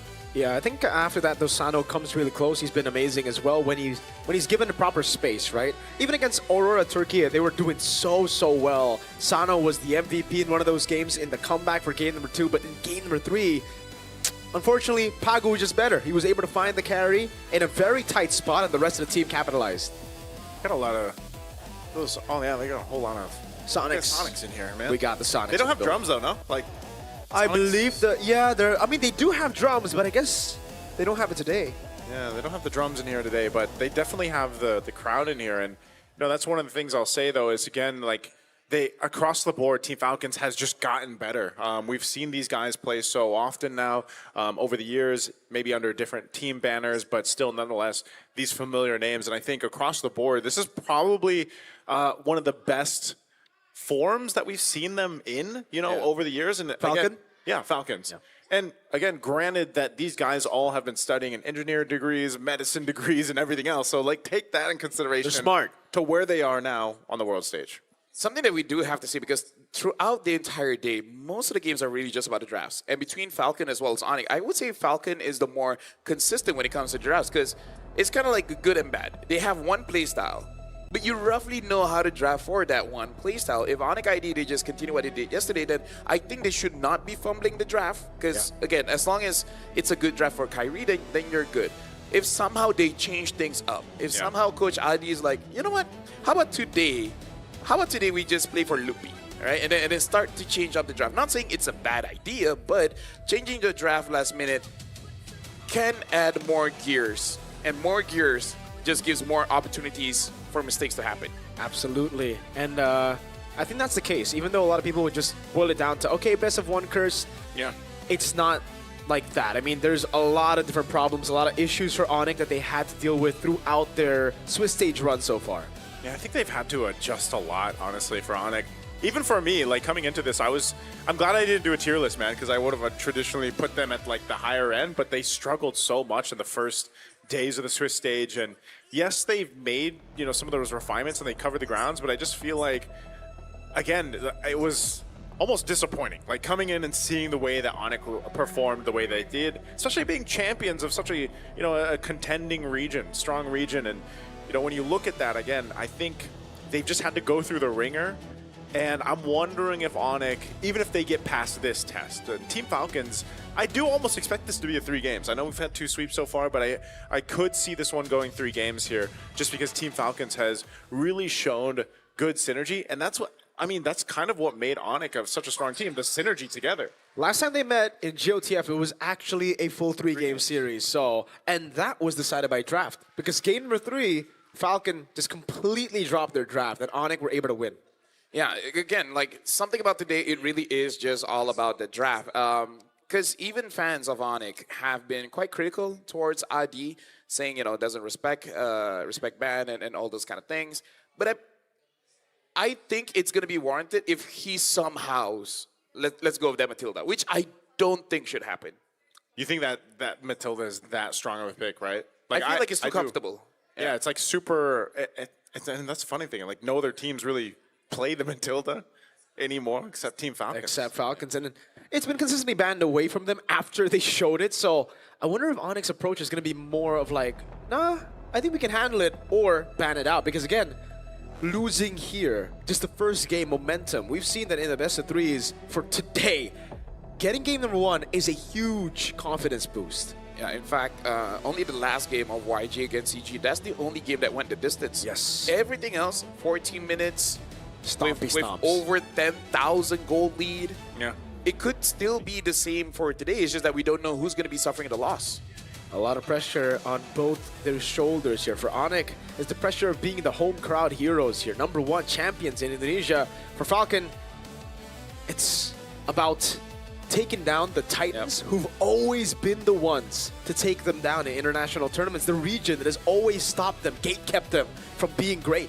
That would be such a big milestone if Team Falcons is able to move on to the knockouts, knocking down a region, a country that has constantly been in the way of them moving forward, you know, and again, taking down a champion of any region is a huge milestone for any team, but you know, I think they're capable of doing it. And like you guys mentioned, we will see this once we get to the draft. The draft is more important than ever. I mean, it's always been important, but right now with the current meta, we are seeing these big hero picks that really stand out. Claude, for example, you know, the Farces, even the contest between the jungles like the YSS and everything else. And then once you get it, even if you have that solid draft, the execution factor. And one thing that we have seen is teams who traditionally are those powerhouse teams still have a little shakiness, you know, in certain ways that they approach the game. There's probably only one team that really has been the cleanest out of all of them. I think we know who we're talking about there, right? So, Alter Ego? Sure. If that's where you're leaning towards. Wait, then who? I'm wearing their colors, man. Is this the right color? I don't know. I'm colorblind. I don't know. I don't know. So, Hey, V. Yeah. He's the cleanest of them all. He is. He's definitely the cleanest of them all, being card-shaped as well. But yeah, going into this game is really just about the draft. I think after the draft, then we have a much better idea. I think on paper, it is still ONIC favored. For sure. Which, by the way, small tangent, I feel like if my team has a big fan base, yeah, I actually want my fan base to go on the other side. Why? Because then they can be loud so that our opponents will be the one disturbed. Yeah. Like sitting. Like if they're being loud there, then your opponents will get rattled. Is that... Personally, for me, that's what I would do. Alter Ego, are they allowed to do that? I don't think they are. I don't think so, but like if you fill the arena up with just your fans, then I guess it works the same. Yeah, it works. Yeah, just buy both seats. And I think it is the case here because like it is in Indonesia. I think for Alter Ego was the case as well. It was just the hardcore Alter champs were on the Alter Ego side. So what does that mean for the knockout stage when we eventually? Oh man, I mean you experienced M4. You guys experienced M4. Yeah, but maybe it's different now. Oh, it will be. It's not going to be as loud because there are no RQ fans. Or maybe the RQ fans are just in different skins. I think everybody's caught up. Like, most people have, like, caught up to that, though, no? Like, at least here in Indonesia? Like, they have, like... RQ are still, like, on their own league in terms of fan base, I think. Maybe they should just RQ go for and electric EVOS. RQ and EVOS. Ah. EVOS are really good, too, with their fan support. Electric guitar, though. Electric guitar, bass. Start having more rhythm, you know? Yeah. So you're going to connect it to a speaker? Yeah, of course. Interesting. Yeah, how do you play electric guitar without a speaker? Then you just look. Because I don't think you're allowed to bring a speaker. I don't think you can bring an amp. It's called an amp, by the way. It's an amp. Yeah, it's an amp. I learned that from Kai Sam. I'm not acoustic. I don't know. Yeah, I don't know anything about music as well. Yeah. You could play an acoustic.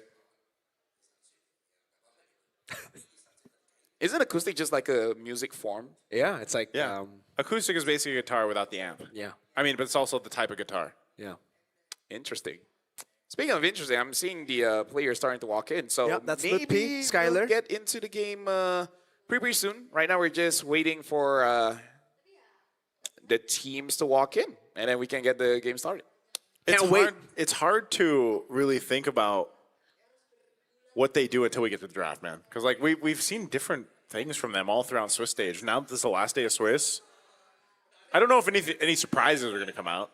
If it does, well, would it even be ONIC? I don't think it'd be ONIC, man. I think it might be ONIC. I think out of all the teams, like they've been the more surprising ones actually. They brought Faramis yesterday. yesterday. Oh, the Faramis, that's right. The Faramis. Caditas. a lot of different picks. The Sora pick, even though Valentina's open, right? Yeah, Like they've yeah. gone for a lot of like, huh? Picks as well, on top of the whoa picks. I mean, Team before Falcons? they even have Amon. That's true. Team This Falcons not this feels season. No, not this season, MSC. nostalgic almost. Nostalgic. Why? Because like I feel like their best gameplay is like a meta that we were in a while ago. Yeah. But it still works. Still works if it's ONIC. Let's see if it will work against the Falcons. We're flying, yo. Weren't you talking about Falcons? I was talking about Falcons. Yeah. I get what he meant though. Yeah. Yeah. Anyways, yeah, right now the players are just getting ready. It's really just about, because throughout the trend for today, we would prefer something a little bit more even. Yeah. You know, let's just put it that way. We want something a little bit 3-game series? even if it's not 3-game. Even if Oh, it's just a closer. Yeah, even if it's a 2-0, as long as it's not over 10,000 goal difference, I think that would be a good game to watch, you know? 10K goal diff would not. Yeah, I It's agree. been 3 games. Hopefully not. And 3 games in a row, mind you. But you know, maybe the Indonesians are like, we want that. Yeah, I'm pretty sure the Indonesians would want that. I mean, I guess people from MENA also want that just for the difference. Yes. That's what I'm saying. What if it just happens at least? But it's Team Falcons with that kind of lead. I mean, like, if it happens, it happens. You know, we're just here to do Say our the line. jobs. Say the line. It is. It is what is it? There you There go. it is. Why is it different today? Why is he saying it wrong today? No, that's the right way. But why is he saying it what is right? it? Yeah, why? It is Well, what it is. let's just introduce the team coming up on stage. In fact, let's introduce the champions first, ONIC Indonesia.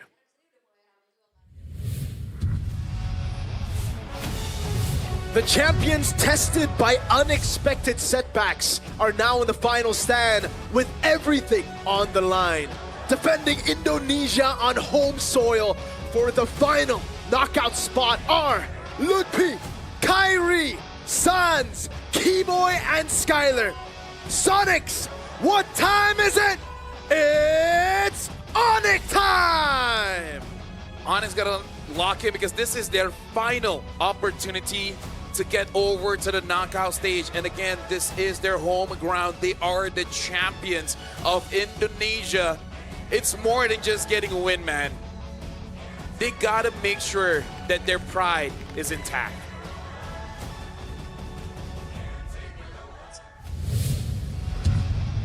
Just like last year, their destiny fell into the hands of Indonesia's champion. Is it fate's cruel ploy or a grand setup for redemption? Sanji in the XP, Boyet in the jungle, Cuffin in the mid, Troll in the roam, and Sano in the gold. They are here. Team Falcons.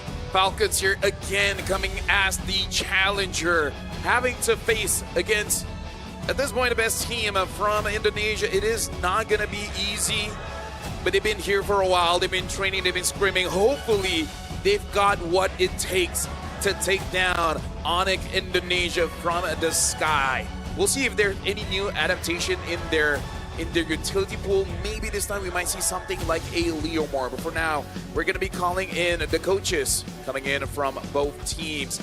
For Team Falcons, we got Coach Powie Burn and Kakashi. For ONIC Indonesia, it's Coach Adi and CW. You know, again, as we wait to get to the draft here, one of the main things is just highlighting what both teams have been able to accomplish up to this point in the Swiss stage. And, you know, all the way from the best of ones now to the best of threes. One thing's for sure is the contest between the gold lane, whole lot of Claude, whole lot of carry. You're looking at the lineup, I believe, first from Team Falcons too. One of the things, like Mirko just mentioned, was for what Sano's been able to do, right? 50% win rate so far, 4 games on the carry. It seems like it's, I don't know if it's just one of those things that just there is comfort clearly for them, but also Boyet, man. Baksha as well, just like with the Fredrin, even other utility junglers, he's got a 67% win rate right now with the Baksha. I don't know, he basically did the Filipino change, man. He went from Carl Teasy to Kyrie, it seems like. That's pretty harsh, man. But the Baksha has not been kind to Kyrie at all. It's been amazing for Carl. On the other side, though, for ONIC, successful with the fighters. It's strange to say because even in ONIC ID's run in MPLID, It's been Skylar on marksman. It's been Skylar on orthodox gold laners. But again, he's doing well on the CC, on the Ruby. It's not purely just him on the gold lane anymore, on the, again, orthodox gold laners. So that's what has opened a lot more room for Sans and Kyrie and even Lutpi to step up as the carries again. Yeah, I kind of feel like what's happening here in the M7 World Championship is that every team, in terms of the aggression, everyone has mastered to deny some kind of farm. And I feel like ONIC has realized they can't be stretched too thin, right? If you want to share your resources with everyone, then eventually you will lose out, and hoping to get all the way to the late game, which a lot of teams don't allow you to. Do you guys want to know a fun fact? Fun fact. Kyrie is only won on the Swiss stage with Yeast and shit. Only YSS? Yep. On the landslide he lost. It was against Team Spirit. It's only YSS. I got a quote here coming in from Keyboy. Say no to Sano. Falcon is strong, but not stable yet. Their gameplay depends a lot on Sano. If we can shut him down, we should be fine. BO1 has always been rough for me and San since M3. BO3 suits us better. BO2 is fine too. Funny how you can actually turn things around to ONIC and it still makes sense. Yeah. The BO2 being fine is not really the case, though. I mean, we saw what happened. When did we do BOTs again? MSC 2024. Oh, that's right. Against SRG, against See You Soon it was, where they did not have a good run. They're not a... No, Keyboy, I think that's a bit of optimism. That's a little cope, Keyboy. A little cope. Let's keep it with the best of threes if you're for the Sonics here. But yeah, I think he points out a good point because we already highlighted that. Like, Sano has been a big part of, you know, making this lineup work from Team Falcons. And that seems to be the story, like, ever since the kind of change or shift that we've seen specifically within the gold lane, it's been the teams that are adjusting that process. I mean, some of the best gold laners out there, as we look at the head-to-head here, has had to go through that, you know? So you see, this is the comparison. It looks like, you know, Skylar playing more of the fighters, like you mentioned, the CC that we see, carry the highlight here for Sano. And you look at the difference. The KDA is not too different, neither is the average GPM here.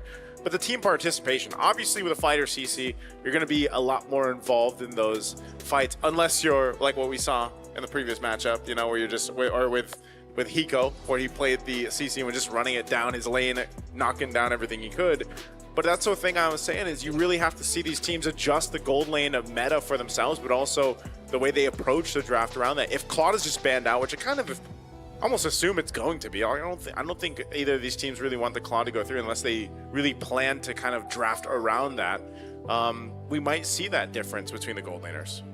Yeah, Sano so far, he only participates in the fight once he gets his item, because what Falcons really want to do is to make sure that Sano is on his own island.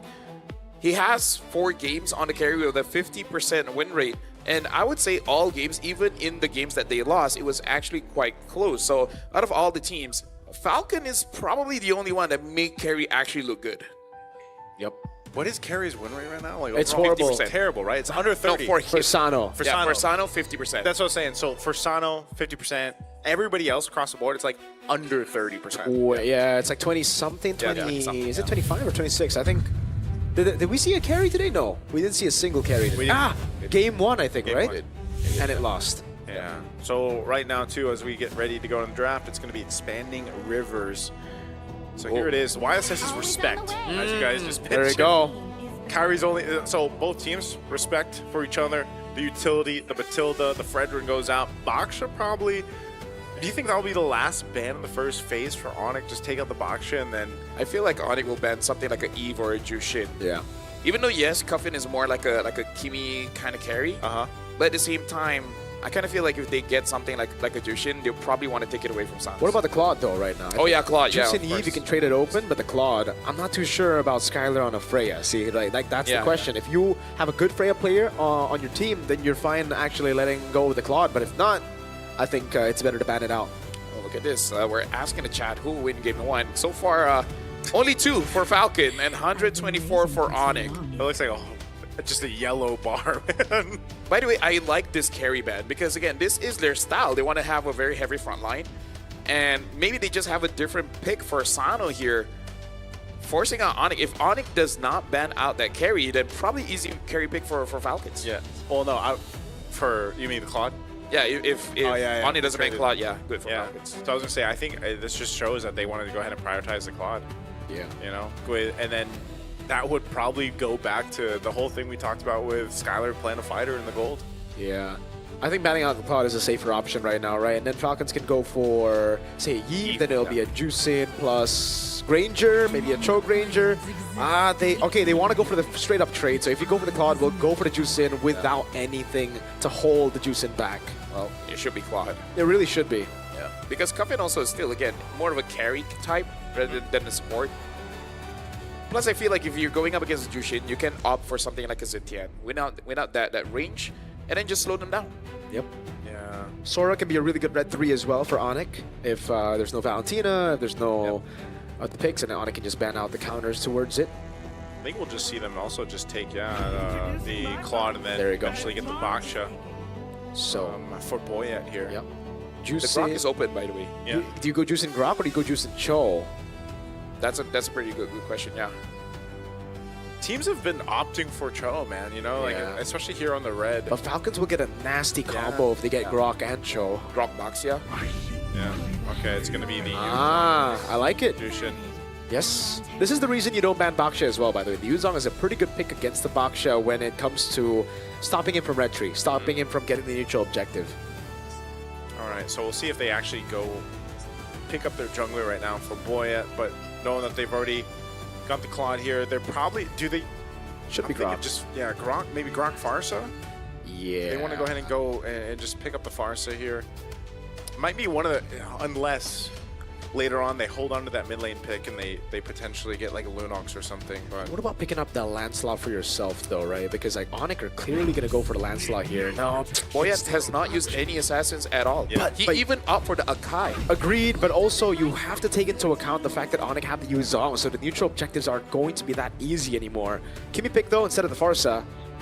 Again, something that I'm not a big fan of, knowing there's a Yuzong on the other side, especially considering ONIC are most likely gonna go Lancelot now. Yeah, looks like Falcons, they're just going for pure comfort. Because or even Haya.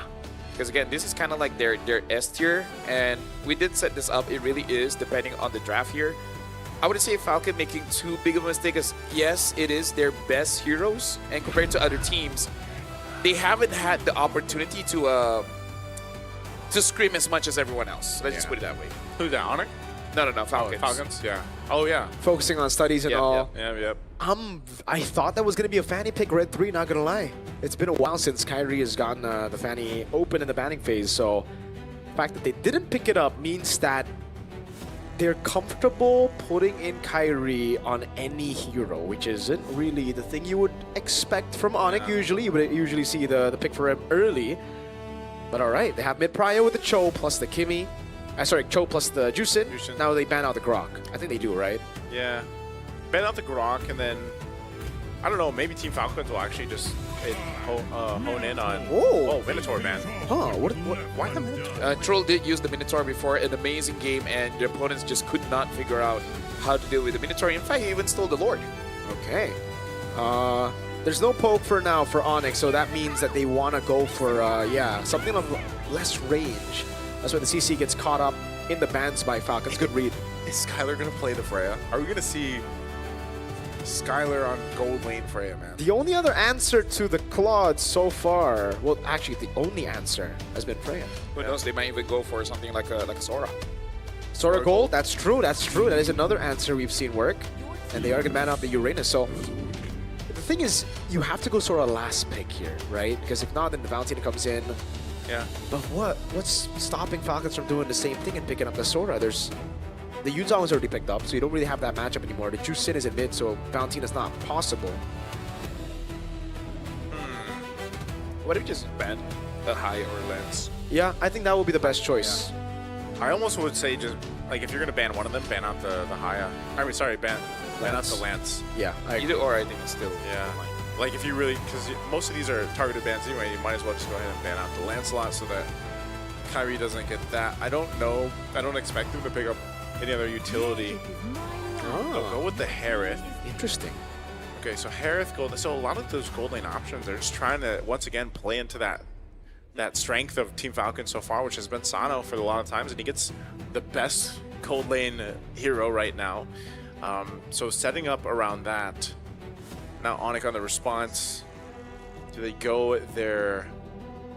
Where are they going to go? Do they pick up their jungle now? Safe pick should just be the Lancelot, get a winning matchup for Skylar, right? Yeah.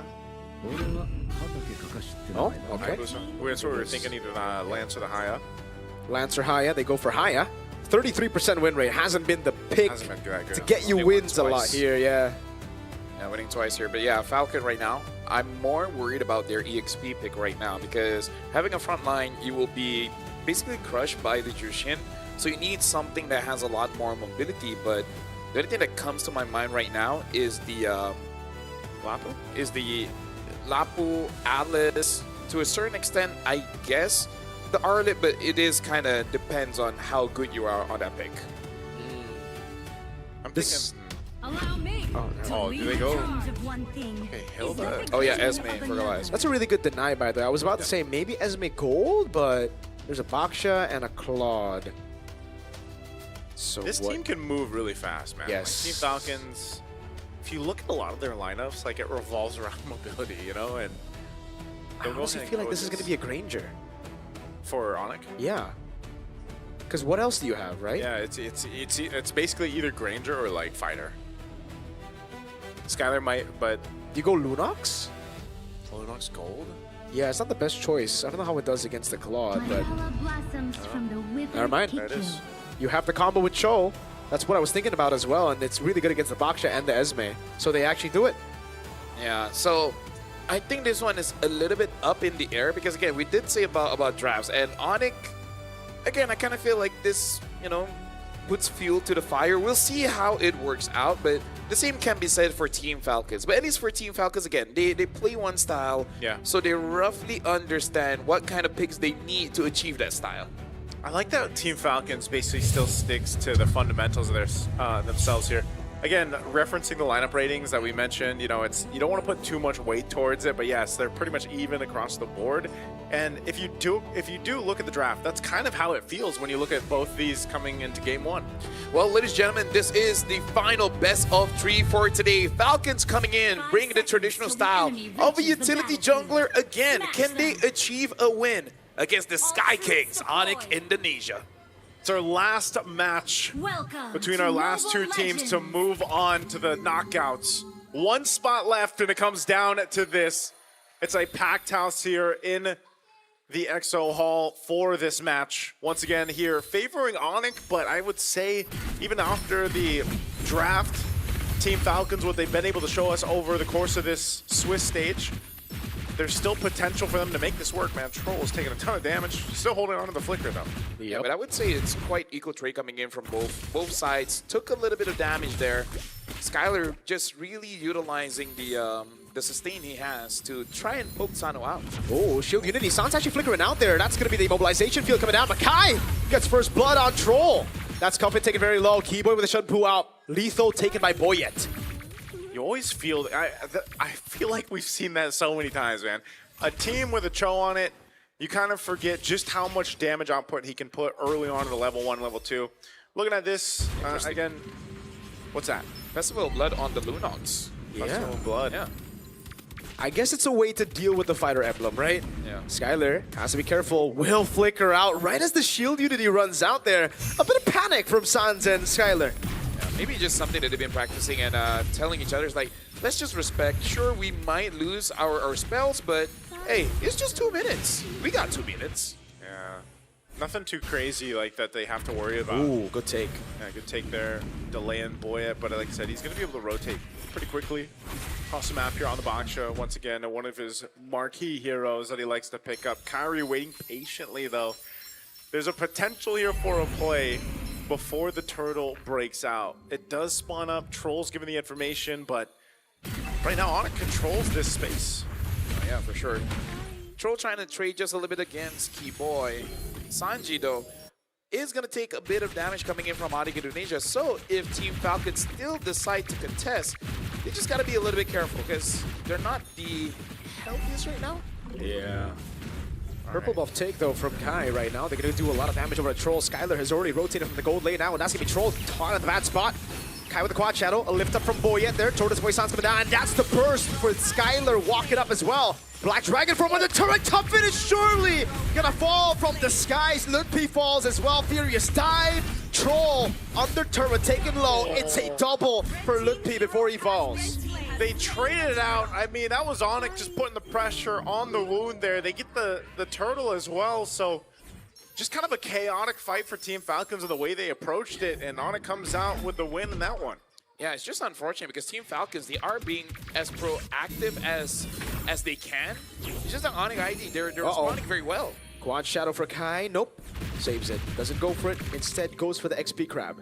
Yeah, because right now they're just trying to extend the lead here. 1.6K at 3 minutes of the game. Looking at the items, in terms of the goal difference, sure there is in jungle, but I feel like it's not that big of a deal. Boxia is not trying to farm up super fast anyways. Yeah.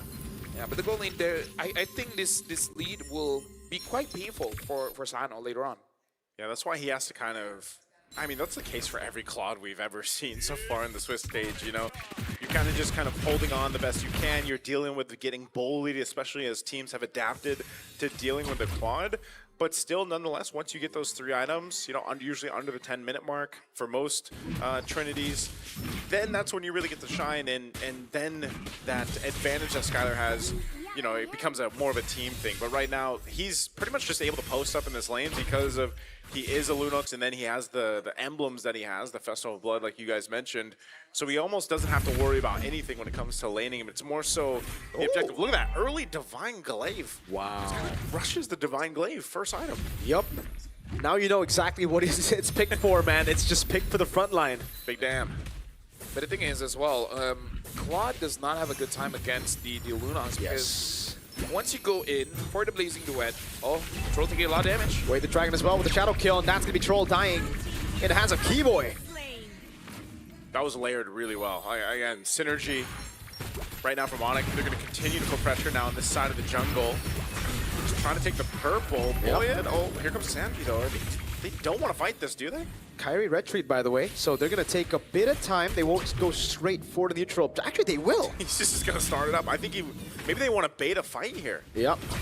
Brilliance coming down, Keyboy with Jikundo disengaging. Sano there, Nesao, Skylar healing back up with the minion waves, man. Really good stuff. Oh yeah, taking control over the neutral objective. Black Dragon probably going to use up by Ludwig, trying to go in again as Keyboy goes for the way the Dragon locks him down. Still retreat from Boyan as Keyboy gets a Jikundo, the shampoo on, the flickers out the safety. Lupe with the re-engage. Kai with a killing spree now. It's a double. Make it another for Sans. Traction pulse going wide. Wow, the damage coming in from ONIC Indonesia is just a little bit too much and more accessible instantly, where Team Falcons, they kind of want to set things up. Both Sanji as well as Sano, they don't deal immediate burst damage in comparison to Skylar on this Lunox, as well as Kyrie on this Hayabusa. This feels tough to see when your Boxia is behind. Kyrie now level 10, just kind of the speed that a Hayabusa is able to farm up in comparison to a Boxia is just really highlighted here. You can see how much gold Kyrie's got. You know, even though they started up the turtle and he didn't have the retribution, they knew that if there was going to be a fight, we have enough damage that we can actually just kind of overload it and capitalize on that anyways, and that's what we saw. And that's why even that Divine Glaive early pickup for Skylar was such a big pickup, because you saw how much damage he was able to just kind of burst out on demand here. So with this, it's all ballooned to 4,000 plus gold lead for ONIC.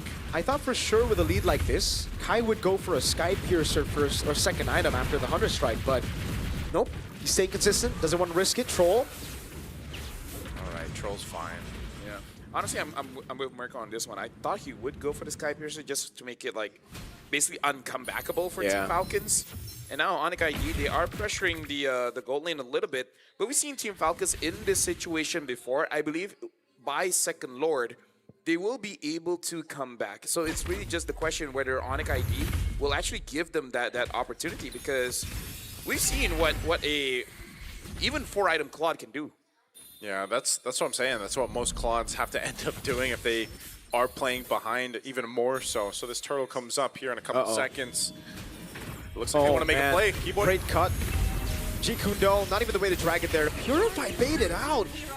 Skylar gets the kill there. They didn't use a single ultimate there. Skylar didn't even use his ultimate, right? No, I believe not. And wow. Even so, Keyboy knew that he was just going to catch him even without using the kick or the flicker. So that's going to be a clean turtle take now last one of the game, they're going to go and try to get these tier 1s in the mid. Kyrie secures the turtle. That's going to be the Petrifying Fierce dive. Blocking Troll down very low. The Lancer flare on him. Kai with a double goes to the back as well. Gets the quad shadow. And that's a triple. Now looking for another kill as that's going to be the backup coming down from Sans with the Crimson Beacon. Skylar flickering in to provide safety. It's an all-in under the tier 2. They don't care about the turrets. They'll wipe Team Falcons out under the tier 2. Skylar said, I got you, bro, but he didn't even need to. They end up dismantling Team Falcons, clipping the wings this early on. Dude, like, it's been a while since we see Hayabusa deal this much damage this early. We're going to be looking at an instant replay here, and the fight starts all the way in mid, and it starts off just because this Hilda could not take any damage, and we can't blame him. Jeez. Skylar on this Lunox just deal with the front line, and then Kyrie goes after the back lines. The lead is too much, and then there's just nothing the Team Falcons can realistically do. I bet he wish he had the Sky version, man. Yeah, dude. Like, you know, but he went with the Hunter Strike, and then what was it, War Axe, second item, so... You know, and you're still pumping out that much damage, and with a Warcry emblem on to boot. Now it's BOD next. BOD next. Well, I guess we're gonna probably have another 10K difference game. It's been a story for us today, huh? Bro, Lightning Trunch. That Skylar's gonna deal some bombastic damage. I mean, Sans does have that Wishing Lantern, so it's kind of like on all fronts. Yeah. There's no way Team Falcons can itemize against this. Oh my God, Sanji cannot survive. Actually, he does with a Purify there. Good shield unity over on Kai, but now the Dragon comes around, flying by. Troll isolated, taken out by Skylar.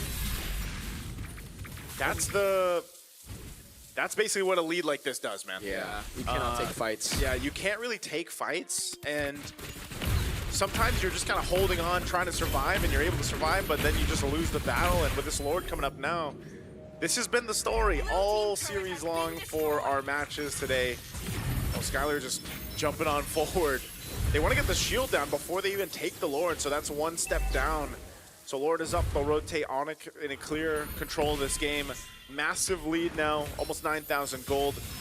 And just ready to march towards the base of Team Falcons once this Lord is locked in. BOD now from Kyrie too. So if you're Team Falcons here and you're thinking, you know, what do you do in this situation? Obviously, always we think about, all right, they've got to hold on. They need that itemization to happen here. But I think even so, like you see some defensive items now being picked up. A couple Radiant armors for Troll and Sanji. But Sano just isn't where he needs to be. Again, this is past the 10-minute mark. And he's still building into, I believe he's got DHS and Golden Staff. He doesn't have his third item yet. So very delayed in the average Trinity time, at least for the quads right now. So you just lack the amount of damage throughput that you need, and so you have to continue to hold on the defense here. Uh-oh. Knock up over to Boyet. Quad shadow landing as well, but the Poissons keeps him alive for now. Falling Star Moon going wide. Retraction pulse landing only on Keyboy. Skylar jumps in a bit more damage on Sanji, but no kill threat just yet. If only the Lunox ult has a longer cooldown. But the fact that the cooldown itself is so short, by the time the Lord is there, they're going to be doing basically all their skills, and they might take at least 3 members of Team Falcons, if not just ending it here. And now Holy Crystal on Skylar as well. Yikes. Oh yeah, you definitely don't have enough damage at this point. Oof. This is so tough with both shields being down top and mid. These should be the base turrets going down too, so ONIC might just force a fight. Keep an eye on Keyboy as well, as he got Flicker available. They go with the top turret, mid turret's gonna be next, so they're gonna go. Keyboy with the way the Dragon and the Flicker combo cancel or takes Boyet very, very low. Skylar with the damage! Shadow kill on towards him. Petrified lock him down. Kai still waiting for it. That's a blazing duet and the BMI backwards onto the fountain. ONIC have the base wide open. Quad shot landing again. It's Luke P who gets a double, and Kai goes legendary. 19-1. ONIC wants the knockout stage. They smell it. A game away from securing it. A dominant game of one here for ONIC. Under the 12-minute mark. 19-1. Just an insane game. Clean as ever across the board from the champions of Indonesia. Being clean is one thing. Ended the game at 11:53, 19-1, almost 14,000 gold difference. Something about today, man. It's not like the last day of wildcards where every game is super close. This one is just who stomps harder. At this point, everyone is competing to see who has the larger gap against their opponents. Yeah, you can see, again, that's the faces of Team Falcons right now just kind of, I don't know if the communication was just, or they're just demoralized, but not the game they were looking for, you know, with things on the line the way it is. And I don't know if it's just what they've experienced, you know, for years now, or for the past year. But this one was a tough one, man. Like, looking at this, it was just ONIC taking everything that they wanted. It's like they could just show up, say, all right, we want this kill, we want these, we want that. And there was nothing you could really do about it. And so it even goes to show that when it comes to the draft and you get your quality heroes, or you get that big pick right now, which is a Claude, like first pick, there is always ways to deal with it. And that, I don't know if it just came down to, you know, shutting the entire team down the way that it was played, but even so, like, let's say it wasn't that big of a shutdown. I think the Lunox pick in the gold lane, especially rushing that Divine Glaive from Skylar, the way that he played it, the way that he was able to sustain with his emblem setup, it doesn't really shut down, per se, the Claude alone in the lane, but it at least stops it in its tracks where, like, I'm okay, the other four guys, go do your thing, you know? I would go as far as to say that one pick shuts down the entire draft. Because, the Lunox? Yeah, because even Falcon banned out the carry, right? So they're like, yeah, our draft kind of gets taken over against someone that can really deal all this damage against the front lines. And yeah, first item Divine Glaive, and then after that, it really felt like the game was over. Yeah. Right? So Falcon understood they need a lead, and they tried. But then every single time they try to get a kill, they just die. And then after that, like, it's GG. There are a few things that already kind of stopped the lead from happening, though, I feel. I didn't really like the Baksha pick. I thought it was going to be the Lancelot pick up there, and then into whatever, maybe a Hayabusa ban instead of it earlier.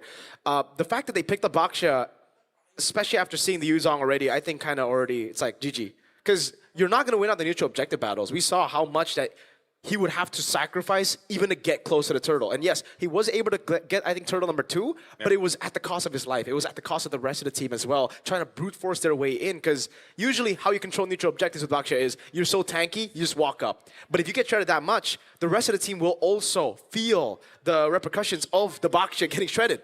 Yeah. The problem is I think he can't use a Lancelot.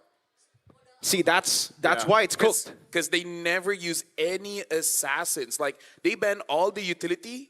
Every assassin was up. They pick up an Akai. Which is, you know what's weird about that? Because knowing, like, Boya is from the Philippines. Like, all these Filipino players can play assassins. But I think it's more so have been the way that they've adjusted their play style to fit what works as a team. Like, I'm pretty sure Boya can play an assassin. Yeah. It's just it doesn't work for the team as a whole, you know? So here's our MVP, though, a guy that can play assassins, Kyrie. I think it might be a case of the rest of the team not being able to play utility as well. Could be. Because I've seen Boyet play. This is Boyet from Minana, right? Yeah. He's played assassins. That's what I'm saying, man. Like, there's most... If you were born in the Philippines, it's like... You're probably good at show. Yeah, you can play. But, you know, again, Kyrie here on the Hayabusa, for example, like we said, he didn't go with the Sky Piercer build. He just went with Hunter Strike and then War Axe. But also some of these earlier fights, they just knew, like, sometimes it wasn't even the focus on, like, going for the turtle right away. They just knew they had the team fighting advantage when it came to these and the way they approached it. Again, even with this, like we mentioned, when the Yuzhong slips through the draft and a team's able to get it, it's such a power pick in the XP lane. It's a big enough threat alone with the Petrify and the Black Dragon form combo that even this, when turtle's secure, they go for a fight. Look at the reinitiation here and the amount of damage that even just Kyrie's Hayabusa was able to do, but then you pair it up with Skylar piercing through a lot of this, you know, with the Divine Glaive rush on the Lunox. It was just such an easy way to go ahead and approach the fights. And even when you look at Keyboy, man, Keyboy didn't have any, like, fancy kicks or anything like that with the way the Dragon. This was more so of a foundational, standard way to play the Cho. He was able to really work well with the Jushin, and Jushin works really well with a complement the Cho. And they were just able to make this composition work to exactly how it should have been. I mean, juggling between Tier 1, Tier 2, and almost a Tier 3 turret that early on is kind of crazy. I kind of feel like they just understand how to deal with this kind of playstyle. Because, again, this playstyle has been around for a good year, 2 years. So they just gotta remember how to play against it, and then And then that's it. That's GG. And I don't know. There's really not much to say anymore about this game because there were really no real opportunities for Falcons to come back into the game unless Skylar somehow kills himself and then the front line is able to actually do their jobs. Yeah, no, like there's at that point, even if Skylar died, I think they would have enough of a lead to shred through the frontliners. That's the problem with this composition. And again, that's the problem with leaving the Yuzong open while still wanting to go for the Baksha. There's a reason why ONIC only banned out the Fredrin. And it's because Fredrin is probably the only guy that can actually get out of the Furious Dive with a little bit more HP or with the ability to sustain back up. Baksha, Akai, all the other picks we've seen from Boyet cannot do that. Akai would have been a worse option, by the way, for the reason where you're a very heavy spin reliant hero, your clear is horrible, so Kyrie, you already saw the invade happening on a Baksha. Baksha's a guy with really good clear. If that was Akai, he wouldn't even be able to participate Turtle 1, but even if he did, very easy to bait out heavy spin with the Black Dragon form on you. It almost makes me wonder if it's worth Team Falcons, since they're in the situation now where they're facing, elimination, right? One more game. If they will go against the grain of their own style of play and like they just pick up an assassin in the jungle. It's almost one of those things where it's like you almost need to, because even when they have this kind of draft and there's a lot of lapses within the way that they approach the game, like in terms of the team fight, like trying to keep up with what ONIC's throwing at them, I'm just wondering if an assassin in the jungle will even change that, or if it's just going to be too much of a change for the team as a whole, that it's just better to play utility and play the, but as soon as we saw this, man, especially with the Matilda pick that came through and like the Fredrin, the Baksha, teams knew because they all played this way back in the old meta, right? Everyone was on that utility lineup, and unfortunately, I feel like it's just been solved.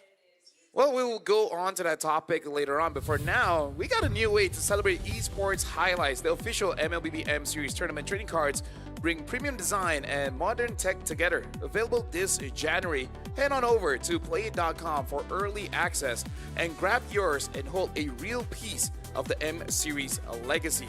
Again, cards are amazing. It's something physical that you can really show everyone around. And we also got to talk about Acecraft, because Acecraft is an STG built around adaptability. There's random skills, bullet deflection mechanics, and a retro cartoon style. You guys can actually see Acecraft over there. Make sure you guys join in the fun for some, well, nostalgic fun. Again, honestly, the gameplay is very riveting, very fun, and you don't have to play co-op. You can play alone. That's how I've been playing so far. But speaking of, you guys can also be fully upgraded by yourself because MLBB Academy is there. You guys can get your personal weekly reports to understand your pacing, strengths, and weaknesses, along with a complete match history, so every big moment is recorded. You can also rate training topics and share your perspective. Whether you're tracking stats or joining in the conversation, MLBB Academy is where you watch matches and understand your growth in MLBB. Make sure you guys check it out on mobilelegends.com/academy. Yeah, now back onto the topic you were talking about, where do they want to take the risk of going for that assassin? And it really comes down to, why haven't they done that so far? Is it because the EXP? Is it because the roamer? Is it because the gold lane? Whatever the reason is, someone else has to either step up or step down. I agree with LaFell right now. Like, the reason they have not been, well, there are plenty of reasons. There are plenty of chances for them to actually take the risk. Why haven't they? Because this is the best play for them. This is how they actually find success in MLBB. So I think stick with the fundamentals, but fix it a bit, right? Like, if there is already Yuzong on the other side, then, and it really is that big of a problem, you need to ban it out. Yes, I know there are other picks to respect, but if this one causes that many blows to your composition, then you gotta just start respecting.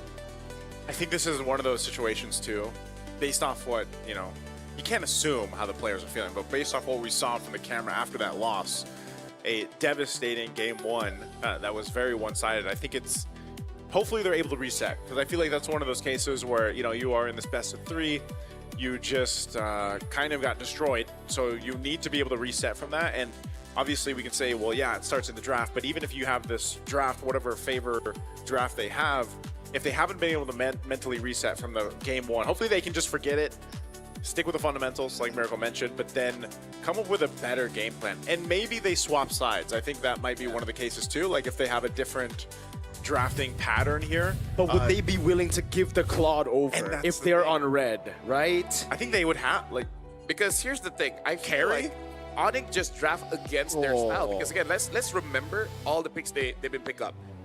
Jushin and then Yuzong. Both basically already destroys their comp. No matter what picks they pick, their playstyle gets destroyed by both a Jushin as well as a Yuzong. And then after that, it's just icing on the cake, right? So it's kind of like even the first two picks, it's already like, all right, checkmate. What are you gonna do? Basically, this draft is for formalities. So ONIC just figured out if you're not gonna change, we already have a way to deal with you. That's what I'm saying. If your game plan, which has been Team Falcon's game plan of a singular approach, and not having that potential to dip into the assassin compositions that we're used to seeing, it kind of narrows it down where it actually makes it easier to draft against and to ban against, and that's the upper hand. And why, if you look at nearly all the teams here at M7, all of them have figured out a way to make these different compositions work, whether it's around assassins or whether it's around utility, and that is the upper hand right now. So if your team is lacking in that, having that in their repertoire, then that's very easy to go and ban through the draft. For real. And on the other side, it's very difficult for Falcon to actually pinpoint what makes ONIC strong, because now, I mean, they ban out the carry, they try to put in these save points for their composition, but those save points turned out to be not so safe. It turns out to be that Skylar can play a whole lot more than just the marksman. He can actually bring up a Lunox in the gold lane, something that I did say, but was something that is still quite unexpected. Yeah, right now we're looking at the game recap here, and honestly not much to say. Sano did not have a good time to be able to deal damage, and that's basically because of Loopy. Loopy always charges straight at him. Skylar doing the most amount of damage, actually 50,000 damage. That's a lot of damage. That's that divine glaive rush pick right there, man. Yeah. I don't know, like when you look at this, I'm just even wondering, like if it wasn't the Yuzhong or the Jushin, it would have been much different. You know, I feel like Yuzhong he provides so much pressure, like from many different compositions that work, and that's why for the most part, he's been banned out, right? Yuzhong barely slips through the draft right now, and when it is, teams will go ahead and pick it up. Yeah, the Jushin as well.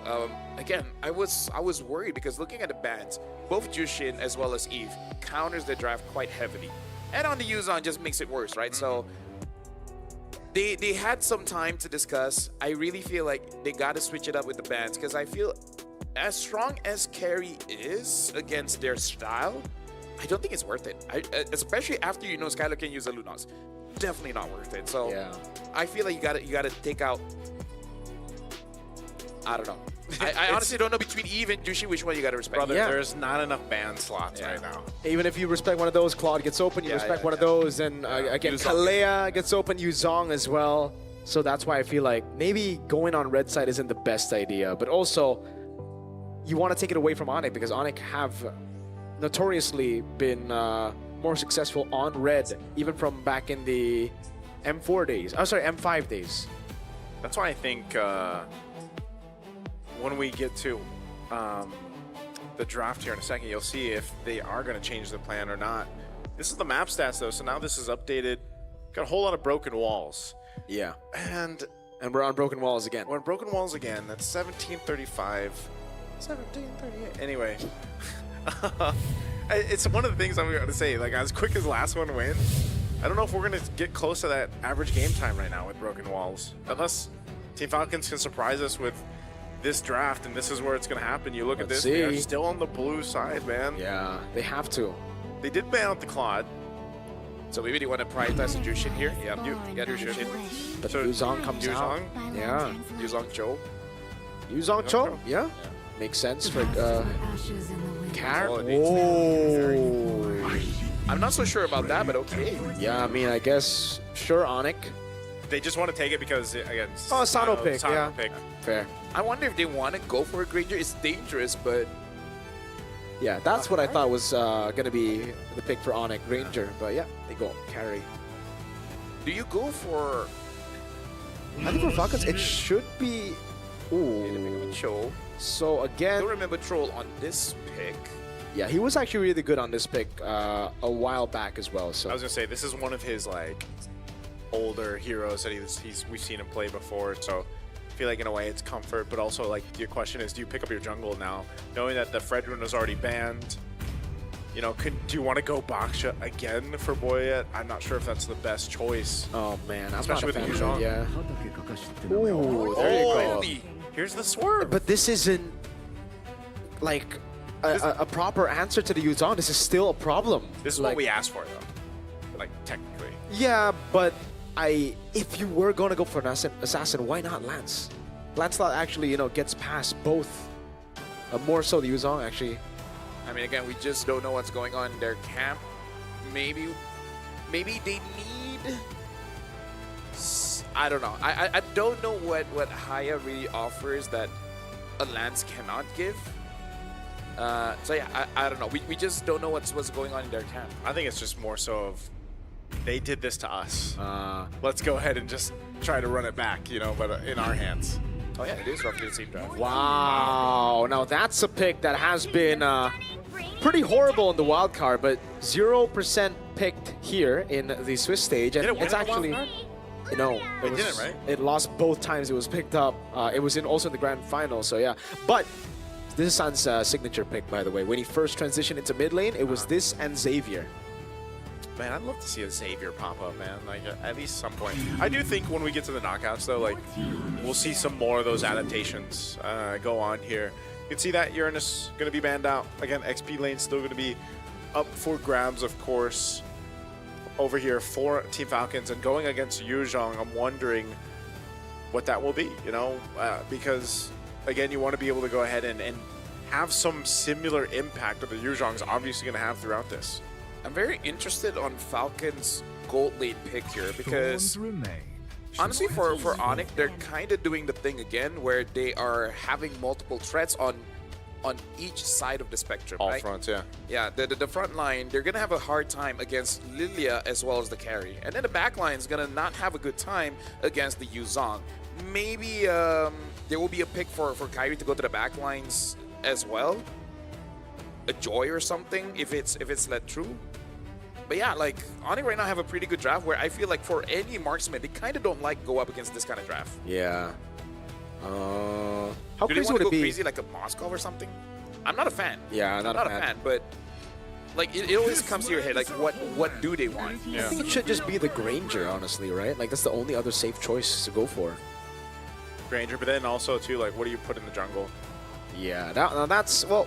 Oh wait, for ONIC? For ONIC, yeah. Since Okay. the Lancelot was banned, Hayabusa is taken. Like, is this where we see? Would Kyrie end up playing utility here? I think it does. It's not bad. You already have a Yuzhong, carry, and a Lilia. Yeah. A lot of damage there already. Like, does he play the Baksha? That's actually not bad. Yeah, because it's the last ban. I think that's what Team Falcons is trying to decide too. Like, do we go? If I was Kyrie, I would put in my contract never ask me to use a Boxy ever. just a personal touch. Just a what do you call it? A fine print. Be like, I'm willing to sign up. Yeah. You just got to agree to this one line. No Baksha for me.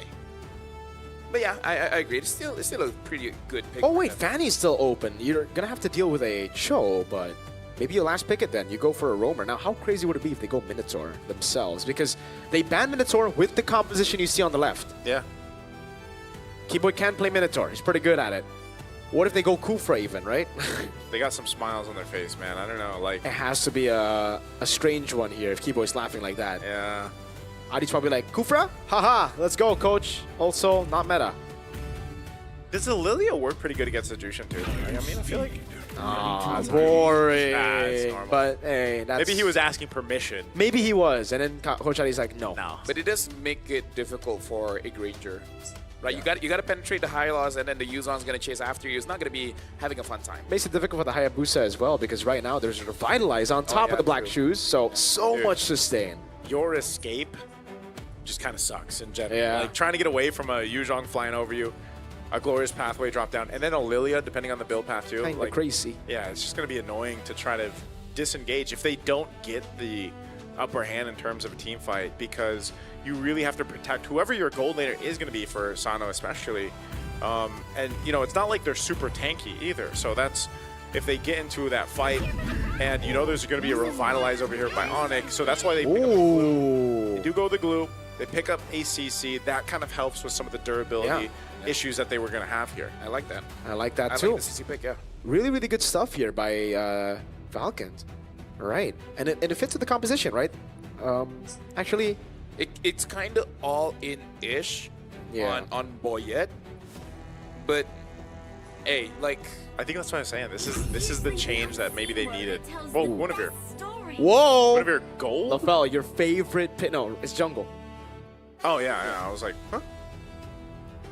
Guinevere. Your favorite pick of all time, LaFell. It did break its curse. Detective won on it yesterday. Did you see how hard it is to win that one? Yes, but it starts hard, and then after that, you know, it gets easier. Yeah, that's what she said. But yeah, now for both teams here, this is potentially the final hurrah for Team Falcons, wondering if switching up their playstyle, going for double fighters, going for assassin, will it actually work against ONIC Indonesia here? Well, we're going to find out because we're jumping into the Land of Dawn. Falcons against ONIC Indonesia. One more game for ONIC to advance to the knockout stage, but also one more game for Falcons to be eliminated. Welcome to the Land of Dawn. Hey, we asked for it leading into this. Team Falcons changed up the game plan. Boyet on the assassin on this Hayabusa. Built nearly pretty much the same, it looks like, even in the emblems that we just saw in the hands of Kyrie. So maybe this is going to help them out. I like those last two picks, like you guys mentioned. Those are very good choices here for Team Falcons. Bending the meta we've seen them play into. Can they pull it off is a big question against this. I want in my head canon to be like the coach saying, like, it's either Boxier or Quinn. And then Kyrie's like, you know what, give me that Quinn. I do not want to use that Boxia anymore. I think so. I think it's a very good reason as well why he doesn't want to be on the Boxia. I think there's more of a chance that it's a Baratz even than a Boxia. Oh, Yeah. Surprised we haven't seen that yet. It's a bit annoying to maintain the stacks, especially if you're losing early. Huh? Troll? Goes in way too aggressive, has to burn Flicker. All right, that is... Although I'm pretty sure he was pulled, right? By who? Oh, wait, yeah. Yeah, he was. Yeah, why was he there? He just went in, I guess. He just went in, man. Cuffin's on the Jushin, so, you know, just unfortunate because, yeah, it's a battle spell down, but just has to kind of adjust from there. But I am wondering how this Lilia will actually work out and play out. I know that, you know, good pick for Sans in general, one of his heroes that he likes to play, but since it hasn't been picked yet in the Swiss stages, it might be one of the answers if it ends up finding success here that we might have to consider going into the knockout stages. Looks like there want to be some focus up here, but this is a Patrick. Very interesting. I'm not too sure about that. That's going to be the turnaround by Sanji with Flicker in. Kyrie to be caught on the bad spot now as Lupi jumps in, but Revitalize keeps them alive for a bit. Boyet picks up first blood, and that's 2 on the board for Team Falcons. Keyboy against 3, mounted on now. Cuffin walks over. That's a free kill to Team Falcons. ONIC down 3 kills early. Hey, that is a huge early game now for Team Falcons on a lineup that they brought, changing what we've seen from them. That is a good question, but hey, Team Falcons now will get them a turtle off of it. Yeah, very interesting to execute the full combo and not exiting the moment you realize you're under the turret. Because even if you do get a kill, you're going to load it. You're probably not going to be contesting. Oh, hold on, Lupi. Full dive, away the dragon as well. Lupi to be chain CC'd and taken down again. 0-2-0 on the dragon. Team Falcons is off to get to a game 3, man. I feel like they took the first 3 picks that ONIC used against them, and now they are making it work in their hands. That's kind of fun as a coach. I mean, like, you know what? I don't want to think about the draft. The draft was pretty good. Let's just take it. Let's just copy paste, but not fully. Yeah. So that people don't know. We'll be like, no, it's original. We got a glue. Right? We got a glue. But yeah, Lilia will eventually become a problem when, you know, all the front lines are there. But if Team Falcons continue to extend their lead, then, yeah, the Lilia might not be that big of an issue. Just let Sano or Sanji poke her out, and then she couldn't do much. Lupido at 0-2-0. This is an amazing start for Team Falcons, making sure that Yu Zong will not have the same impact as game number 1. I'm wondering, oh, whoa. Wait, the Dragon over on Keyboy. Revitalize keeps him alive, but look at the curtain call! And the Yo-Yo Blitz, man, too much damage. Another kill over to Team Falcons. They are not letting up, man. They know they have this bit of an advantage. Oh, Troll? Spatial Migration, the Valor Requiem sounds should be on the board here as Skylar flickers out to safety. But Cuffin's still there, and Sano will be able to get a few good hits on this shield. Okay, Team Falcons knows they have an advantage right now. They're playing into their team comp that works really well. Looking at the items building up too, this is, it looks like Boyet's gonna maybe do the same thing. He goes Hunter Strike, first item right now. Will be building possibly into the War Axe too, just like we saw Kyrie do. But it's not a massive lead in by all means across the lanes, and it looks like ONIC wants to go ahead and contest this one, not giving this one up. They know that they're in a position to fight. Revitalize isn't available just yet, but all the ultimates are. You can see some good push down to the bottom side. They're going to fight this. Spatial Migration is Valor Requiem now. That's going to be a good pick by Troll over onto Skylar. Now everything Petrify coming down though. Sky is able to pick up the kill. Sano picks up the turret down below. Lutpi goes in with Furious Dive. That's Skylar taken down, but the mount down comes in as Sans has to use. Oh no, he actually keeps the Black Shoes alive. Cuffin gets out in time. Revitalize. Slam, slam! Sanji cannot get through to Revitalize for now. It's Kai who actually falls still. Despite all of it, a messy team fight, but it's ONIC who actually win out in the kills, but Team Falcons got an objective. Yeah, and like a lot of gold goes over to Sano, so Sano should be able to scale up in the sense that the next time that they fight, there's going to be quite a lot of damage that ONIC Indonesia might not be prepared for, and I feel like that was just Team Falcons getting caught because Boyet came in. I thought he should be able to get more kills but got stunned up, but I feel like they should not allow that mistake to happen again. Yeah, that fight would have gone obviously way different if Sano was a part of it, you know, and so ONIC will get a couple kills off of it, but ultimately still losing the turtle too, as the second one now goes to Team Falcons. But, you know, if they go in for those fights like that, and especially like we've seen with this glue so far, man, the glue when it's picked up, it's really difficult to kind of take care of, especially early on. If you don't have that itemization that you need, you don't have enough damage to kind of overload that durability from the glue. And that's why it was such a good pick in the draft when it came up on the 4th pick there. So it's still up to ONIC to kind of scale into this game, especially like we've mentioned every single time the carry is locked in. You know that you need time to go ahead and build up on here. And so that's what Skylar is doing. Not too far behind in terms of overall gold either. Just a few hundred gold off of that #1 spot for Sano, as Sano did get a lot of extra gold, like we just mentioned, from pushing down that tier 1. I'm just worried for Skylar here is that whenever he's in range to deal damage, Team Falcons, every single person here is in range to basically catch him. So it will really be on Kyrie as well as Lupi, just to make sure that everyone is kind of controlled. I would say more for Kyrie. If Kyrie gets multiple members so that Skylar can be hit, then hey, this good is looking pretty good. I think that's why he also, he's got the concentrated energy now too. So it's really gotta be up to them to layer what they have available for ONIC. But right now with Team Falcons comfortably building now into their second items. Same thing, Sanji picking up a Radiant Armor, got Dreadnought as well. So he's tanky enough to deal with a lot of what's being thrown at him, and that's why it works really well. It also allows Troll to have the space that he needs here on the Chobik. See him scouting things out up top. This is the last turtle of the game though, 10 seconds away from coming up. Wondering how ONIC will approach this one. They caught Boyet last time. Might not be able to pull it off again. You can see even Kyrie behind in terms of levels alone. Level 9 to Boyet's 11. They have complete control around this turtle. Oh, really good slam, pass now. Kyrie getting mounted, pops in the Violent Requiem, but it doesn't do anything. Asano goes through him. Keyboy, glorious pathway earlier as well. So many resources burnt, but no value. Lutpi went in, to aggressive troll! Oh my god, baits out the Petrify! But he already used his own flicker. Black Shoes coming down. Sans able to escape without a slam, pass, mount, everything! Sans is down in the mid lane, and it is all Team Falcons. I wonder if Team Falcon is just conditioning everyone to say that we have one playstyle and then when it mattered the most, they change it up. And then by the time you're planning against this style, they just like, nah, just kidding. We want to go back to the utility.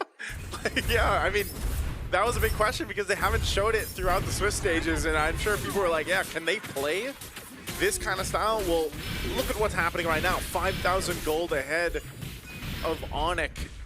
And like we mentioned, you know, they went with very similar picks, at least in the first phase, but even so, that Glue and the CC are working out so well right now.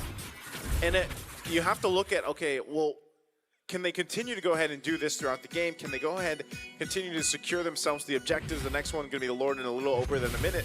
And yeah, they're in a great position to be able to do that. You know, they've also allowed themselves to just scale really into this game, and it's hard actually now for ONIC to make something happen. Keep away, dropping down the pathway. Yeah, he might die for that. Never mind. He has to burn Revitalize though. I mean, like, if the idea is to take as much resources from ONIC as possible and then try again, that really did work out. They just got to be careful of Kyrie. Misses that. Yeah. That. Oh, Troll though. He's going to spot them out. Here's to have the Petrify, but it's only onto Sano. No damage coming down. Sano taken very low, but he's still able to survive now. Black Dragon form comes around, and that's going to be Sans picked up again. Ooh. Sano taken low, still able to stay with the current call! Sano on a killing spree, Cuffin! Gonna slam Keyboy down to the ground, and now it's a re-engage. Kyrie taken out by Boyet. Another kick onto Skylar. Team Falcons have wiped ONIC ID out. Just like ONIC did to Team Falcons in Game 1, Team Falcons gets their revenge in a similar fashion against ONIC, now getting themselves almost to 9,000 ahead at the 10-minute mark. What a game so far for Team Falcons. Dude, like, that Jushin play, man, like, yeah, that shows how much damage the buff was, because you pick up Hylos, one of the highest HP pool heroes in the game, and then you dropped it on ONIC ID. Pick him up again, drop him again. Like, I mean, not him, but someone else, but still, that was actually quite a lot of damage coming in from the Jushin. You know what, Muntan, this is a legit buff for this hero. Jushin is too much, man. Like, the amount of utility that comes with her and the amount of damage that is there. Mind you, that whole fight, by the way, was started by ONIC. Yep. They chose to fight that, knowing that they were also basically gapped gold-wise at that time, about 5,000–6,000 gold. 10,000 gold difference now. Something about today. Something about today, man. All these games. Oh. Wait. Well. All right, so at least there's no shadow kill. Sans has very good clear with the help of Skylar down below, but is it good enough to clear the Lord? Lord's pathway used to get a little bit of an angle, and they do clear out the Lord here, but again, it's a 10,000 gold lead. They won't be able to enter their own jungle. Well, you just gotta wait out for the power spike coming in from Skylar, and if they lose, Guinevere, man. Something like that. Yeah, there's something wrong with Guinevere. Oh, look, he's gonna be caught. Oh, good Petrify! Now, Spatial Migration, Valor Requiem combo over, but it's only onto the Roamer right now as the Mana comes in, but it's on the turret right now, so the turret will do a lot more damage. Sanji flickers out to safety though, and they'll keep their lead. No kills over, no bounties to ONIC. Yeah, it's better that they don't actually choose to fight that. They just kind of choose to live to find another day there. Looking at the items here, not even... Okay, so now there's a Hunter Strike on Sano. Sano probably thinking that this kind of draft kind of is difficult for you to end the game. So you got to make sure that the next time they fight, able to do a lot, try to kill 3 to 4 members, and then try to end the game that way. In terms of the other itemization here, the Endless Battle now for Hayabusa on Boyet. Whoever he catches, as long as it's an actual target, they will probably die. Yeah, this is the thing too. You know, you look at where the itemization is for ONIC. Obviously, you got the Trinity now for Skylar. He's building into most likely defensive item, at least maybe the Wind of Nature here, or I'm not sure if he actually wants to go Malefic Gun. But as long as they continue to buy themselves time, we have seen teams kind of slip up, and they really have to make a massive mistake if you're Team Falcons for ONIC to actually get back into this game. Anti-Karas now picked up by Keyboy too. A little more defensiveness will help them out, but with Team Falcons in this kind of lead, they are not letting up Troll. Using Conceal again. Lantern Flare picking Keyboy up. Kyrie actually misses the Spatial Migration. Now Glorious Pathway coming down with the Petrify and the Fierce Dive over on 2. With about a Requiem, they actually tear down Sano. Sanji's gonna fall next as well. The damage is stacking up. The crowd is starting to roar again in Indonesia.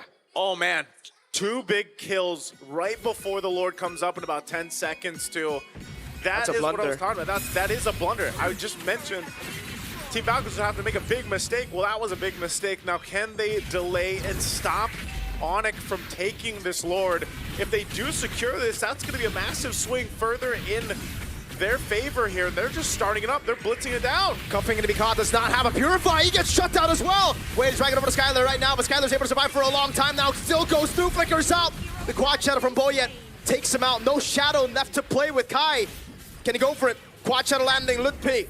Does he survive this? That's Boyet with a walk-up. Kai tries to go for the spatial migration on Boyet, but can't find the angle as Boyet continues to stalk ONIC down in their jungle.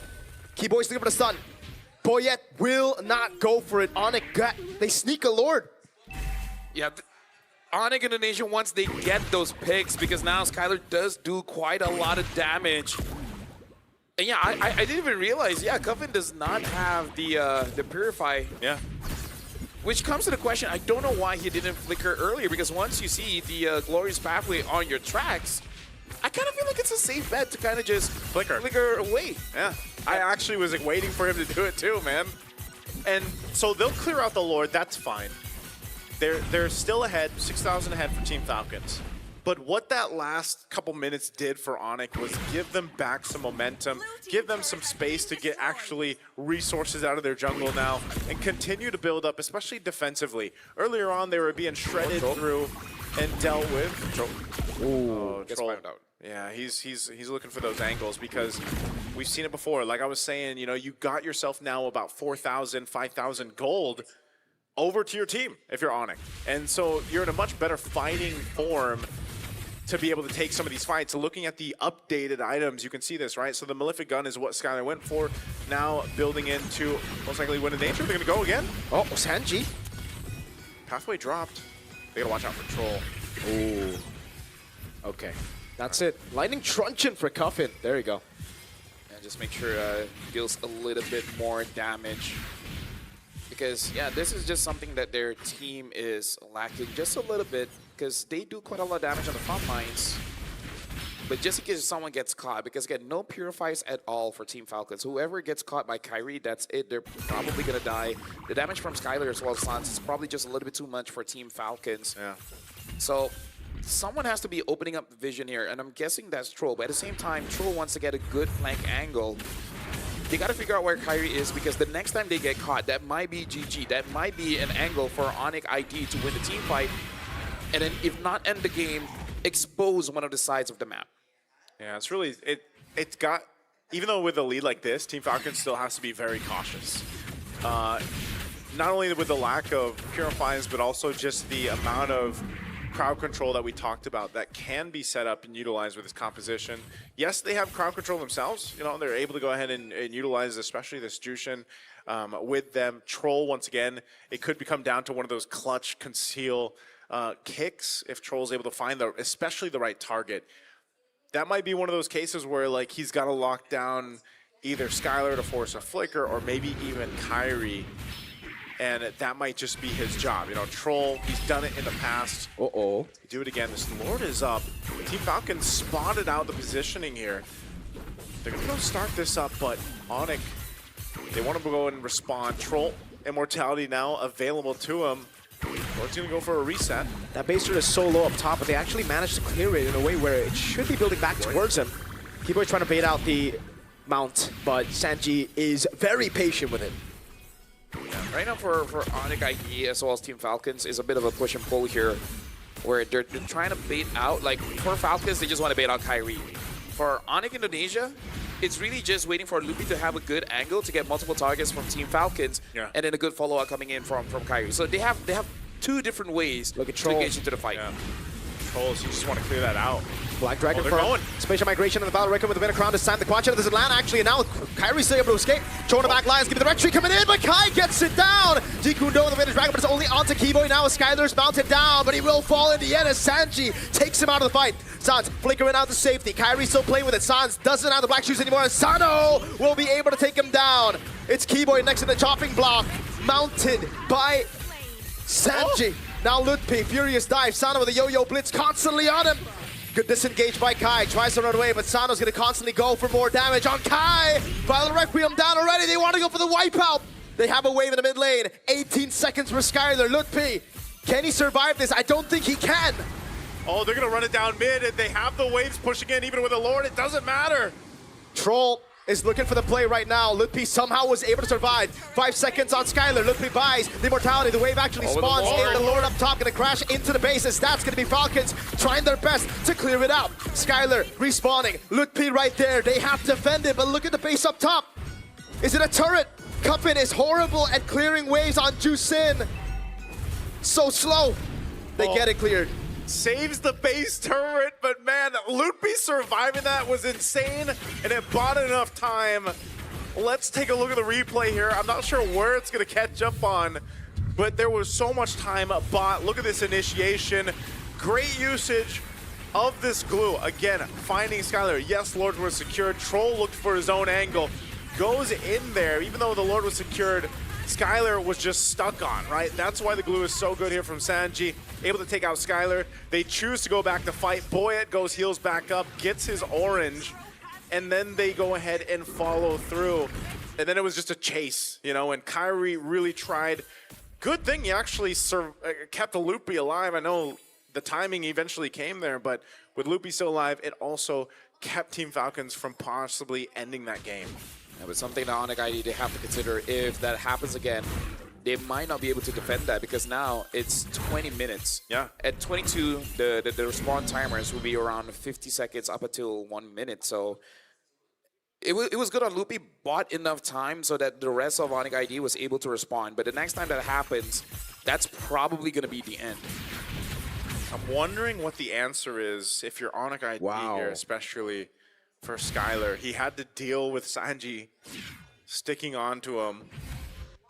And that is a Holy Crystal now locked in for San, so a little more damage. Cuffin as well. Built up here, yeah. Both teams just kind of really locked in on the items. Obviously, you need a little more defensiveness here for ONIC, but Lord coming up in about 15. Team Falcons still in a good advantage to work with. Yeah. Purple buff going over to Sans. Now also, this is where obviously the immortalities come to play. The Wind of Nature for Skylar. Lord is evolving too, so it's going to be a little bit of a slower take as they have to prep and get in position for this one. How's the wave in bot? Would love to see the wave in bot. Troll rotates over, will build it to a slow push for them. Yeah, that's the best thing to do. What did Skylar sell to buy the Wind Talker? Boots. Boots. No. He already had 6 items earlier. He sold the Wind of Nature. Or wait, it's the Rose Gold. He sold the Rose Gold. Well, right now, Keyboy does have position up top. See him as Skylar as well as Lutpi. I don't think Team Falcons have vision of that. They got to be careful. If they're clumped up, there's multiple ways for ONIC ID to really... I feel like Sanji, if he tosses the second skill first, is still safe. Wait, Sans popped in ult! What, Sans? Uh-oh, did Troll use third-part G Kundo? No, I feel like Sans didn't have vision of him. Yeah, I don't think so. Oh. Spatial Migration, no Valor Requiem. Actually, it's kind of botched the combo. Skylar in the back, able to flicker out a G Kundo now. Spatial Migration backwards. They are not going to go for the Lord just yet. Glorious Pathway sent down. Troll holding this angle. Wave in the bottom lane is good for Team Falcons. That was Keyboy, gets shredded down by Sano. And ONIC will concede the Lord. Oh, that was messy from ONIC. What happened mid? No, the thing is, I really think that Sans did not see Troll yet. Like, Troll was getting on the way, but he already used the black shoes, so probably a misclick. Or maybe Troll was waiting in the bush and decided to use skill. Oh, wait. Sanji? Sanji should be... Okay, he's not going to connect. They got this Lord. It's no Skylar no ult. Skylar no ult. This is big. Can they defend this here? Lord's going to have to be worked on. Troll in the back. Gonna go for it. Get Skylar. Good furious time. The petrified heal away from him. Skylar caught by the current call right now. Pops in with nature, but will be popped by Cuffin. Lord still alive. Base wide open now. Kyrie able to find a spatial migration right now as the Keyboy will be taken out, but it's only the immortality now. Lord still alive somehow there. No minions. Sans has cleared it out. Can he survive? No, he cannot. That's Boyet with the killing spree. And Team Falcons have wiped ONIC ID. We are going to a game number 3. Team of Falcons will do it in game 2 with a composition that we didn't know they could play. Well, now we know. And I gotta say, Team Falcons, they are really impressing us right now because, again, the composure that after losing game 1 in that fashion, coming back even stronger. But also ONIC made some very questionable mistakes. Yeah. And again, Guinevere, like, is it cursed, man? So it's 1-7 now, or 1-8? I think it might be 1-8, dude. All I know is you only have one win, and even that one was pretty sketchy. Detective is the only guy to make Guinevere work. And he went home today after making the Guinevere work. Yeah, you can see here too. ONIC looking just like we saw Team Falcons in game 1, man. And hey, it comes down to one game now between these two. That is just, again, a massive, massive win for Team Falcons. You gotta love to see it though. Bending what we're used to seeing from them, and they made it work. They made it work from start to finish, really. There was a little bit of hope there for ONIC, but Team Falcons stayed locked in, got the game under their belt. And remember, folks, ONIC in a best-of-1 is very, very shaky. Maybe they started things off with a win here in the best-of-3, but now it's back to just one game. It's drafts, man. Something about Gwen I really don't like. I don't know why teams still want to go for it. But either ways, this is potentially a very nerve-wracking situation because even looking at the crowd, was like, that was a good game. But at the same time, because what's on the line is Mina's first time to the knockouts. Yeah. As well as the champions of Indonesia not even making it out of groups. Alter Ego was the first. Yep. And there's a potential that ONIC will be the last team to get eliminated. So that would also mean what we mentioned earlier. There would only be one representative from Malaysia and Indonesia. Very scary stuff. I'm pretty sure the Indonesian in the crowd and watching at home does not want that to happen, but that's just the situation we're in right now. And I feel like ONIC, they're going to be quite confused because there's like, okay, which Falcon are we going to see? Assassin Falcon. And I'm just confused about that going. Like, yeah. I really think, why pick the Lilia so early? If the Lilia was an option, right, and if they wanted to go for Lilia, I really don't think Falcons would have read into like, oh, let's ban the Lilia. Yeah. They should have really picked up. Was the Lance banned in the first phase? I don't believe it was, right? It was banned out in the second phase. Yeah. So Lancelot was open. I don't know what it is with ONIC and not wanting to pick anything else except for Yusun Shin and Haya then on Kyrie, because Lancelot was open in the first phase. They really could have gone for that. Maybe that's also why Falcon takes it. It's like, no way they're going to be using Lance. So they just take Haya. Yeah. I don't think... I don't think it's that far, but you know. Like, because it's already a Yuzong, right? Well, what do they start things off with? Yuzong carry. All right, the carry pick was also honestly really, really weird. But then they finished off Red 3 with Lilia. Which it's like, did not need to be picked up. It was a signature back when Sans started playing in mid. I mean, let me just say this entire day, when it comes to the drafts, it's a topic I kind of don't want to talk about. Yeah. But now we got to look at the MVP here, Troll with the Cho. From Matilda to the Cho, man. Like, Troll has really shown himself as a roamer here in the world stage. I feel like anytime we go through our games and we have a MVP Cho, you really have to put respect on their names because we've seen so many fail Chos too. And Troll, like we mentioned when it was at the draft, you know, this is one of his signature picks. We saw him pick it up when we first were introduced on the international stages, even in previous tournaments with Troll and these players, and he made it work really well. Just like I had mentioned with, you know, Keyboy in the previous game, Troll pretty much did the same thing. Like, he had to do a little more fancy footwork, I feel like, with this Cho, but they made it work. Even with Boyet getting the Hayabusa. But I also want to say that a big part of this, those two last picks were so good. The Glue and the CC. Yes. They really allowed this lineup to shine. Yes, it was the same 3 picks that we saw ONIC run in the game 1, but with a Glue and a CC, just complements this so well. Because Glue, like, Sanji is almost my other MVP for this, because the amount of work that he did on Skylar, making Skylar's job pretty much a hell, like in terms of like trying to get in position and fight, was great. And that's what we see with Glue. And also Sano. The Kern's call with the Yo-Yo Blitz was a lot of threat. Like, there's a lot of threatening damage there to deal with. So even when it looks like some of these team fights where ONIC is getting the upper hand, they're sort of winning these fights, you miscredit like the amount of potential there is to win these little skirmishes and team fights with this composition that is here, especially with a Glue and a CC, who both have that Brave Smite, and they get a lot of that HP back when they're, you know, fighting like this. So again, it was very difficult, I feel like, for ONIC to approach the fights the way they wanted to. What's concerning for me as an Indonesian is, right, I mean, we can talk all day about the draft. I still agree that the drafts are very botched. I don't really like the placement of some heroes, why they pick it up in the specific moments that they do.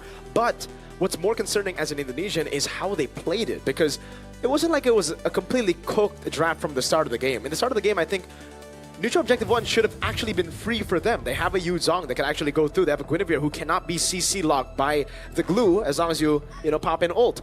But they decided to go for a gank, and that was a super greedy gank up top. Completely miscalculated the gank. Glue didn't die. They ended up losing 3 members, and then Turtle 1 went to Falcon. So that's more concerning for sure, right? Like, you think, okay, it's ONIC, they have a superstar lineup. It's always the coach's fault. That is the easy way to blame ONIC. But if you look at that game, you can't say it's fully coach's fault when they botched the early game so bad. Yeah. It would be different if Sanji was outside of the turret range. The fact that Kyrie took those turret shots, and I would say responded to it a bit slow or just a bit greedy, trying to make sure that he gets that kill with possibly with exchanging his own life. Yeah, I kind of feel like game number 1, Falcon forced it. Game number 2, ONIC forced it. Yeah. So it's kind of like the team that reacted better just ends up winning the game. Thing is, like, we've seen ONIC actually lose composure from game 1. In game 1, Sans flickered very, very early. Remember Skylar flickering when it didn't really look like he needed to. And that's the build-up of pressure. I'm still wondering, I wish we had like a little replay or like a camera on what happened even with Sans. Like towards that last little fight where the black shoes were used. Not that that would have changed, I feel like, the course of the game or anything, but there's just these like kind of weird errors happening. They're like fidgety. Yeah, fidgety. I don't know if it's like, you know, there's just pressure or what exactly ONIC is dealing with, because like we said, we saw that from Team Falcons too, especially in game 1, but this was, you can definitely say this was a great adjustment from Team Falcons and exactly what they had to show, because when you get through the Swiss stage like this and you're pretty much universally playing one kind of play style, and then you really, it comes down to like your last potential life and you bring out this. Now it makes game 3, I feel like, harder for ONIC to deal with, especially when we get to the bans or the order of the picks. Yeah, honestly, it's going to be quite a big pressure for both, because this next game will be the very final game of the Swiss stage before we move on over to the knockouts. But for now, we do have an interview on the side with Rose, I believe. So let's check out that interview to see what's going on.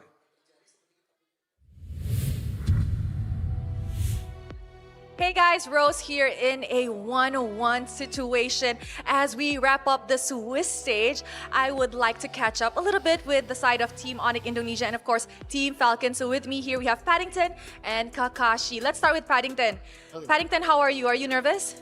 Nah, just doing normal. Just doing normal. What about you, Kakashi? How are you feeling? Just doing normal too. Just doing normal. Okay, let's talk about ONIC. How was ONIC like when they arrived at the venue, and how did they approach this match? Were they nervous? Were they confident? Nah, we're really confident for today. Really confident for today. What about you, Kakashi? How was Falcons like? We are really confident for today, and I think we're gonna be the first team in MENA go to knockout stage. Ooh, that is a statement. And of course, Paddington, now that you're coming in from a loss as we enter Game 3, how is the players like? Boleh use bahasa? Bisa aja. Kayak kita udah sering di situasi ini kan, jadi kayak kita dipilihnya biasa aja. Oh. We still really confident for this match. Okay, Paddington said they're very used to these kind of situations, so they're going in still very much confident. What about you, Kakashi? You guys are coming in from a winning momentum as we enter this last best of 1. How is Falcons like inside the room right now? I think all good. All the players feel confident, and we can get the next win. Oh, I think it's best of 1 now. Yes, it's a best of 1 now. Now, Paddington, I'm pretty sure you watched the games just now. What does ONIC have to improve in order to secure the next game win? I think we just need to not doing a lot of mistake and have a better execution for the next game. Focusing on discipline, yeah? And for you, what do you guys think you guys have to nail on the spot to make sure you guys get the last ticket to the knockouts? We just play our game, normal game, like what we do always. Normal game, no pressure Yeah. for the side of Falcons. And of course, a special question for Kakashi. We know that ONIC Indonesia is the home ground heroes, which means there's a lot of Sonics in the arena. Does your players feel extra pressured entering this matchup? No, our players experienced that before in NBL MENA final because we played in Egypt and it was enemy home. So our opponent home, I mean. So you guys are also used to it? Yeah. Just like ONIC, both of you guys are used to this same situation. As we wrap things up slowly, Paddington, anything you want to say to ONIC and Sonics? Yeah, just keep supporting us. And you guys, nggak akan kecewa lah. Kita akan menang match ini. Okay, Paddington said you guys will not be disappointed. Just keep supporting us and we're gonna win this match. What about you, Kakashi? Anything for the MENA community? Just keep supporting us and we will be the first team in MENA to get to the knockout stage, I mean. It seems like both team is incredibly confident as we approach a best of one. So it's ONIC Indonesia going up against Team Falcons, fighting for the last ticket to the knockout stages. I wonder who will get that last ticket later on. Without further ado, let us throw it back to the casters to start the game. Thank you very much, Rose. And I just saw ONIC Indonesia came in, and they still look in high spirits. You know, Lupi was laughing, Kyrie still smiling. So hopefully that just shows that they're still in a relatively good mood. Like they're not too shaken after the loss. Yes, thank you very much. They need to reset because if they didn't reset, it's GG. That's what I was saying about Team Falcons after game one, man. That was a way worse loss that they faced, and they were able to reset. Yeah, and for you guys, we gotta talk about Realme 15 Pro here because he has win rate predictions, can analyze gold items, everything in real time. It's like having a strategy coach in your pocket. So that's the AI gaming coach for you. But the thing is, it also has the consecutive skills feature, making it so that you can unleash your full combo with just pressing one button. That's a full AI-powered edge. From prediction to performance is a complete package. You play, we carry. Realme 15 Pro, the M7 official gaming phone. And while we're talking about this as well, since Marco, you're there, we gotta pull in a V because this is a V, our cheerful buddy at the heart of Visa's biggest cultural moments. He's here at the M7 World Championship to cheer us all up. So let's see, V, do you have anything to say?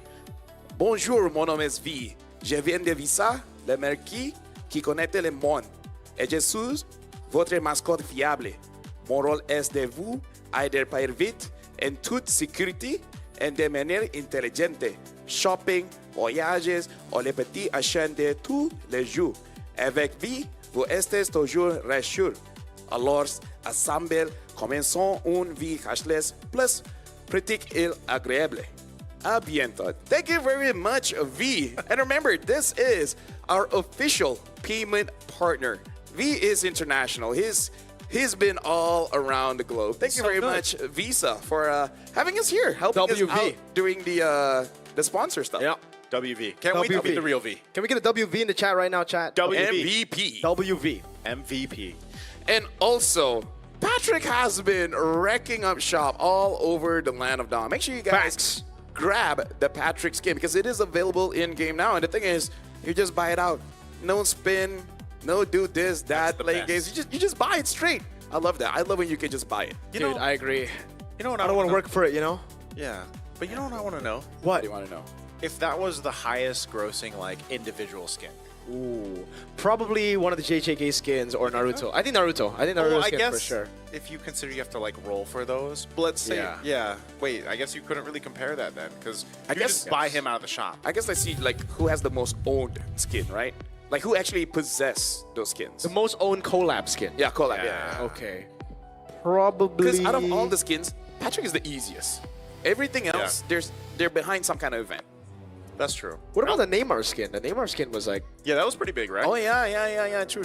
Was that around M4? I think it was around M4. It's M4, yeah. Because that was like one you could also kind of like upgrade or like... Wasn't there one and then there was like an upgraded version? Something like that? Yes. Yeah. And then what else? What are the collab skins do we have that are like you could buy? from the shop. I can't think of anything. I don't know. We need more cartoons, though. What's the next? For me, I would say Adventure Time. Ooh, I think that would be cool. that's I a don't good know one. who would be who, though. Like, you know. Yeah. I would love a Jake skin. I don't know. What other... Jake would be a pretty solid glue. Yeah, actually, Right? you would. But Glue's got enough, man. He's already got the Patrick, so... Let's find something for Fulvius. Which, by the way, it looks like he is going to have, I believe it's a Soul Vessel skin or something. Fulvius? Yeah. Oh. Either Soul Vessel or the other one. Exorcist? Exorcist, thank you very much. Okay. I think it's the Exorcist skin. That Yeah. sounds insane. That sounds loco. Oh, broken walls again. This is the winning map for Falcons. Oh, ONIC around blue. Hold on now. Blue, hold on now. Pause. Again, they go Yuzong this time. All right. To be fair, that wasn't a problem. So, I like the Yuzong pick. I wonder how... Okay, so how's Team Falcons going to approach this? Do they just go Assassin again for Boyette? Right off the bat, with Kalea being open, like, do they want to pick up a Kalea? Kalea's there. Oh, yeah, they should. They've got the Kalea Farsa. Yep. I think Kalea Lancelot would be the best. If you really want to go safe. I feel like they can set up for... I don't know how good they are on a Sora. I was thinking Sora 3, but I don't know whether they're good on that. What? They decide to go a Cho. Although I think I remember Cuffin had amazing games on Valen, so... Is it because the Kalea is something they expect? But like, again, this is... Maybe. This is basically like CG all over again, game number 2, no? Like the Kalea is open and you go for the Cho instead of the Kalea. Seeing how Troll played it, I can kind of accept it because the thing that Troll did is not all the catches is about zoning, right? Yeah. Actually buying time, being a nuisance. And again, I kind of feel like this is just more on, you already did good on the Cho, so we're not going to be ruining your momentum. And if ONIC picks up the Kalea, like you said, the Valentina will be there to just steal it away. Kalea Kimmy with the Yuzong. This is a good start to the draft by ONIC, even though the Kimmy hasn't really been too good, but we literally Haya? have seen some Haya good or stuff. Lance and then just ban it out? I think Lance. I think Haya is tough to deal. Huh. As a Kalea, I prefer fighting against Haya instead of a Lance. But again, maybe Coach Howie Burn is just like saying like my players are in a flow state. I don't want to take it out. And now again, the Phantom War so far it's still for ONIC Falcons. Only 2 for now. They go See, Moksha. they always make you ask like which Falcon are you fighting against? But like, Yeah, I know, but Yuzong, yeah. if it ain't broke, don't fix it. It broke game 1. You found a way to win game. Dude, this... What if this box This is not looks even so much like GOF, dude. It looks so much like GOF. It's a 1-1, and we in have game game 3, three. it's just... It was Dude, ground. Falcon, come on. I'm Indonesian, but you And know, then like ban to see the Lunox. same thing again, I don't know. Because CC can still come through here. I hope Falcons ban out the... Or And they then the take the Lunox, CC. yeah. Oh, they can take CC, you're right. ban but- Lunox take CC. Okay. Yeah. But then they would like damage, no? Like, look at this comp. This comp does not deal damage. True. Because in my head, I'm also thinking, what if they do something crazy and put Boxia EXP? Boxia EXP? Not the greatest of ideas, but nah. again, what if they Against try to be Yuzong? cheeky? Yeah. No, I I'm think not, that's I'm not saying it's yeah. a good idea. I'm Yeah. just You're just putting it out stating- there. Yeah. I like the glue ban. I really like the glue ban. That was a big problem for them. Oh, Falcon will have to make a decision, by the way. Like, either... Because, like, the Lancelot's still up for grabs. The Hayabusa as well. I think in this game particularly, I would prefer to go Lance over Hayabusa, right? There are too many dashes for the Hayabusa. Yeah. Unless, I mean, it's Kai, so maybe he doesn't care. Maybe he just goes for it. I But mean, you have they to do make a have the decision. Valentina to take away the Kalea ult. Yeah, So they have 2 ways to catch. that's true. But if you do that, then... But meaning to say, because of that, I would rather fight against a Haya than a Lance. Agreed. Yeah, Agreed. it's a lot. Like, Haya is easier to catch yeah, I when was you have. gonna say, Yeah. Lancelot's just too elusive. Yeah. All right, they go with the CC ban. This is one of the heroes we were talking about. Yeah, but Pop we're up. talking about banning out Lunox taking CC, so yeah, interesting. So... This Is this Valen EXP or something? At this point, I'm confused. I don't know what's going on. It looks like a setup for a Uranus or an Esmeralda. Now, do ONIC ban one of those out, right? Because you might not get the Lunox. If Falcon pick up the Lunox, Yeah. it doesn't make sense with the comp Yeah. because then they'll have too much magic. Yeah. But it's a way to be like, here's a very annoying comp, and we know that you are panicking right now. We are calm. Expectations are on you, friend. I feel like I'm confused because Falcon is basically boomeranging this draft. Yeah, they are. They are. Right? Go back to the boomerang. They have a weird first 3 picks. Now we just have to see whether they can bring it all back in and make it make sense. Well, that's what we saw too from the last game when they utilized, or I guess we could call it the boomerang. They could make it happen here. This is probably where we see the. Are they going to show the XP first? Because that, I don't know, there is the chance, right? There's always a chance with a Baksha and a Valentina pop an XP. I just don't think that's going to happen. Yeah. So what do you want to go against a Yu Zhang with? Yeah, what is a good goat laner here? I guess the Granger is still up. Yeah, for ONIC, I think they go Lance Granger if Falcons don't pick it up. Yeah. Lumens is still up. That is a very interesting choice. That's more so like curveball. Like this was curveball draft here, LaFell. Yeah. Yeah, Mozgov? I think it's either a boomerang or just a home run. Home run in a bad way where you just let the ball fly and then just let it be. Lancelot Granger should be the option to go for here, That right? seems the most sound choice. If they really, oh yeah, you're right. If how crazy? Or Harith is very Harith, good. yeah, Yeah, Harith, I was about to say. Lunox can still work as well.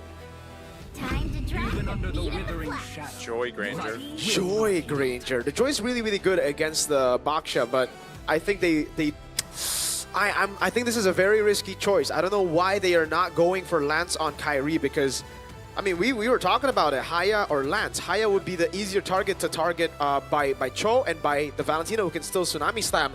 Joy's even easier than that. It's like, it's so much easier, it's so much squishier, you know, especially in terms of the elusiveness that you get with a but I guess and Haya. I guess he's thinking I'll be fully stacked up whenever the CC comes, so I can just pop Electrifying Beat. So it's more of a like high risk, high reward type of pick, more than the. Oh, that is a great pick as well, by the way. Because the Joy came through too. Yeah, but the Kalea Yuzong, is it enough to take the Phoveus out in the early game? That's the question. Yeah, I kind of feel like we really have to see the first interaction between both teams here because both games have really come down to who made the first mistake, and then it just, I don't know, in a way like messes with their mental that they just could not recover from for some reason. Like it kind of snowballed from like initial plays. Look at the lineup ratings here. Not looking good for ONIC, but again, take it with a grain of salt. We've seen it come down to really the execution here for both teams so far throughout the series. And this, it comes down to this one game. Well, ladies and gentlemen, this will be the final game of the Swiss stage. This will determine whether Falcons will be the first MENA team to make it to the knockouts or ONIC continue to reign here in Indonesia. Welcome to the Land of Dawn, ladies and gentlemen. We'll find out now that it's down to a best of one. And we heard earlier, ONIC doesn't like best of ones, and it's coming down to this one game so far. Team Falcons as well, picking up a Mozgov, a hero you don't see too often. A lot of early poking already in the, whoa. That's why we don't like the Valentina and the Cho, but like, I guess this is what Falcons did to themselves, and now it's not going to be level 2 for Coffin and for Troll. They have to use so many resources at the start of the game just to get away. Yeah, it looks like losing lanes for Falcons all around the board here. That's true. Yeah, because even the Phoveus will not have a good time against the Yuzong and Free Letho. Moskov, Granger. Moskov can survive, but really more a Granger favorite. Looking at the emblem so far, nothing brings to the mind. Yeah, Troll's gonna be taken very low. Boyet has shield unity. We'll be able to lock in on Kiba, but Kyrie joins in the fun now. No flicker on Troll. First blood to Kai. Falcon still deciding to fight despite losing Prio early. Great response there. I mean, it was basically mirrored in terms of the rotation from both sides, but because that flicker was burned earlier on, that's the advantage when it comes to these early battle spells being used. Yeah, and again, like the first interaction that they have, Falcon's gonna start, oh, hold on. Okay, Electrifying Pete's under turret. Sano's gonna be taken low, taken out by Kai. Gets one last turret shot on him. He will help to clear out the wave. Keyboy gets away as well in the bottom lane. No trade available for Team Falcons. Yeah, much better start here coming in from ONIC Indonesia, Team Falcons. Yep. Now they got to figure out how to kind of stabilize. I wonder if they will force a fight around the turtle.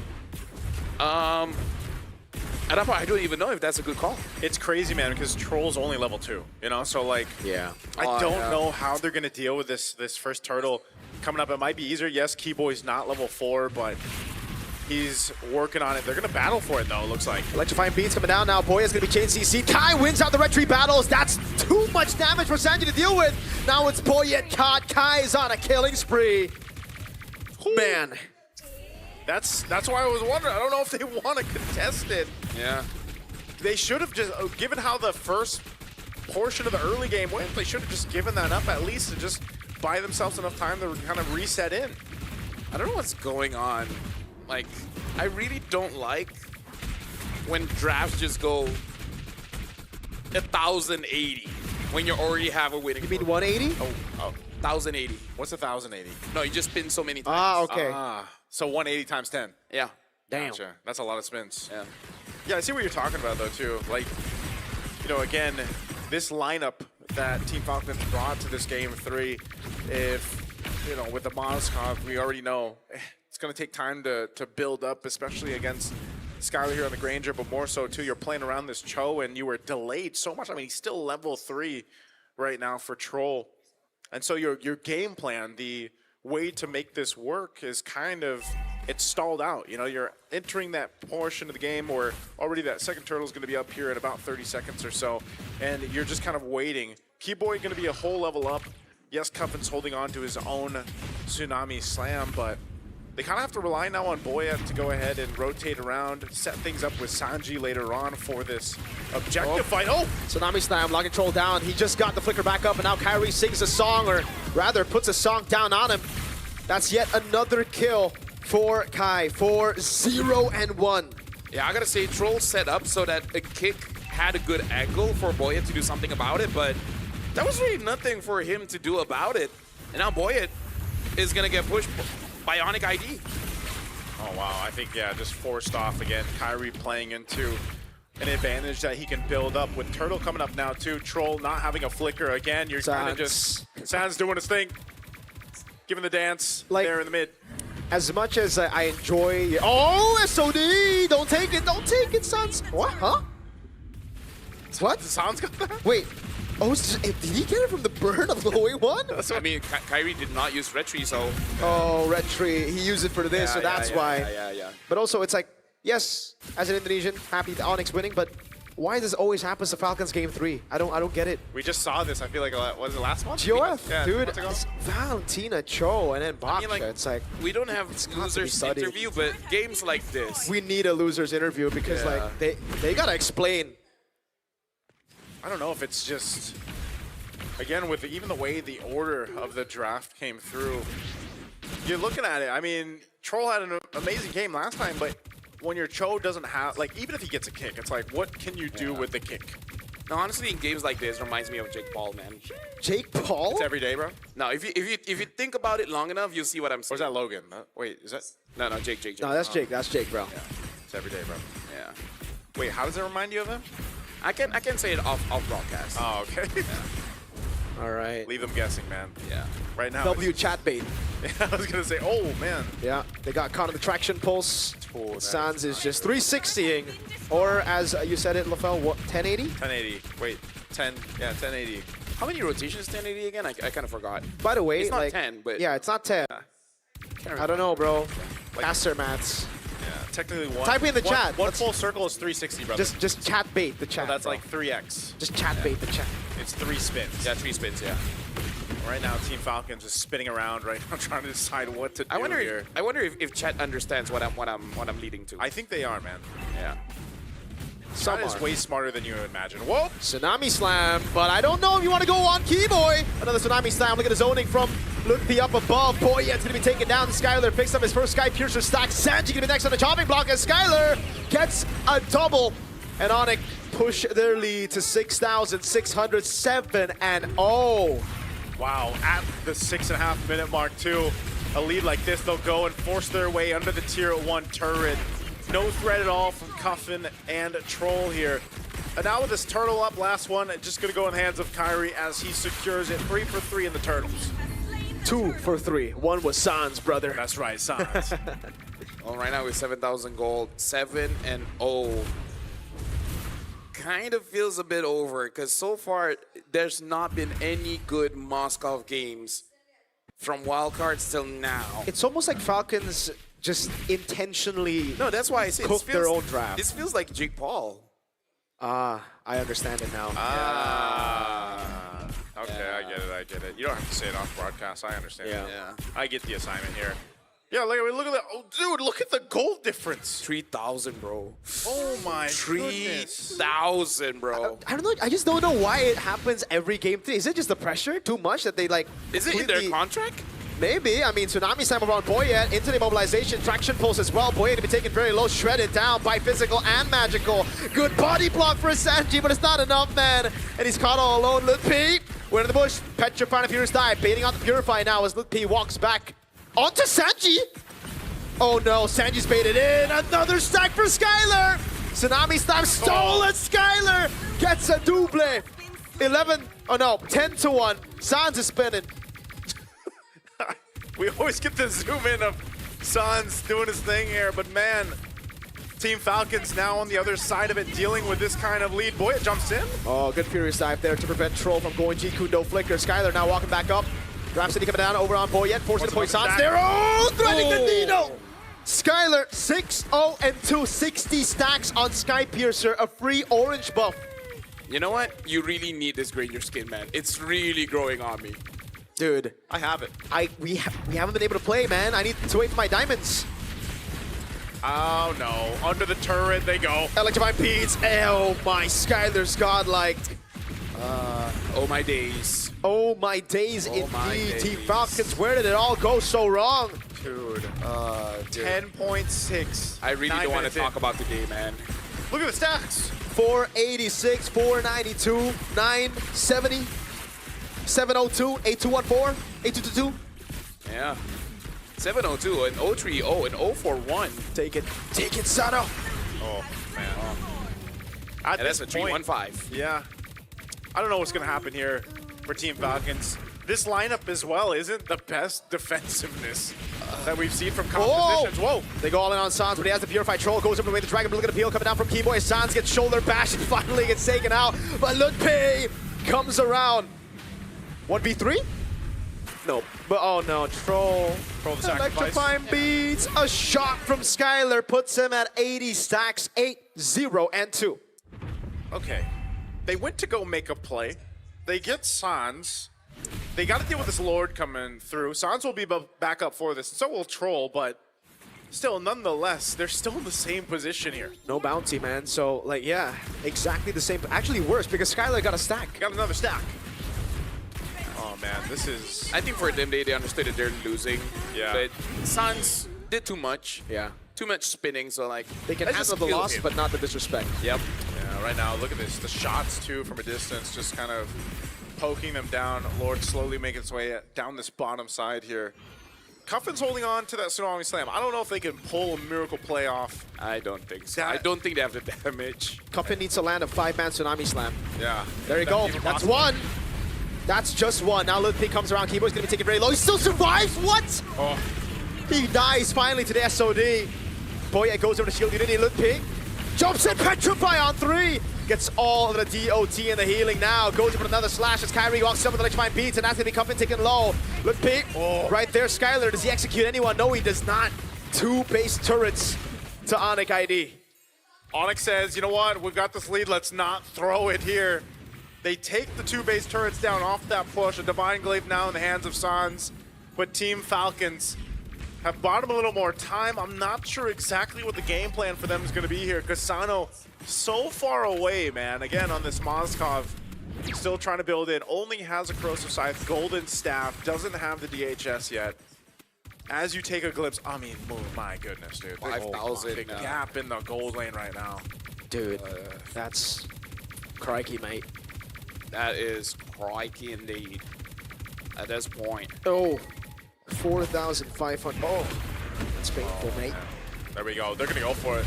Black for this last turret. Dragon form. Tsunami Sam over on Boya now. Harry building out the stacks. Troll trying to cancel with Jikundo now. Oh, electrifying beats coming out. And it's a free kill to Skylar. 9-0-2. He's legendary. He's legendary. And he's legendary. They can't end it here. They're going to poke a little bit further, though. Troll might be dead. He is dead. Oh, Skylar, last shot. Can't find it. He's gonna go for the base though. The base is gonna be cracked up open. Coming looking for the play. Skylar Legendary again. Sound on the back, jumping forward. ONIC makes it to the knockout stage. It took a while. They struggled, but they did it. ONIC will get it done in Game 3. Just as dominant as they did in Game 1 to get to the knockout stage. Congratulations. It was not an easy route, but the important thing is that now they're here in the knockouts. But now it's all about dealing with the other 7 teams in the knockout stage. Thank you to Team Falcons for all their hard work, but I don't know, man. If I knew Arabic, I would have my own choice of words. But that's a tough. I mean, that's a tough one. That's a tough way to end, man. That's a very tough way to end. A lot of questions, but you know, it's for everyone else to really think about it. For now, let's just celebrate the victory of ONIC Indonesia. Again, big congratulations. Game 1 and Game 3 were very dominant. It's just Game 2, a little blemish in their record. Can I just say too that you gotta think how much work had to be done in this M7. It's very different from our previous, M series. I feel like some of these championship teams, of course, had to go through the grinder, man, to get to the knockout stage. And I think that's gonna make a very interesting knockout stage ahead of us. And again, for Falcon, they were so close to making it. They were a draft away. I don't know, man. It has to be studied. It has to be something that we gotta mention it, because that definitely needs to be studied. Cho and Kalea's open. Valentina in first pick red. That's the kind of thing that would make me throw my glasses away, because I feel like I've seen enough. If I was watch partying, the things I would be saying right now, fam. Yeah. I would be the same right now. If I was watch party, I would just close the stream. Luckily, I'm casting though, so I just yap around and yeah. I feel again like these guys, these individual players from Team Falcons have been through so much in the last year or so. Again, you got to consider what they've been through professionally. Yeah, but you also think by this time they learned. I don't know. Again, I wish I knew. That's why you always wish you could hear the comms when it comes to the drafts, of course, because I'm sure a lot of us, ourselves, the viewers out there, their supporters probably have questions. I mean, the players themselves look like they probably have questions, man, at this point.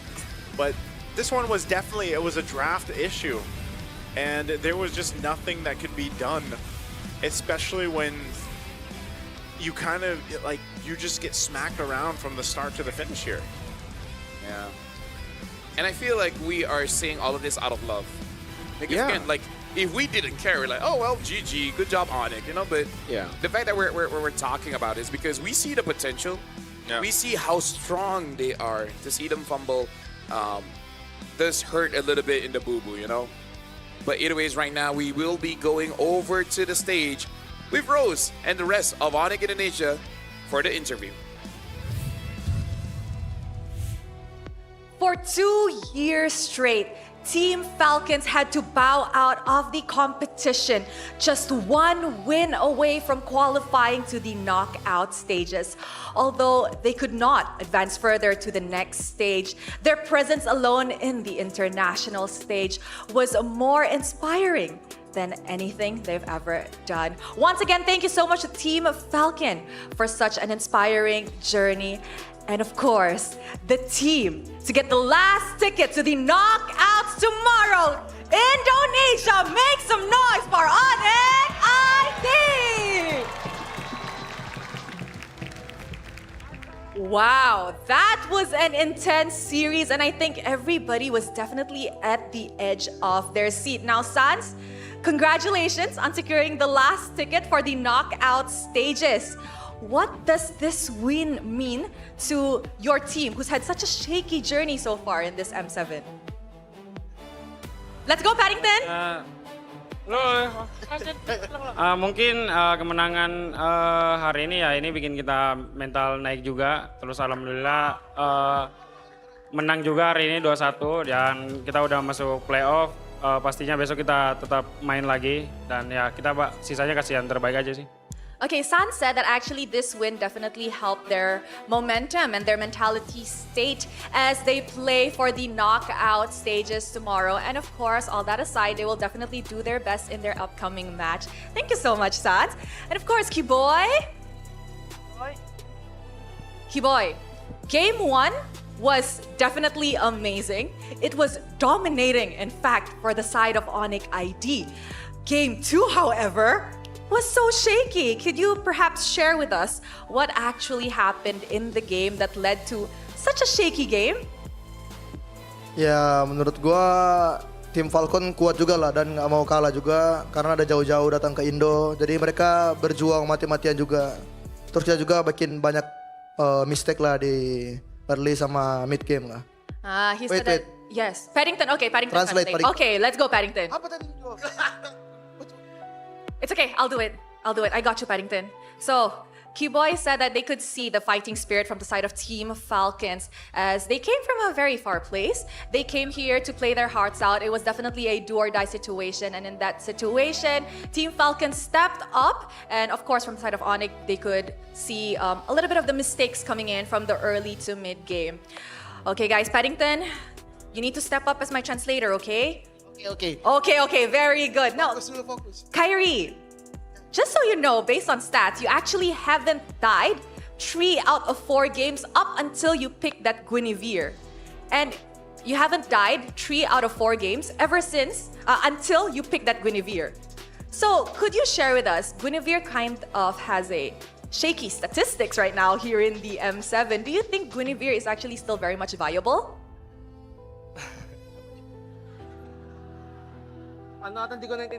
Okay, we'll do it in Tagalog this time around. So? No, I couldn't hear her. Yeah. You haven't died? Sorry. Died? Died. Hindi ka pa namamatay in 3 out of 4 games until you picked Guinevere. Because Mr. Paddington here asked me to play Guinevere earlier because Guinevere is his main hero in Magic Chess. Oh, sumusala Paddington! It's all Paddington's fault. Paddington? Yeah, it's always his fault. It's always his fault. Paddington, why did you ask him to pick Guinevere? Sorry, can you repeat? Why did you ask Kyrie to pick Guinevere? Yeah, it's good hero. Kyrie, we try it at Scream also and we get the good result. So we trust Kyrie with this Guinevere. So you guys think it's a viable pick, this M series still, despite not very good of a statistics from Guinevere? Yeah, I think it's still playable, the hero. Okay, there you guys hear it from Paddington. Now, Lutpi, just like TLID's journey last year in the M6, they qualified to the knockouts by eliminating a team from MENA. Does this mean that potentially it's foreshadowing that ONIC ID will go into the grand finals just like TLID? Translate, please. Yeah, you jangan ajak gua ngomong. Sorry, repeat. Okay. Kiboy so nice. Okay, okay. So last year in the M6, TLID entered the knockout stages after eliminating MENA. And after that, they ended up in the grand finals. So is this a foreshadowing that ONIC ID will also end up in the grand finals like TL? Yeah, karena dia dari bawah terus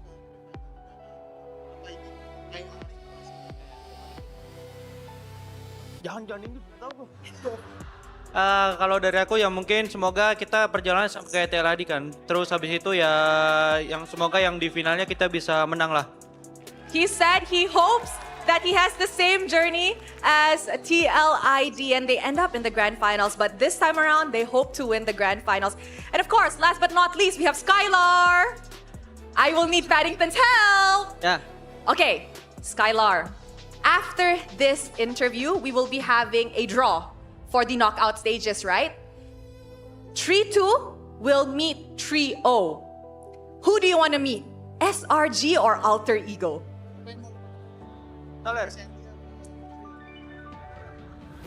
They're having a team discussion right now? Pakai bahasa Inggris saya diajarin. Okay. Go. Let's go. I want to meet SRG. Wow! Because Last year, I always losing against SRG, and then I want to revenge. Wow! And there you guys have it. ONIC ID wants to meet SRG in the first round of the knockout stages. Indonesia once again. This is ONIC Indonesia heading to the knockout stages. An amazing game. Congratulations, boys. We will see you guys in a bit for the draws. And that wraps up the Swiss stage for today. We are throwing it back to the panel to break down what happened in this amazing series. And of course, I shall see you guys shortly for the draws.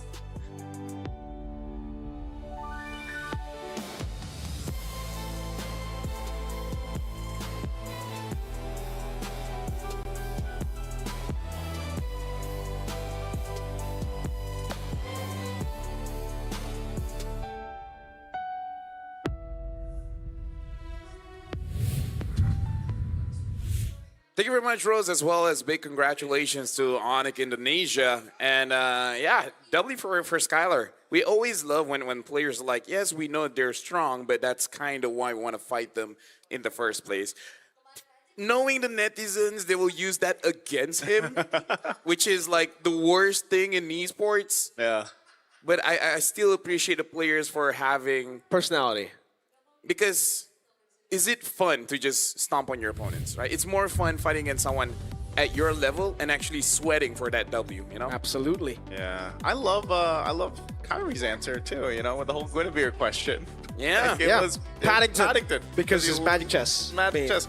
I've played Guinevere in Magic Chess, you know, but yeah, I don't know if maybe we'll continue to see Guinevere pop up in the knockouts. I think teams for some reason still like to go ahead and bring it, but MVP for the game 3, Skylar, 10-0-2, man, on the Granger here.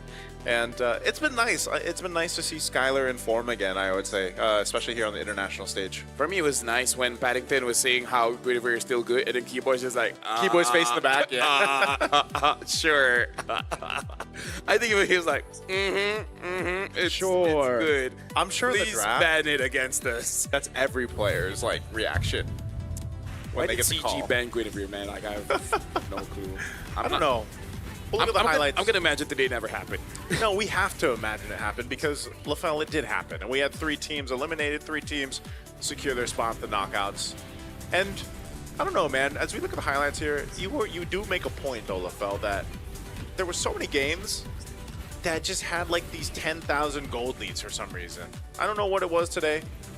I don't know if we'll continue to see that, but it does seem that right now, at least with the current meta and the current way the drafts are made, being punished in the early game really is, it just gets the snowball going out of control. And like the amount of work that needs to be made if you fall even 5,000 gold behind right now with some of the lineups is a lot of work, you know? And I don't know. I know we have had some close games here and there, at least throughout the Swiss stages, but yeah, I think all that will kind of be solved when we get to the knockouts. Because I kind of feel like it's only today. Like if we have one game that's over 10,000, I'm like, okay. And in fact, not even. We don't have 10,000 gold lead. We have 12,000, 13,000. We had a 14,000. It was 15K, 15. Yeah. That is insane, man. To be fair, I think the 2-2 bracket a lot of times is like very big difference skill-wise. Yeah, so because a lot of teams went down 0-2. Yeah, unlucky, you know. It's just, yeah. They just need V, man. MVP. Yeah. Yeah, there he is. Yeah, I feel like V would be a good coach because you will never have an excuse of saying V cannot speak your language. Yeah. He's like, Coach, gak bisa Inggris. Hey, yeah, he can speak Indo. He might not be able to draft. He might struggle walking, but at least he speaks your language. But I wonder what all the hero names sound like in all the languages. I assume it's... Give me 2 to 3 days break and I feel like V will get it. Okay. Give you two and then V will get it. He's helping V. Yeah. There's a lot of study and preparation that needs to be put into for that one. Sans 1-1 and 1-1. Yeah, he's trying to say that he's number 1 in the game. 1-1-1-1. And Lutpi, 009 there. That's just crazy, man. 12 minutes. Yeah, I don't know. The snowball games that have happened today are just kind of out of control. Yeah, I hope this is the last time we see something like this. hey, tomorrow's going to be the knockouts. Yeah, I think most teams in knockouts are already like, you can see that it will be closer. Yes, for sure. Yeah. Like, we can say that every team that is in the knockouts, they definitely deserved it. Like, oh yeah, they went through the ringer. Yeah. They went to hell and back, and now they're there. Yeah, I was going to say, this is like the... I don't know if I can say... look, was this... Well, I guess we've only had one Swiss stage, but like this was a hell of a competitive Swiss stage for the most part. Yeah. I mean, it's been competitive so far, even up until... even from wildcards. Like wild cards itself, yeah. It was quite shocking last time as well, remember? BTK went 2-0, and Twisted Minds 2-0, but then both of them lost. Yep. Then we saw something else. SRG, CFU, it really... Like, just from one play, either team could have been knocked out, either team could go to the knockout, so... Yeah, a lot has happened for today. Congratulations, Young Galacticos, ONIC Indonesia, Team Spirit. Team Spirit, thank you very much. So yeah, these 3 teams have made it through to the knockout. So officially all the other 8 teams have been eliminated, and now we are at the final 8. Afterwards, the knockouts, it's going to be pretty interesting because tomorrow we'll have a game, but then a few breaks, and then... Yeah. It's interesting, Yeah. So we come back here tomorrow. We have 4 best of 3s, I believe it is. Yes. Yeah, 4 best of 3s, yeah. 4. And then get a bit of, like, the players will get a bit of a break. I wonder in those breaks, would they figure something out, like don't use Guinevere? I think even from the breaks that they have today, they should be able to bring it up to tomorrow, because tomorrow is a knockout stage play-in match. We're going to do the draws later as well, so if you guys are asking whether we're going to have draws, yes, we will have the knockout stage play-in draws. What is play-in? They all get matched up. Whoever wins, make it to upper. Whoever loses, make it to lower. Yep, so that's it for the matches. We're going to go for a break to set up the draws, actually. So make sure you guys don't go anywhere. When we return, we'll see who will be fighting who. We'll see you guys during the draw. Rafael, Mirko, Naisu, signing out. Bye-bye. Bye-bye. I gotta put my card, my Visa card. Can I get my Visa card?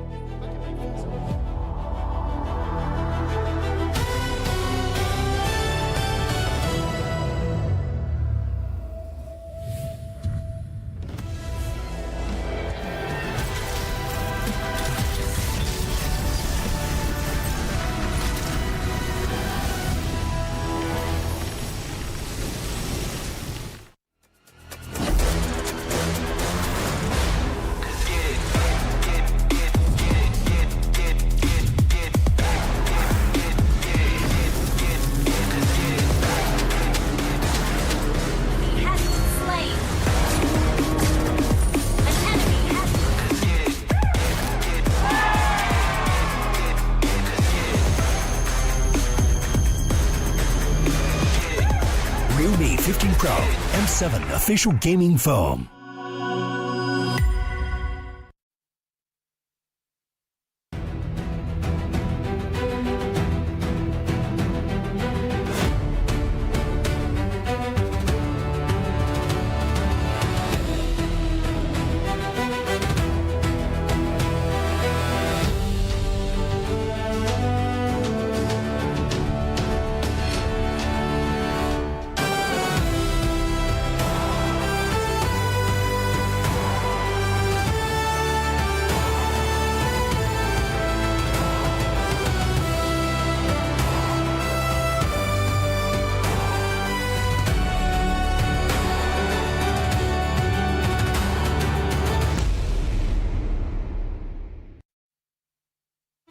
Welcome to the M7 Carnival, legend. You traveled all the way to the Land of Dawn? Don't worry, we'll guide you through all the activities and wonderful experiences we have. Here's everything you can do in the M7 Carnival for ticket prices as low as 20,000 rupiah. First stop is the Stage of Legends, filled with performances, music, cheers, the biggest M7 watch party, and a special performance from Stephanie Poetry on the final day of the carnival. Game recognizes game in the M7 Carnival, as we'll be collaborating with the NBA. And history is made here at the M7 Carnival, the first ever MCGG World Championship. The Go 1 Grand Final will be hosted here at Stadion Maja Jakarta. So come join us and feel the energy. Next stop, the Heroes Playground to take photos with giant hero statues and meet cosplays of heroes from the Land of Dawn. Come to the Hall of Creators and Pros to meet and greet with top content creators. Teams from MPL ID and Legends are here. Line up, take photos, and even walk away with an autograph. Play games in the rewards arena to win prizes from all of our brand partners. At the MPL Market, booths of your favorite teams, exclusive drops, and surprises from your favorite teams.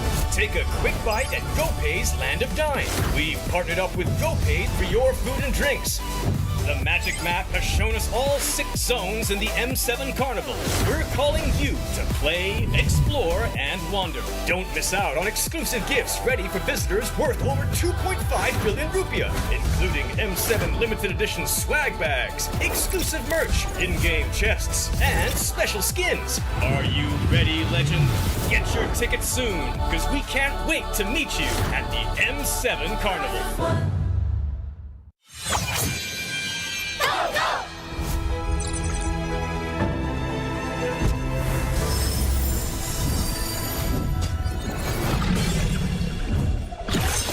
Rise beyond greatness and reignite your star. Come then, embrace the struggle.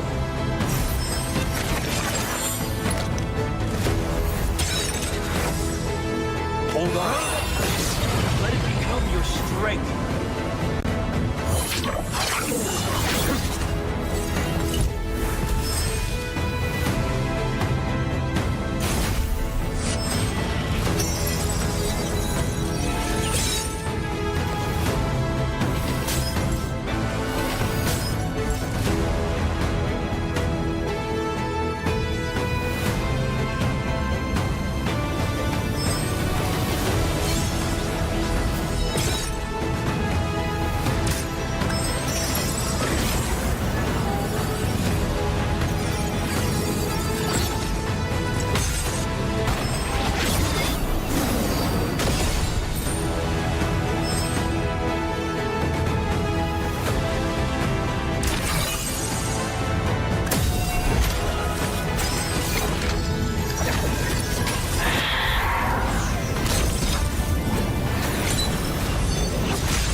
Realme 15 Pro M7 official gaming foam.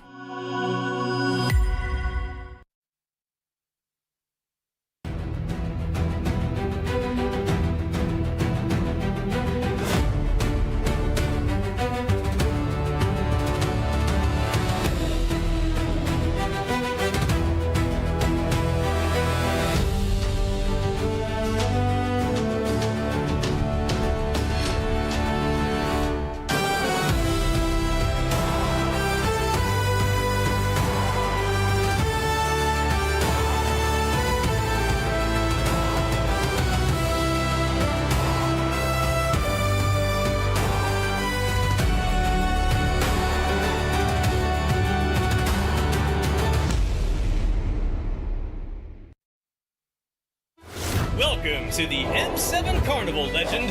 You traveled all the way to the Land of Dawn?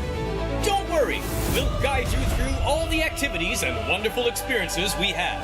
Here's everything you can do in the M7 Carnival for ticket prices as low as 20,000 rupiah.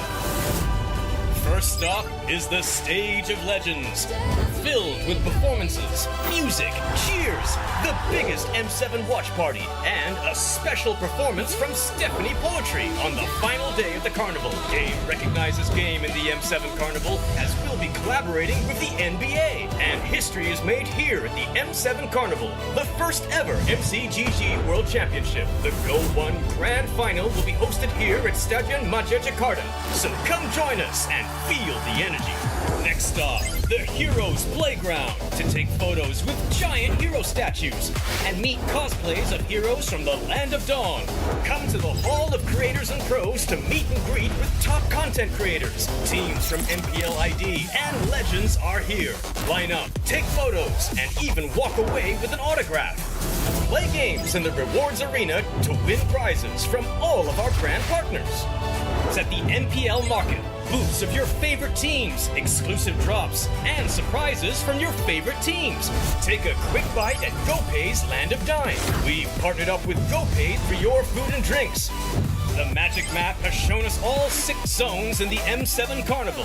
We're calling you to play, explore, and wander. Don't miss out on exclusive gifts ready for visitors worth over 2.5 billion rupiah, including M7 limited edition swag bags, exclusive merch, in-game chests, and special skins. Are you ready, Legend? Get your tickets soon, because we can't wait to meet you at the M7 Carnival.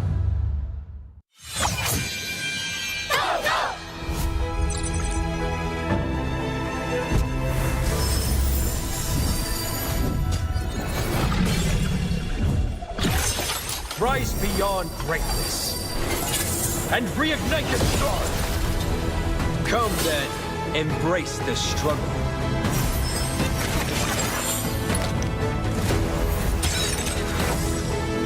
Hold on. Let it become your strength.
Ladies and gentlemen, welcome to the knockout draws, where we gotta say from the wild cards to the Swiss stage, this entire M7 World Championship, the games have been amazing.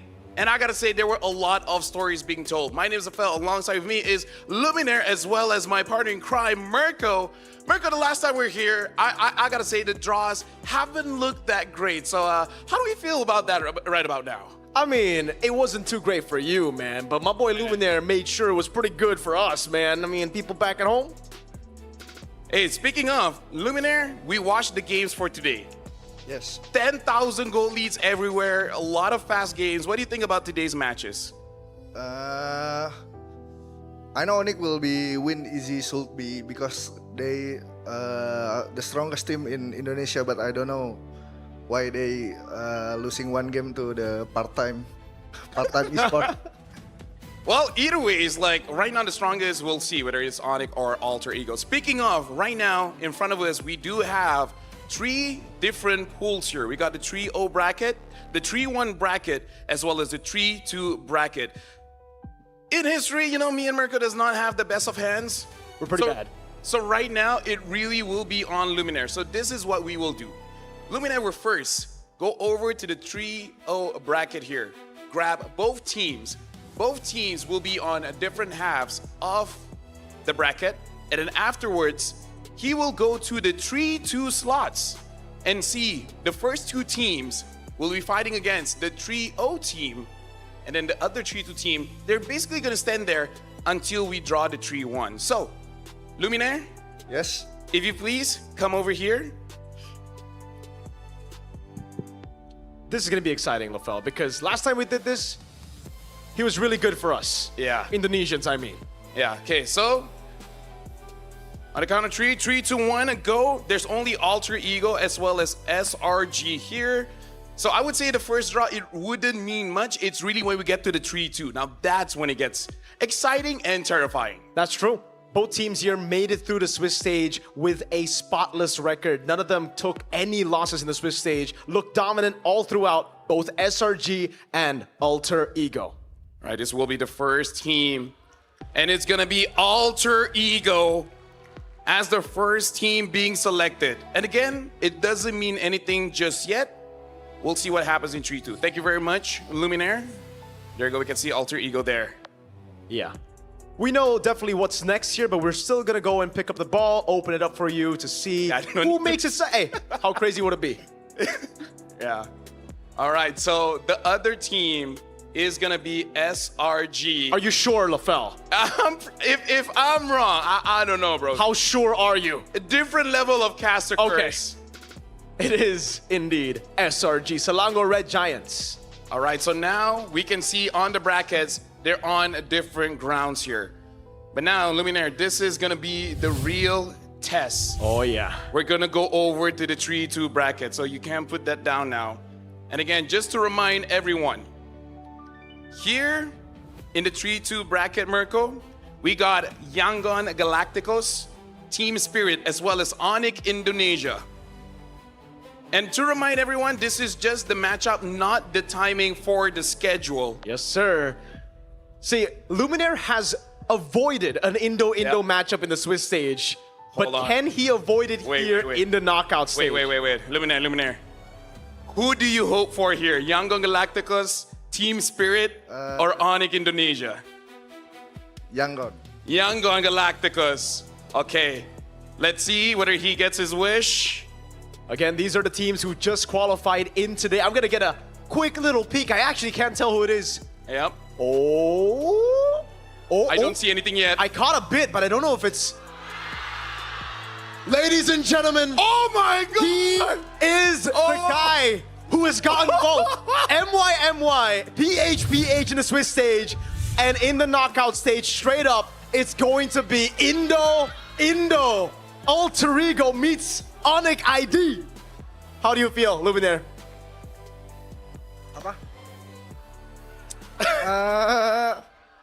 I think it's fair for Philippine and Malaysian, right? It's fair. At least it's fair. I mean, like, at least now you can't say it's rigged. Right? This is even worse because it happens in a knockout stage, dude. Good luck to both teams. I can see all smiles from here, not so much from here. So let's continue on. Now it's Team Spirit as well as Yangon Galactica. So SRG is looking with bated eyes here. All right. Okay. Who do you want SRG to fight Team Spirit or Yangon? Team Spirit. Team Spirit. Team Spirit. Okay. Oh. Let's see. Last time he wished for something, he did not get what he wanted. So is this Yangon Galacticos? Oh. Team Spirit. Okay. All right. He got what he wanted. Yeah, now we're looking at the reactions here. I'm looking at SRG as well as Team Spirit. They look pretty happy, pretty excited. And again, something about Team Spirit. Whenever a draw happens, they always get the strong ones. I kind of feel like we need an interview. Heck, we need a documentary of how this has been going on. For sure, dude. I mean, Team Spirit, they're known to never kind of duck their opponents. So at least there's that. They got to beat the best to be the best. And here, last team in the 3-2 pool, we know who it is. It's Yangon Galacticos. So they will be facing off against one of the 3-1 teams. Yes, we'll be visiting that a little bit later. So yes, this is Yangon Galacticos, gonna be on their own brackets. And again, just to remind everyone, this is just the matchup and not the schedule. The schedule will be shown later on. Make sure to follow the social media pages. And now, Mirko, with all of this going around, we've been asking Luminaire questions. How do you feel about the draw so far? Last time Indo met Indo in the knockout stages, it was my draw and your draw, LaFell. Back in MSC. And ONIC ended up winning that tournament. So, I'm not trying to say anything, but, you know, I think I'm quite happy now. Well, that's your opinion, Luminaire's opinion. But now we got to throw it over to Rose because Rose is on the side with the team. So let's see what Rose can pick someone up and see who she wants to talk to. So Rose, it's your time. Thank you very much to Lafel and of course Mirko. Right now, I want to conduct a short interview with our 3-2 pool because I think this matchup is definitely going to be interesting. We have the representative of ONIC here. Come join me. How do you feel about meeting Alter Ego in the first round of the knockouts? We already expected Oh, you expected it? Why? Is it because Mirko and Lafel is on the stage? because we have 66% mid 3-0 pool. That's why. I see. They're talking maths with me here right now. So you're excited for this matchup? Yeah, of course. You think your players are just as excited? Yeah, we already excited and we are already ready. They are ready. Thank you so much. And of course, over here, we have the representative of Team Spirit. Hello. How do you feel about going up against SRG? You know, on the tournament we have the most strongest bracket. So it was SRG, ONIC ID, and Aurora PH. So I'm not surprised, basically, and it will be much revenge for us. So yeah. Yeah, a potential revenge, but yes, I agree. Team Spirit always goes through the hardest roads. You think the players are happy about this matchup? You know, they haven't wanted to play against Aurora PH, so also I think we will want to play against SRG again. So yeah, it's fine for us, for real. It's okay. It's okay. Thank you very much. Okay, guys, I think we should head on over to the side of the 3-0 bracket where SRG's representative as well as Alter Ego's representative is at. Let's start with Alter Ego first. Did you expect an ONIC on an ID first match in the knockout stages? We always expect what unexpected, right? So yeah, we must be ready to facing any team in this tournament. Expect the unexpected. Do you think your players will be happy about this draw? They will be happy. They will be happy. Thank you very much. And of course, SRG, come join me here. Team Spirit once again in the M Series World Championship. How does it feel like this time around? We are excited to face Team Spirits again. But actually, we are hoping for ONIC or YG because we haven't met them in the Swiss stage. Yeah, you guys haven't met YG and ONIC ID in the Swiss stage. And just now in the interview, Skylar said he really wanted to meet SRG for some sort of revenge. I guess we'll have to wait for another day. Thank you so much to SRG's representative. Okay, guys, that is what we feel currently here with the 3-0, 3-2 pool. But we have one more draw to do. And with that, let us throw it back to the stage with Luminaire, Lafel, and Mirko. Thank you very much, Rose. And yes, we heard from the teams, talking about percentages, Team Spirit feeling excited, Yangon as well as SRG feeling very excited. It's nice to see it's friends versus friends on the first instance they meet. Absolutely, yes. I mean, some friends were happier than the others for sure, but it is all about friends versus friends. And don't you worry, because in the knockout stage, it will be a double elimination. So let's say your team loses, they'll still be able to climb down from the lower brackets. But now, you guys can see Luminaires here in front of the 3-1 bracket. So before we even begin, just to remind everyone, in this bracket, there's Team Liquid, there's Aurora Philippines, as well as Aurora Gaming from Turkey. So, if Luminaire picks up Aurora Gaming Turkey, they'll go up against Yangon Galacticos and then PH. Yes, sir. Luminaire has the chance to go back to back to back to back on the same region matchups. So are you hoping that happens, Luminaire?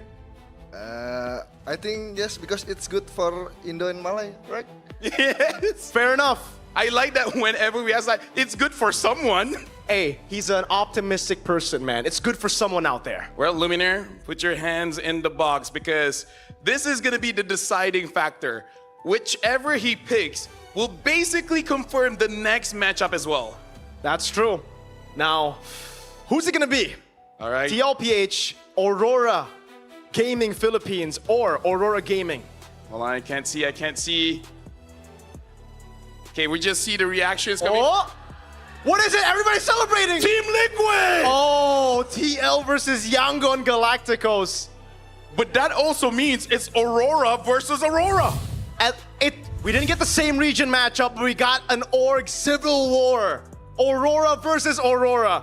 Oh man, Rose is gonna have to ask some really, really painful questions, man. Well, dude, either way, it's cooked, dude. Like, it's Aurora.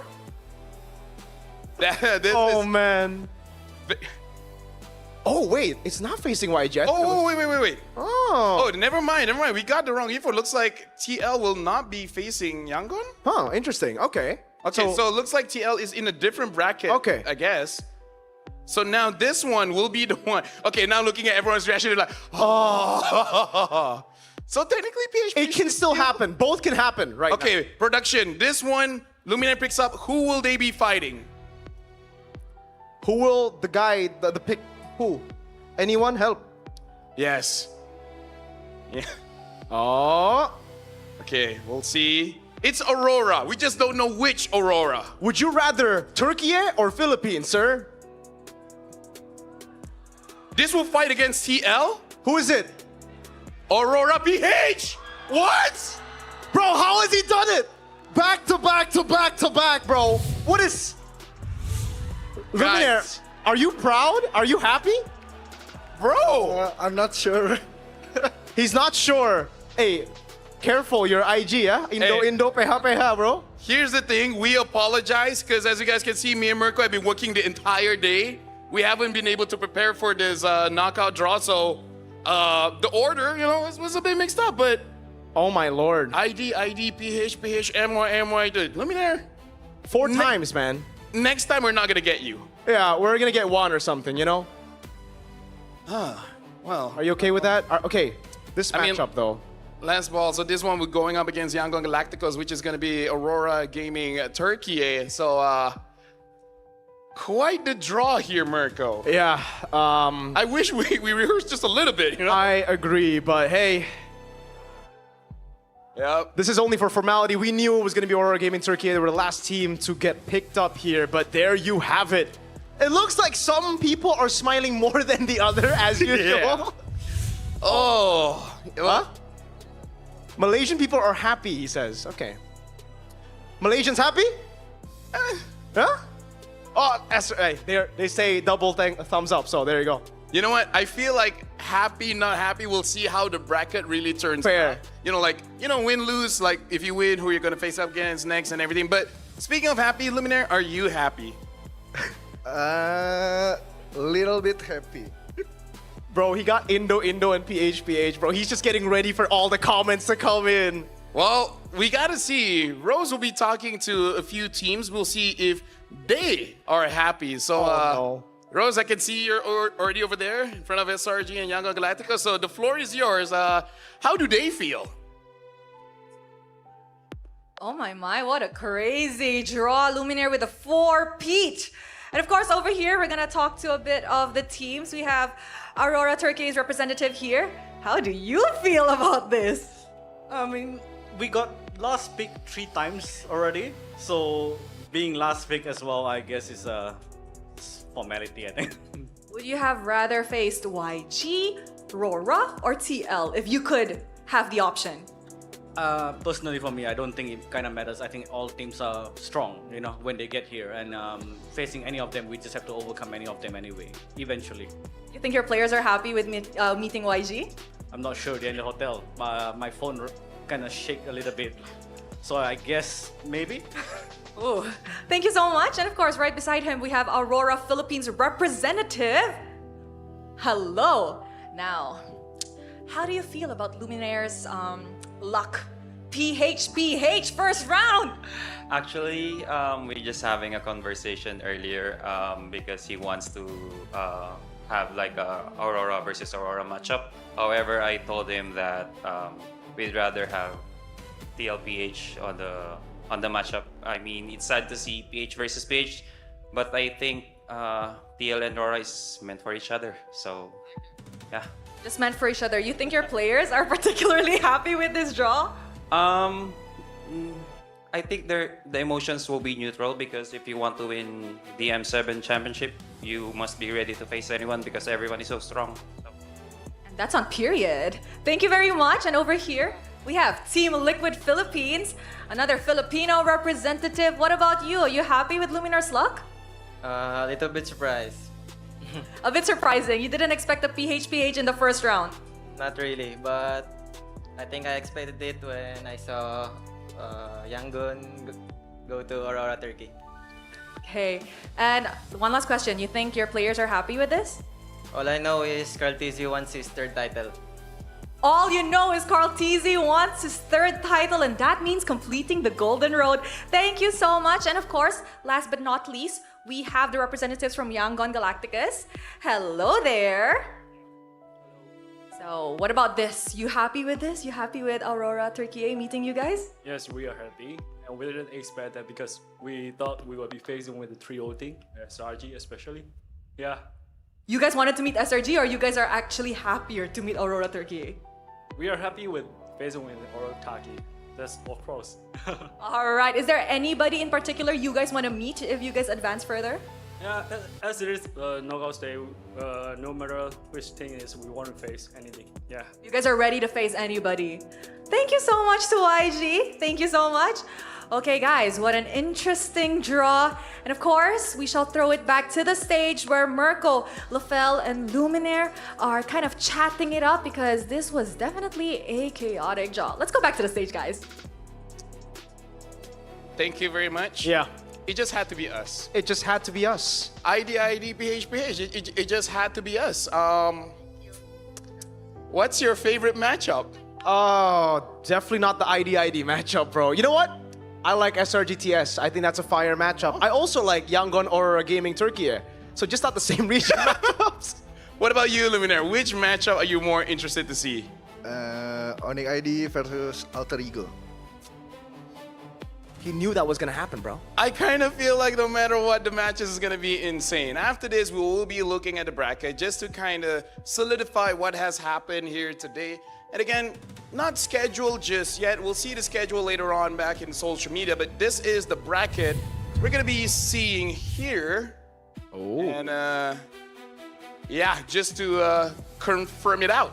Yeah, we can definitely see it. Yeah, we can. Hey, great matchup. Sure. That's what we know for sure. And don't worry. Yep. If you lose, you will be dropped down to lower brackets. So if you lose your first match, it's not the end of the world yet, but it is a step closer to being the end of the world. Yeah, tomorrow is the play-ins. Tomorrow we will have 4 best of 3s. And there you go. AE going up against ONIC, TL against Aurora, SRG against Team Spirit, and Aurora against Yangon Galacticus. Again, this is not the schedule just yet. This not is just the schedule. Yeah. But we will be seeing all these 4 matches tomorrow, and then we will have a 2-day break before we ultimately restart in Tennis Indoor Senayan for the official knockout stage. And looking at the lineup here, TL and Aurora has a chance to meet AE and ONIC. SRG Team Spirit has a chance to meet Aurora as well as Yangon Galacticus. I kind of feel like the upper side is a bit tough. It's a bit more brutal, you know?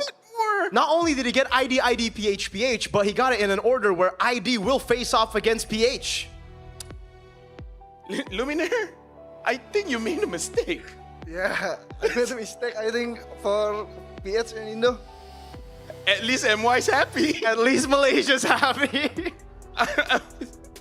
Don't say it's rigged, but yeah, either ways, it has been fun. Thank you very much, Luminaire. You have Thank you, Luminaire. An amazing sport. So that's it for today. This is the end of the Swiss round. Starting tomorrow, it will be the knockout stage.